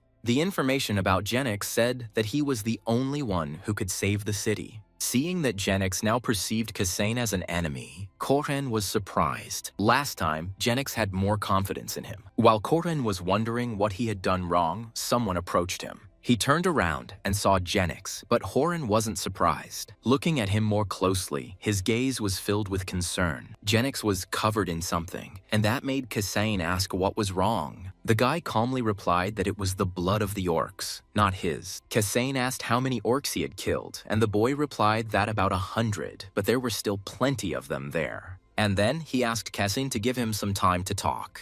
Horan noticed that Genix was looking at him with distrust. However, he calmed down and was ready to start a conversation, and he said that he wanted to talk to Genix too. After that, they silently headed towards the palace. Urival had a bad feeling and assumed that Genix considered Kesane dangerous. When Genix said he had questions, Kesane replied that he would answer honestly. First, he asked how Kesane knew that Genix was traveling between worlds. Kesane replied that it was the first time he had met such a person, but there were many records in their temple. Genix asked what temple they were talking about. Continuing, Kesane said that he served his goddess of freedom and encouragement. He also showed the sign that was shown by the servants of the goddess Hel. Genix asked how long Kesane had served her, and the boy replied that it had only been 2 years. And Kesane's rank in the temple was low since he had not been serving for very long. But when asked what kind of power Kesane had, he did not answer, since servants of low rank are forbidden to talk about such things. Suddenly, Genix showed Kesane 2 fingers, as if counting. Afterwards, he wanted to ask one more question, because Kesane was not surprised to learn that Genix had killed 100 orcs. But Kesane should definitely have been surprised, because in this world, it is difficult to defeat so many orcs. And from the message, Horan learned that Genix could fight 500 orcs. Kesane replied that Mordem had told him how Genix had killed all the orcs on the way here. However, after this answer, he noticed that Genix's trust in him became even less. At that moment, Genix's face darkened. Only then did Horan realize that Genix had been counting how many times Kesane had lied to him. Genix asked why Kazan had come to Canadium. Horan began to panic, thinking that Genix could read his mind. He replied anxiously that he had lived here for 10 years and could not come here because he knew what would happen in 10 years. Kesane was from another place, but he had lived in this city for 12 years. After listening to him, Genix remained silent for a while. But later, he said that at least now he told the truth. At that moment, Horan wasn't sure if Genix had actually read his mind, but he definitely knew when Kazan was lying. And at that moment, Genix asked who Kesane was always talking to so nicely. Kesane replied excitedly that he didn't understand what the guy was talking about. The president ordered not to say anything about their company. Genix was angry that Kesane had lied to him for the 4th time. And he was also angry that he wanted to solve everything with words, but there were people who did not want to listen to him. At that moment, he rushed at Kazan with his fists. He struck Kazan in the shoulder and shattered his bones. Grabbing the sore spot, Kazan began to scream in pain. And as he fell to the floor, Genix looked down at him. Kazan asked Genix why he did it, and the guy replied that Kazan had lied to him 4 times, so he would spend the next 4 hours beating the truth out of him. The next blow broke Kazan's bones again. Because of the pain, he could not dodge the blows, and only took them. And the blows were so strong that his body flew back. Very quickly, his body became overloaded, and he began coughing up blood. However, Horan noticed that Genix only broke bones, but did not hit vital organs. At that moment, he realized that this psycho would beat him for 4 hours. With a grin, Genix said that the elixir would be just right, but it was expensive, and there was little left. Reaching out to him, he told Cassine that thanks to the medicine, he would not die. Seeing the healing potion, Kesain was surprised. However, Genix did not respond and only said that Kesain did not realize the seriousness of the situation. He later added that he didn't know how to torture people and it didn't suit him. Genix won't kill Kesain, but if he endures all this, the guy will recognize him. Realizing what awaited him, Kesain trembled. After 4 hours, Kesain went outside. However, he was so weak that he tripped over a small stone. Moreover, after what happened, he was more sensitive to pain. Horan was angry that Genix had decided to push him to this point. Genix didn't know how to torture, but he understood perfectly well what it was for. When Genix started beating him, Uriwal tried to bring Horan to his senses. However, he was too scared. Genix was looking forward to the fun that was just beginning for him. Kesain asked not to approach him, but Urival wanted to intervene and help. Korin understood that if he hadn't given control of his body to Uriwal, then everything would have been over. Having come to his senses, he asked Urival if he was okay. But even Urival, who was a steadfast knight, was tired. Although, thanks to Genix's potion, all of Kesain's wounds healed. Just when the guy thought that he would get by without quests today, he met Zapiro. He asked if something had happened, and there was a sign above his head. Kesain couldn't tell what had happened, so he simply replied that everything was fine. Zapiro continued that there had been unrest in the city lately, so he decided to take a look around. Seeing the reward for his quest, Korin knew he couldn't refuse. Zapiro said that fights started because of stupid misunderstandings between people. Suddenly, Korin thought that there was a similar person next to him, and it was his father. Zapiro asked what made people think that way. Sayhas.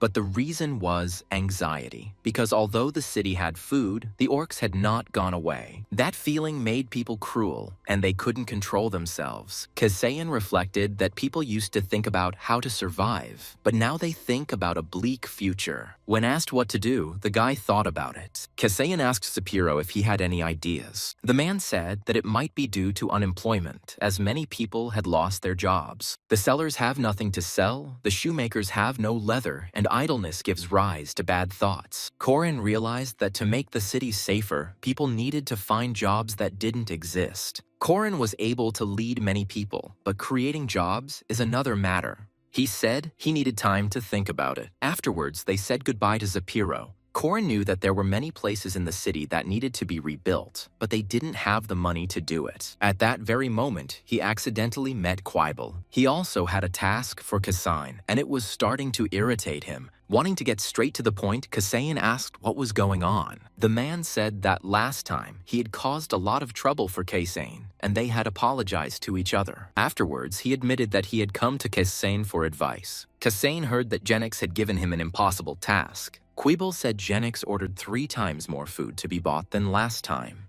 Hearing this, Korin was also surprised. After all, the amount of food they brought was already enormous. That food was enough to feed 5,000 people for 3 months. Quibel also said that Genix kicked him out and told him that if he didn't know the solution, he should ask Kasayan. Kessin was a little confused. Then in the task, Korin saw that he needed to surprise Quibel so that he would acknowledge him. Quibel already knew how to solve this problem, but he continued to be persistent with his questions. Then Horan realized that Quibel was testing him, but such a character trait was typical for a man, considering that he was a merchant. Realizing this, Kasain muttered something to himself, and then he pointed to the side and said that that place would be suitable. If you demolish those old buildings, they will have a large plot of land. However, Quibel didn't understand why the guy was saying this, and Kasain suggested making a farm to keep animals and grow vegetables. Hearing this, Quibel was surprised. Kasain assumed that Genix wanted the city to be self-sufficient in produce.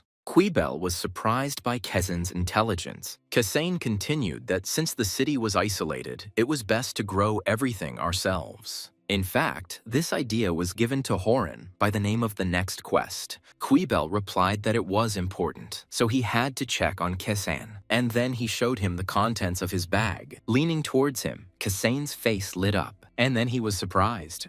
There were many precious stones in the bag. What he saw had too strong an impression on him, but this only made Quibel laugh. Kessin, alarmed, asked what it was, and Quibel reminded him of Genix's order to buy more food. Each of those stones was the size of a middle finger, but most likely, all those jewels came to Genix from the dragon's lair. Quibel admitted that he never would have thought that he would be working with such a sum, and then he asked Kasain where he should direct the caravan. But at that moment, it wasn't a test. Quibel really didn't know how to do better. Kasain asked what exactly the problem was. There is enough food in the city for 3 months, but it will take Quibel 4 to return to the city. Moreover, with a large load, they will move even slower. At that moment, Korin saw a message about a new quest. Genix was a dragon slayer, but Horan wondered why he needed trade routes. Afterwards, Kasain replied that he would study the map and come up with something. Quibel finally said that their caravan would leave tomorrow morning.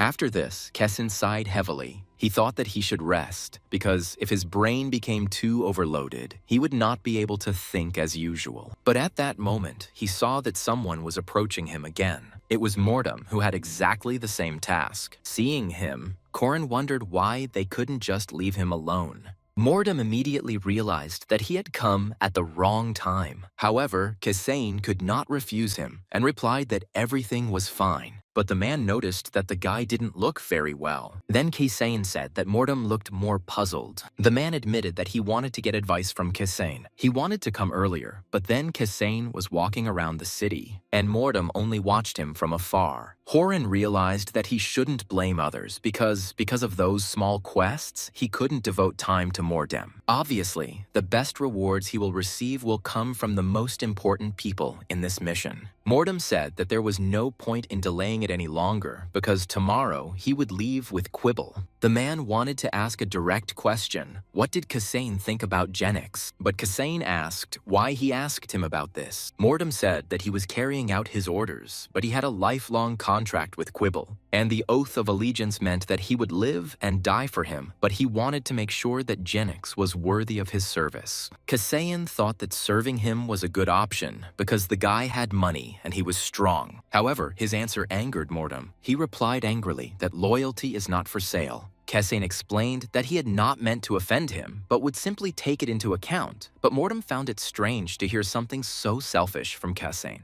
Then Horan thought that Mordem was somewhat similar to Urival. Kisain explained that he was defending an abandoned city, and there were no other options except saving everyone, because then everyone would die. Drawing his sword, he said that he had sworn allegiance to Lord Canadium. But in his heart, Gauss was not the Lord of Canadium. Hearing that he served someone much more important, Mordsum assumed it was the king. But Kisain said that was not the case. He replied that he served the people of Canadium. However, Mordem said it was difficult for him to talk about such things. He replied that his grandfather was a knight, and his father also wanted to become one, but could not, and Mordem himself also wanted to become a knight. Suddenly, Kisain said that perhaps now was the time to make this dream come true. Mordem said he would think about it, but he didn't want to be like Genix. On the contrary, he wanted to find a person who would light a flame in his heart. Then Kisain suggested watching Genix for a little while longer. In fact, Horan knew that Genix would have to become someone important to Mordem. Suddenly Mordem said that this was impossible. He continued that if he left the city tomorrow, he would never see Genix again. That was his premonition. Hearing this, Kisain became a little worried. Trying to sleep, Korin thought about that conversation. It seemed to him that perhaps this was the system's way of warning him about the failure of the mission. Perhaps Mordem shouldn't be allowed to leave the city, but Quibble was important too. At the same time, if Mordem stays here, then Quibble's mission will be in jeopardy because the other mercenaries are not good enough. When he woke up, Korn thought that he seemed to hear a familiar voice. As he got up, he remembered how he had hoped that after a good night's sleep, he would be able to come up with something. Looking at the map, he realized that there was still food left to buy in one city. But for some reason, the name of that city seemed familiar to Kisain. Then he remembered what he had been told about a teleportation scroll that could transport them to Erdel. It seemed like he came up with a solution at that moment. He remembered the teleportation scroll for one person. He thought with a smile that the scroll was made for this moment. At that moment, the caravan was already about to set off. But Kaisen, who suddenly appeared, interrupted the conversation between Quibble and Mordem. Quibble asked what had happened since Kaisen hadn't even gotten dressed. Then Kaisen asked Quibble if he rode.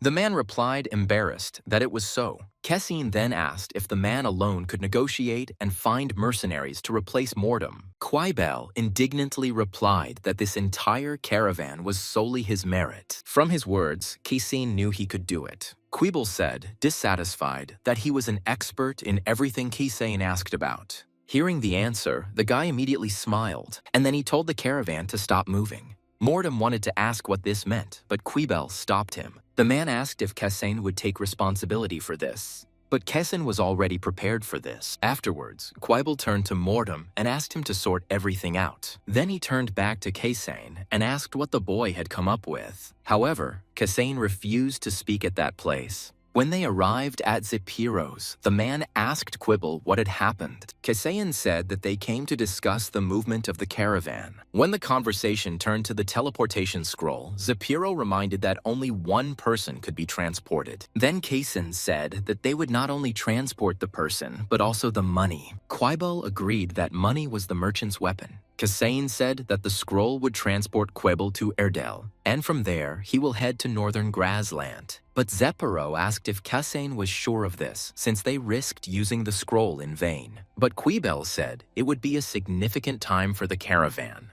Besides, Erdel wasn't surrounded by monsters, which meant that from there, Quibble could safely travel to northern Grassland. There you just had to buy up everything you could get. Kessin said there was no point in wasting time on negotiations and quality control. Zephyro and Quibble countered that they would then face significant losses. Kasain chuckled at the thought that for them these actions were completely absurd. However, he explained that what is important now is not profit, but time. Quibble was surprised that he was told not to think about money and spending. But later, the man agreed that he needed to think flexibly. If they pay attention to time, they can move forward.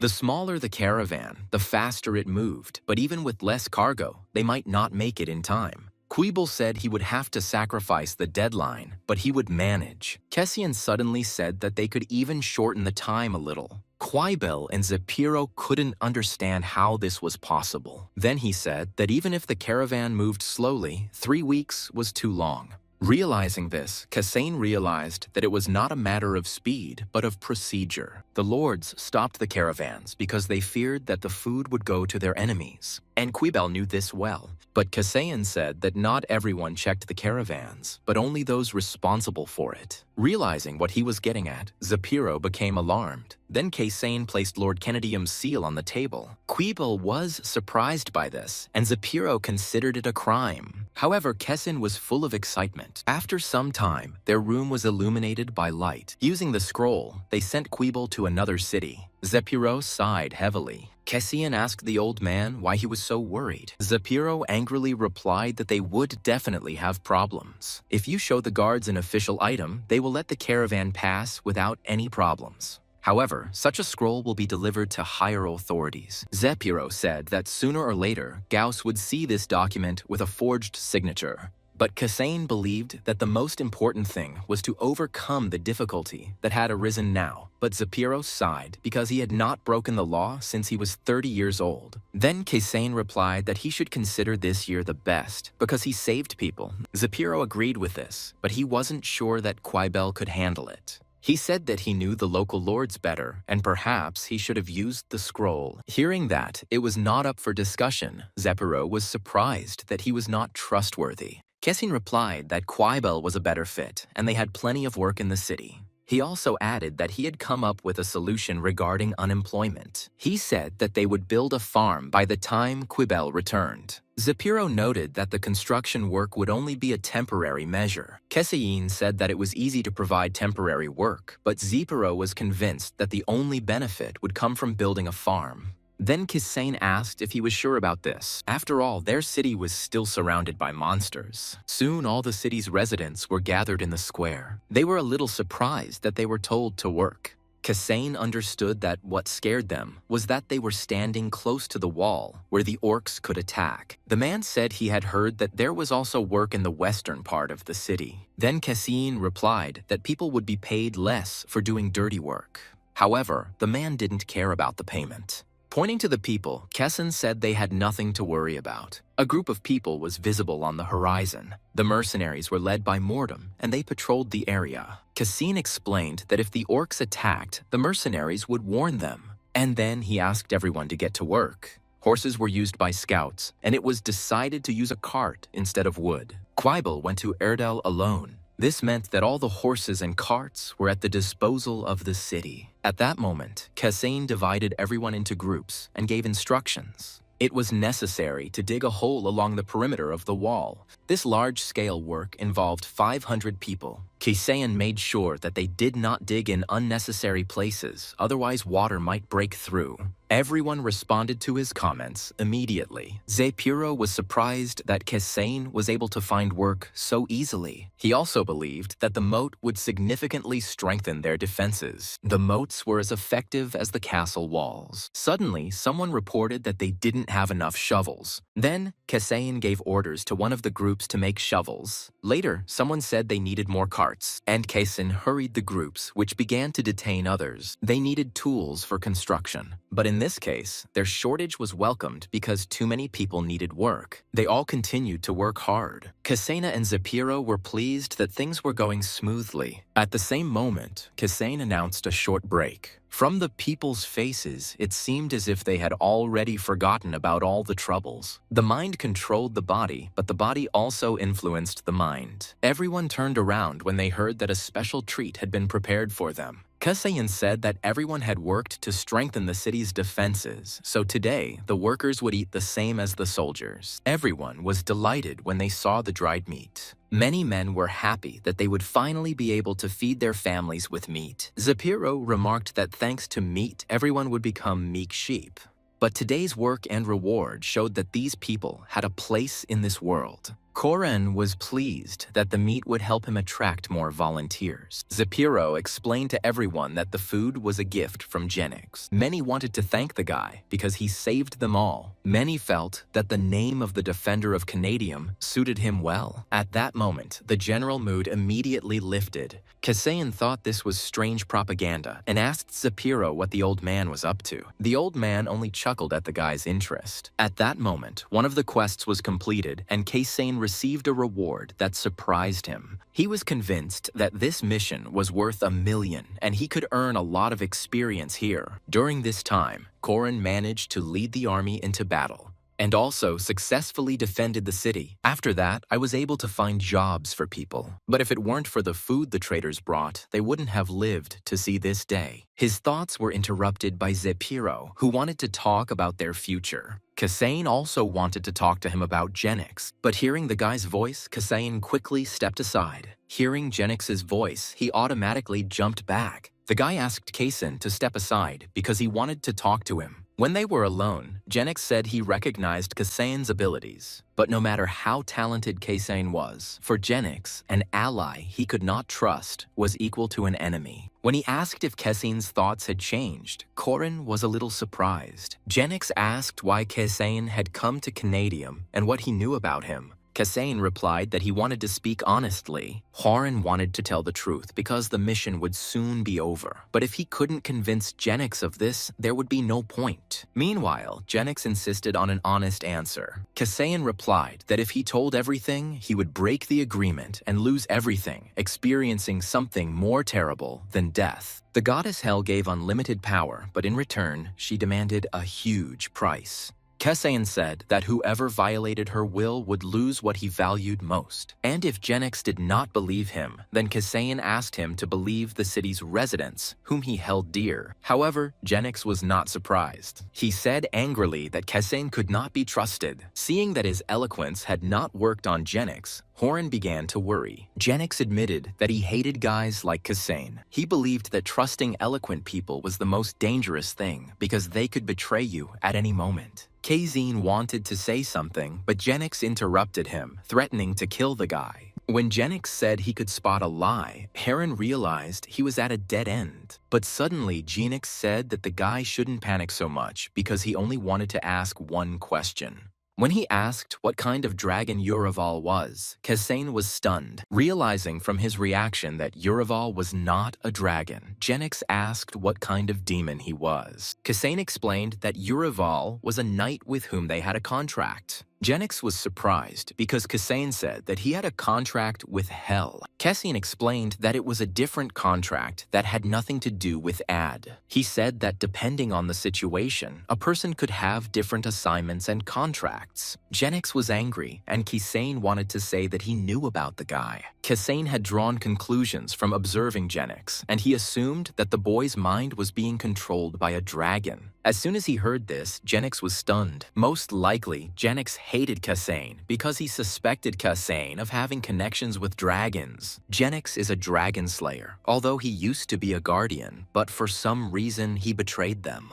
At first, Horan thought the boy had gone through a crisis, but what if he had gone through a terrible ordeal that had made him like this? Kasain knew that Genix hated him because the boy misled people with his eloquence. Then Genix asked him to shut up. Kasane admitted that he had secrets, but Genix himself would not reveal personal information about himself. He boldly declared that Genix was no better than the dragon he hated. After hearing this, Genix lost his temper, and then he hit Kasane in the torso. Experiencing a sharp pain, Kasane slowly lowered his gaze, and he saw that his body was pierced through and through. Afterwards, he collapsed to the floor, exhausted. Koren was close to the end and did not understand why everything turned out this way. However, then his body began to recover. As he was losing consciousness, Horan saw someone talking to Genix. Through his sleep, he continued to hear the newcomer scolding Genix. He didn't understand where that man came from or who he was. In his mind, he suddenly heard someone's voice. The voice that asked him to use it reminded Horan of Strovan. When someone appeared next to him, Koren turned around. It was Uriwal, who apologized and admitted that he had been scared. But Koren didn't understand what he was talking about. Urival admitted that when they met Genix, he unconsciously retreated into Koren's subconscious. Seeing him, Urival felt weak and thought that he would only hinder Koren. Eloquence had no effect on Genix, although it might have worked before. Then Horan said that he was not trusted, so Genix did not want to listen to him. When he tearfully asked for the city to be saved, Genix was touched. But then the suppression of Kasane and the trust of Urival worked simultaneously. Horan couldn't stand up to Genix without trust, so Urival admitted it was his fault. But Koren replied that nothing could be done about it. Genix tortured Urival in a way that was worse than any torture. Koren reassured that even from this failure, a lesson could be learned. He admitted that he thought everything could be solved with words, but it didn't always work. Urival was glad that he was not blamed, and the next moment, Koren found himself again in Kasane's body. That wound was fatal and the internal organs were destroyed. But now he doesn't even have a scar left. Then the elf appeared and asked if he was feeling better. Horan immediately recognized her as the one who had scolded Genix. He immediately thanked her for her help. The elf replied that it was because they followed the same faith. Koren chuckled to himself at the fact that he was immediately given a new puzzle. But then he replied that it was probably hard for her to deal with Genix. The girl said that she noticed something about Kasane, and the guy thought she meant that he was rude to the Dragon Slayer. The girl laughed and said that he was right. Kasane asked if she had already found out that he served the goddess. Hearing this, the elf was surprised. She said that Kasane was really smart, so Genix wanted to tell him everything. But she noticed that she did not feel the power of a goddess from Kasane. The guy replied that the goddess gave them different powers. But, in fact, he didn't want to end the conversation and gave the elf hints. Kasane gave her hints, but did not lie to her. The girl asked how he would prove it. As he prepared to answer, Kasane suddenly remembered that voice. A voice in his subconscious that asked him not to forget about him. And now was the time to use it. At that moment, a certain force began to envelop Kasane's body. Closing his eyes, he asked Strovan for help. Then even more dark power began to emanate from the guy's body. Horan intended to use the fragment of Strovan's soul. All this time, the elf was watching him. However, restrictions were placed on Kasane. He could not use 2 shards at once. At this moment, the elf became interested. She admitted that it was the power of darkness. A little excited, Kasane replied that everything was exactly as he said. Strovan was a killer who radiated darkness, like the power of hell. Then the girl said that her mistake had caused a misunderstanding. However, she said that Kasane had caused a stir and enraged Genix. Koren decided to lie and said that he had not thought that this could happen and asked why it happened. The girl replied that he killed the woman he loved. Koren didn't expect to hear such an answer. Now he understood that under the influence of the dragon, Genix committed that murder. That's why he was so emotional, cruel, and distrustful. She also added that the dragon's death was not like that of an ordinary person. Unlike humans, they could be reborn, and if part of that dragon is alive, Genix will want revenge. But then Genix himself entered the room and interrupted the girl. He said he had misunderstood what was happening, but Kishin replied that everything was fine. And then he again reminded me of the limitations that prevented him from telling everything. Then Genix said that Kasane shouldn't do it. Unexpectedly, Kasane said that he used to be a killer and a knight. He said that his family was killed by the guild, and he was killed by the man he considered his lord. Slowly, Genix began to understand what Kaisen was getting at. Kaisen admitted that he knows what it is like to be betrayed. Suddenly, Genix asked if Kaisen was a reincarnator. Kaisen replied that he could not say more, but in fact he did not understand the meaning of the question. The elf agreed that reincarnation was one of the goddess's powers. A smirk appeared on Kaisen's face as he finally won Genix's trust. Genix said that since Kaisen had told the truth about himself, he should share it too. In fact, the dragon he served was a tyrant. Under his control, Genix was continuously trained to become an assassin. He confessed that under the dragon's influence, his body did not age, but his mind was destroyed. And now he is ready to kill this dragon, no matter how many times it returns. Afterwards, they all began to eat lunch. The elf ate the most meat. Korin thought to himself that everything he knew about the fantasy world was a lie. Genix explained that Emiel was half normal, half dark elf, and he explained that she was not an elf who loved nature. The girl said that she loved nature, just in her own way. Suddenly, someone burst into their room. Korin wondered why Litra always came running with such a desperate look. The guy shouted that they were being attacked by orcs. Kessin's face changed immediately. Emiel turned to look at Genix, who remained calm. Afterwards, he said that he would go first. Finally, he told Emiel to take Kessin with her. But Litra was surprised that Genix decided to go out through the window. Turning to Kasen, the girl extended her hand to him. Kasen thought it was strange, but he extended his hand to her. After warning Kasen to hold on tight, she cast a spell, and the next moment, they evaporated. Only Litra was left perplexed by how fast everyone was.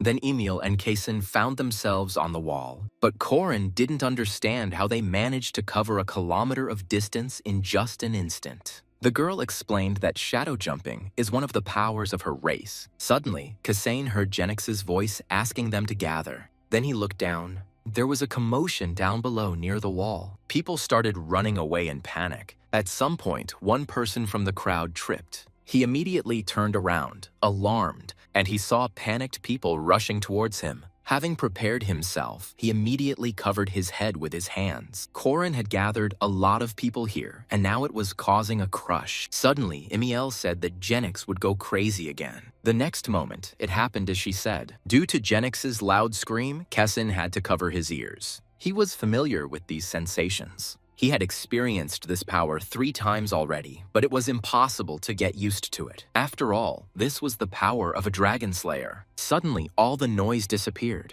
Kesayan looked down and saw that all the people had fallen to the ground. Emiel explained that what Genix hated most was when people abandoned their own. In the past, a dragon took over a village and forced everyone to kill each other, while Genix just watched.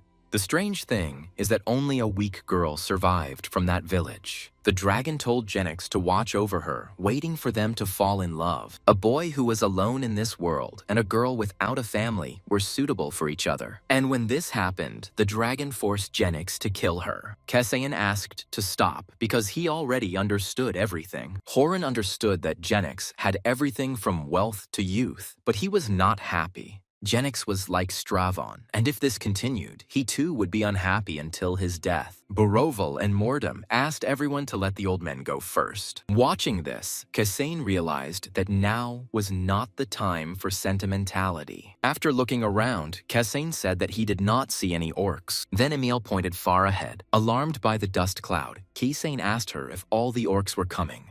But the elf replied that only 300 were coming. But it turned out that people were running towards the city. They all fled from the orcs. Korn was surprised when he saw them, but at that moment, the other guards turned to him. He was told that the people were running away from the orcs, but the orcs were riding on wolves. Hearing about the wolf riders, Kasain immediately became more serious. Meanwhile, the orcs appeared from behind the cloud of dust. The wolf riders were marauders and the terror of these mountains. He understood that in front of them was an army of 1,500 orcs. When they saw the orcs, all the guards thought they would die. But Kisian turned his attention to the orc leader. It was a red-faced orc. He was far more fearsome than any other orc and was the lord of the orcs. Kisian was horrified that this orc was making the other orcs even more dangerous. But having come to his senses, he immediately began to turn around. It turned out that Genix was already in front of the red-faced man. Then the orc greeted Genix. Genix did the same, while simultaneously preparing for the fight. Tarok called Janus a dog who bit his master's hand and now serves people. But Genix, on the contrary, considered Tarok a cur.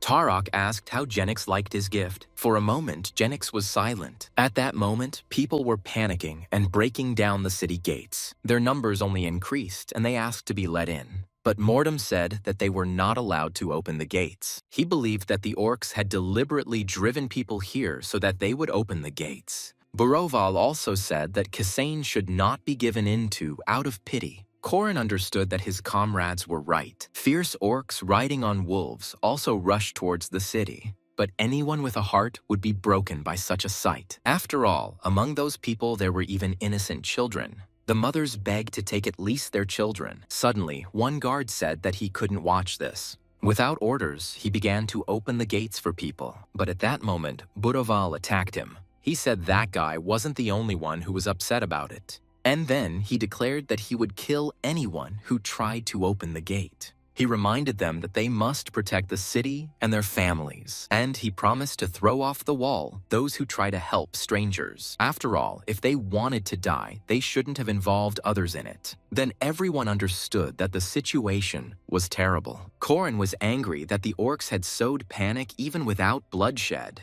The cries for help affected the soldiers' consciousness, and many people fell to the ground without strength. And at that moment, they asked anyone for help, even a demon. Kessin laughed nervously and said he couldn't take it anymore, and then he himself went to open the gate. However, he was stopped by Mordum's hands. He said it was madness and that Kessan should think about the people of Canadium, but Kessan asked if he would remain a man if he watched these people being killed. As a knight, he could not allow the defenseless to die. After all, just recently, the residents of their city were in the same despair. They will die if they open the gate, but Kassin would rather die as a human. Then Buroval intervened and asked if Kisain was sure about this. He nodded decisively and silently. Buroval knew that if he tried to stop him, Kisain would chop him up, so he began to open the gate himself. Immediately after, Kisain gave orders to two groups, telling them to protect the refugees. At that moment, there was a commotion downstairs. Kessin said not to give up their positions until all the refugees had disappeared. Meanwhile, the orcs were approaching them. But suddenly the orcs stopped and silently stared ahead. And a moment later, they turned around completely. All the soldiers were surprised that the orcs were retreating.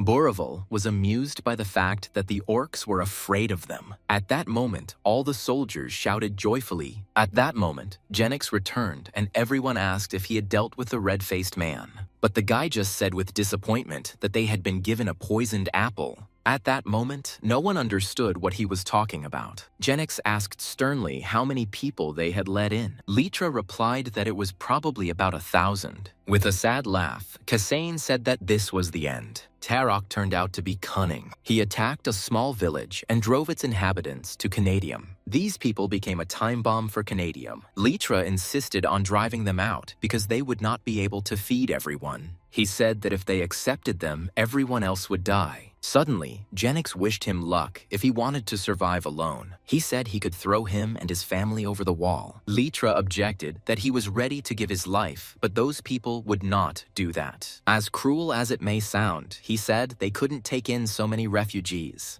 Genix then asked if the city could survive without these refugees. Litra said they would manage somehow. Then Genix asked if they could survive if he took his people with him. Hearing this, Litra became frightened. The guy said menacingly that they were all the same.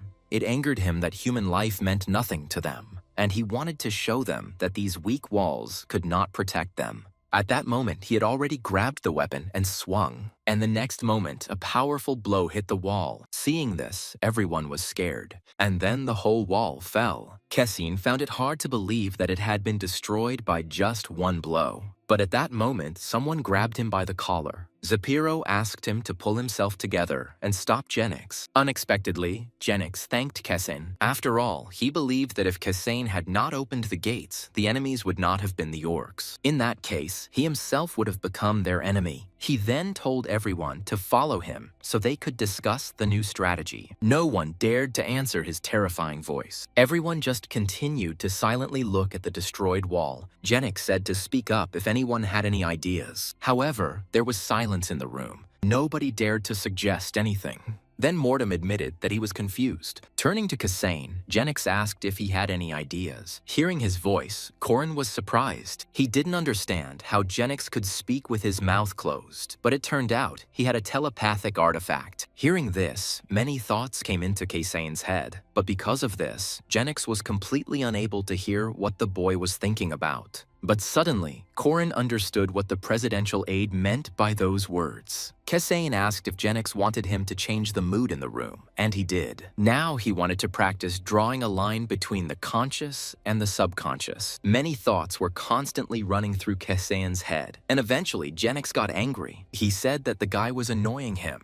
and that he should speak clearly. But Kessen replied that he had not said anything yet. Then the situation in the room only got worse. Now, Horin was confident that he could defend himself against telepathy, and then asked Genix to leave. But since Genix refused, Kassane asked to do it. Surprised, Genix asked how Kassane would calm everyone down. Kassane answered honestly that while Genix was away, he would throw mud at him to make their meeting more productive. But Genix was surprised by what he heard. Jumping up from his seat, he became angry at Kassane. The others were also shocked by Kassane's impudence. Previously, Genix had asked to do at least something to change the environment, but now he refused. Hearing Kassane's thoughts, Genix recoiled slightly. Afterwards, he asked if 1 hour would be enough for them.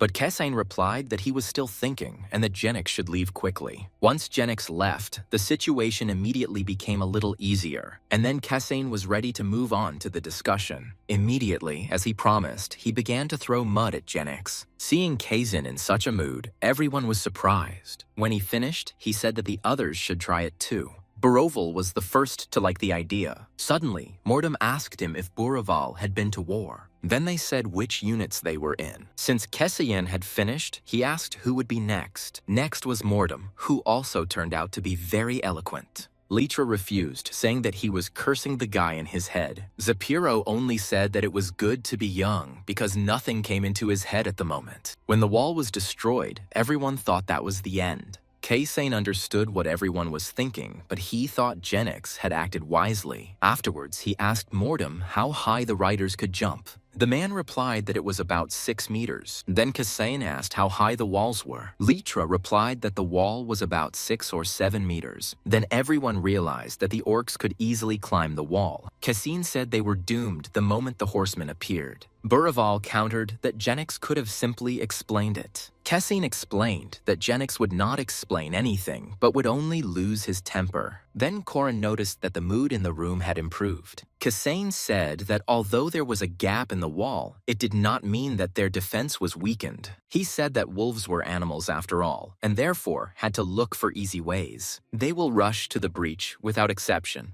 Therefore, he believed that it was necessary to gather all his forces in one point. He suggested that everyone make tower defense, but no one understood what he was talking about. After some time, Kassane met with Genix. He then asked if they had decided to do bunkering. Kassane didn't know what it was, and Genix replied briefly that it was a game suited to people like them. But then Kassane decided that he would pretend to know what they were talking about in order to get Kassane to talk. Genix was now more friendly towards him, but he was still wary. Kassane said that to implement the plan, they would need a lot of materials. Then he showed Genix the tower defense plan. He also said that they needed time to prepare. Genix replied that Tarok said they would return in a month and he would keep his word. Kassane agreed that the orc was unlikely to change his mind.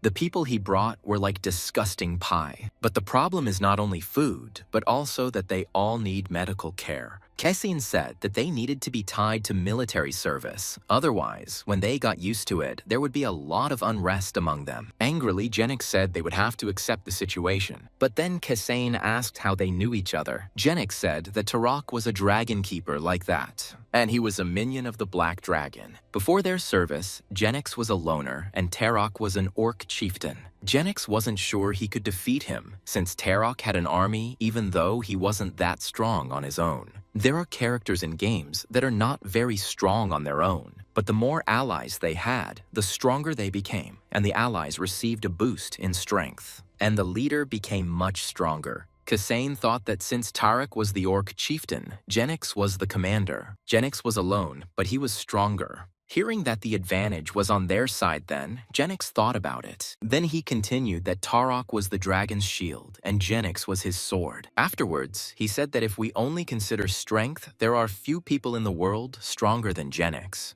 Kasane replied that this was why the dragon did not want anything human to remain in the boy. Genix suddenly said that he was only good at fighting, but he didn't know how to get along with people, much less lead them. And then he admitted that he needed help. Then Korin understood why the boy was looking for 4 comrades. Genix was strong, but to become a leader, he needed those who could fill his weaknesses. They were a merchant and an administrator, and also a mercenary and a knight. But he found it strange that there were 2 warriors in the team. At that moment, Lidra entered the room. He informed Genix that a representative of the refugees wanted to see him. Only then did Genix remember that they were keeping the refugees locked up. And then he said to bring that man. Genix didn't know how to talk to people, so Kasane volunteered to help. The refugees were settled in a corner of the city and forbidden to leave. But these people were treated like prisoners. The man asked them if they had opened the gate. Grendel thanked them for saving his people.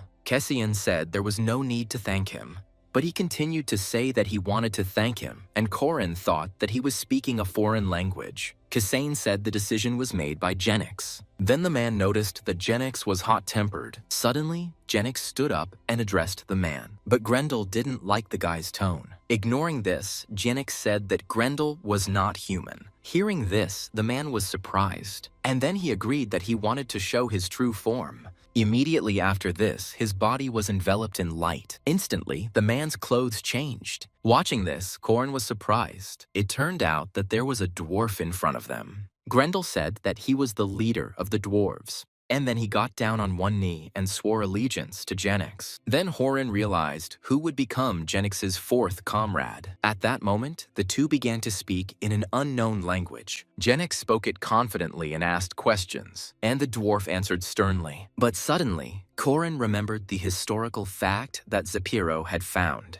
Previously, the city traded with dwarves. Then Kaisin asked if the dwarves were not strong warriors. The dwarf became angry and said that the orcs were weaker than them. The dwarf said that the dragon wanted to kill all the women and children. Then Kaisin realized that they were half-dwarves. Having escaped from the dragon, they began to hide among people. The dwarves were strong warriors, but they could not fight in human form. At the same time, if they return to their form, the dragon will find them. So all they could do was run in a human body. Then Genix said that he had killed the dragon, so there was nothing to be afraid of. Then the dwarf was only glad again that he had sworn allegiance to him, although Korin had already regretted opening the gate many times. The appearance of people may have complicated the task, but at the same time, they were part of it. Then Kessin intervened and asked to resume cooperation with the dwarves. The gnome agreed because they missed this business.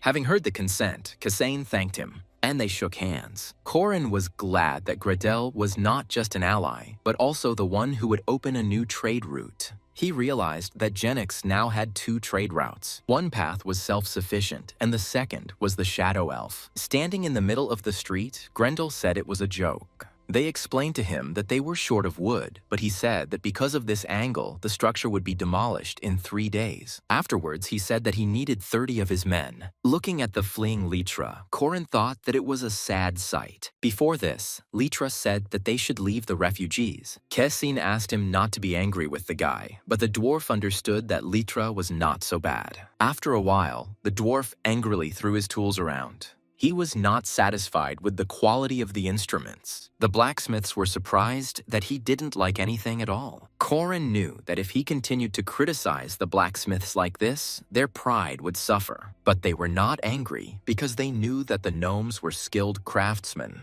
People have always learned something new, no matter whether they worked for 20 years or more. But the lifespan of the dwarves was longer, which meant they had a lot of experience. Soon, the dwarf was given a defense plan, but he said the traps were small. Cassine agreed that they couldn't just erect towers. Traps were a common tactic in tower defense and were intended to have a large kill zone. The traps will hurt the orcs, and all that remains is to finish them off. Suddenly, the dwarf said that we need to put spears sticking out of the ground. He said that orcs are just a piece of meat. But suddenly he heard someone come in. It turned out that Emiel had arrived. She asked angrily, "What about Genix's sword?" The dwarf turned his attention to her in surprise, and then his face turned red. She loudly declared that his sword was created by her tribe.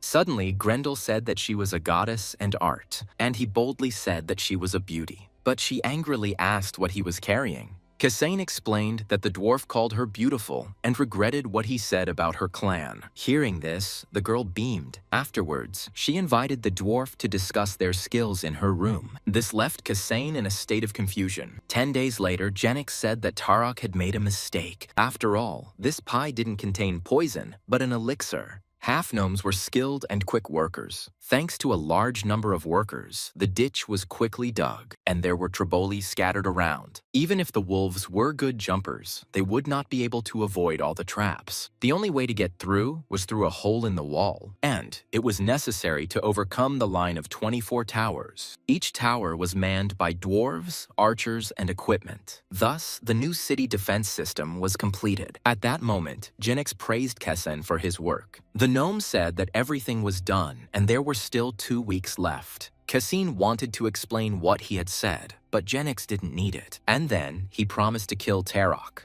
Afterwards, he wanted to leave, not wanting to disturb everyone. In fact, he wanted to devote time to training. But everyone was surprised that a man who could kill orcs with one swing needed training. Genix explained that Tarok is not so simple. Cassine agreed that the orc army would become stronger, as would their city. Genix agreed with what was said. Mordum chuckled at the fact that Cassine became a translator. Suddenly, Buroval asked how Genix would train, since many were interested. Genix said he was hunting ogres who had a dragon fragment. Hearing this, everyone lost their desire to join. Corin had met someone like this before. But then he asked which fragment Genix was talking about. Genix hadn't spoken before, but now he was ready to share. He explained that the dragon was not dead. Its fragments were still calling to each other, and when they were reunited, it would be reborn. Genix only had 20%, and the more he collected, the stronger he would become. Tarok had about 10, but he didn't stand still either. The guy said that the orc would be different from the one he had last met. Cassine was a little surprised by what he heard, but now he knew that the dragon fragment gave its owner enormous power. As long as Genix has more fragments, he will be able to defeat Tarok. Buraval suddenly asked what if they also had this fragment. Genix replied that they would go crazy and then die. Or they will be lucky and gain a power that is not of this world. When asked if they were jealous, Cassine replied that they were not. He calmly replied that he was not envious at all. He told Genix that with greater power comes greater responsibility. But Cassine would replace responsibility with the word pain. He believed that this power was only compensation for the pain that a person experiences. After listening to him, Genix grinned and said that he didn't like Cassine at all, but there was sympathy in Cassine's eyes. Genix became a monster driven only by revenge, and only the dragon's flame allowed him to feel alive. Crouching down on the ground, Horin thought he was worried about Genix, so Cassine asked him to be careful. He asked to protect what is dear to him, and if it is not there, then it must be acquired. Genix heard that this was the only way he could remain human. Having said that he could be human if he wanted to be, Genix looked up. Cassine didn't understand him, and the boy said that was the last thing El said. Afterwards, Genix looked at the others. Then he wanted to tell them something, but in the end, he left without finishing.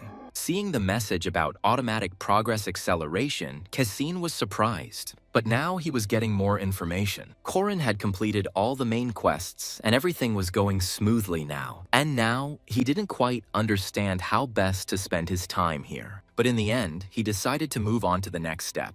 He couldn't afford to be distracted by other tasks because he risked angering Genix. Accelerating his progress, Corin suddenly saw Cassine in front of him. But this scene was already familiar to him. Cassian suddenly said that it was funny, but it looked pathetic, and then he said that Korin could rest. After these words, he disappeared. Seeing this, Korin was surprised. As if in fast forward, Cassian himself communicated with people and carried out tasks. He dealt with the side quests as if he were giving Horin a gift. Because of this, Korin thought that Cassian was cool. After all, he didn't do anything, but he still gained experience. But suddenly, Korin heard that Cassian was waiting for the mission to end. Immediately after this, he returned to Cassian's body. First, he decided to look around.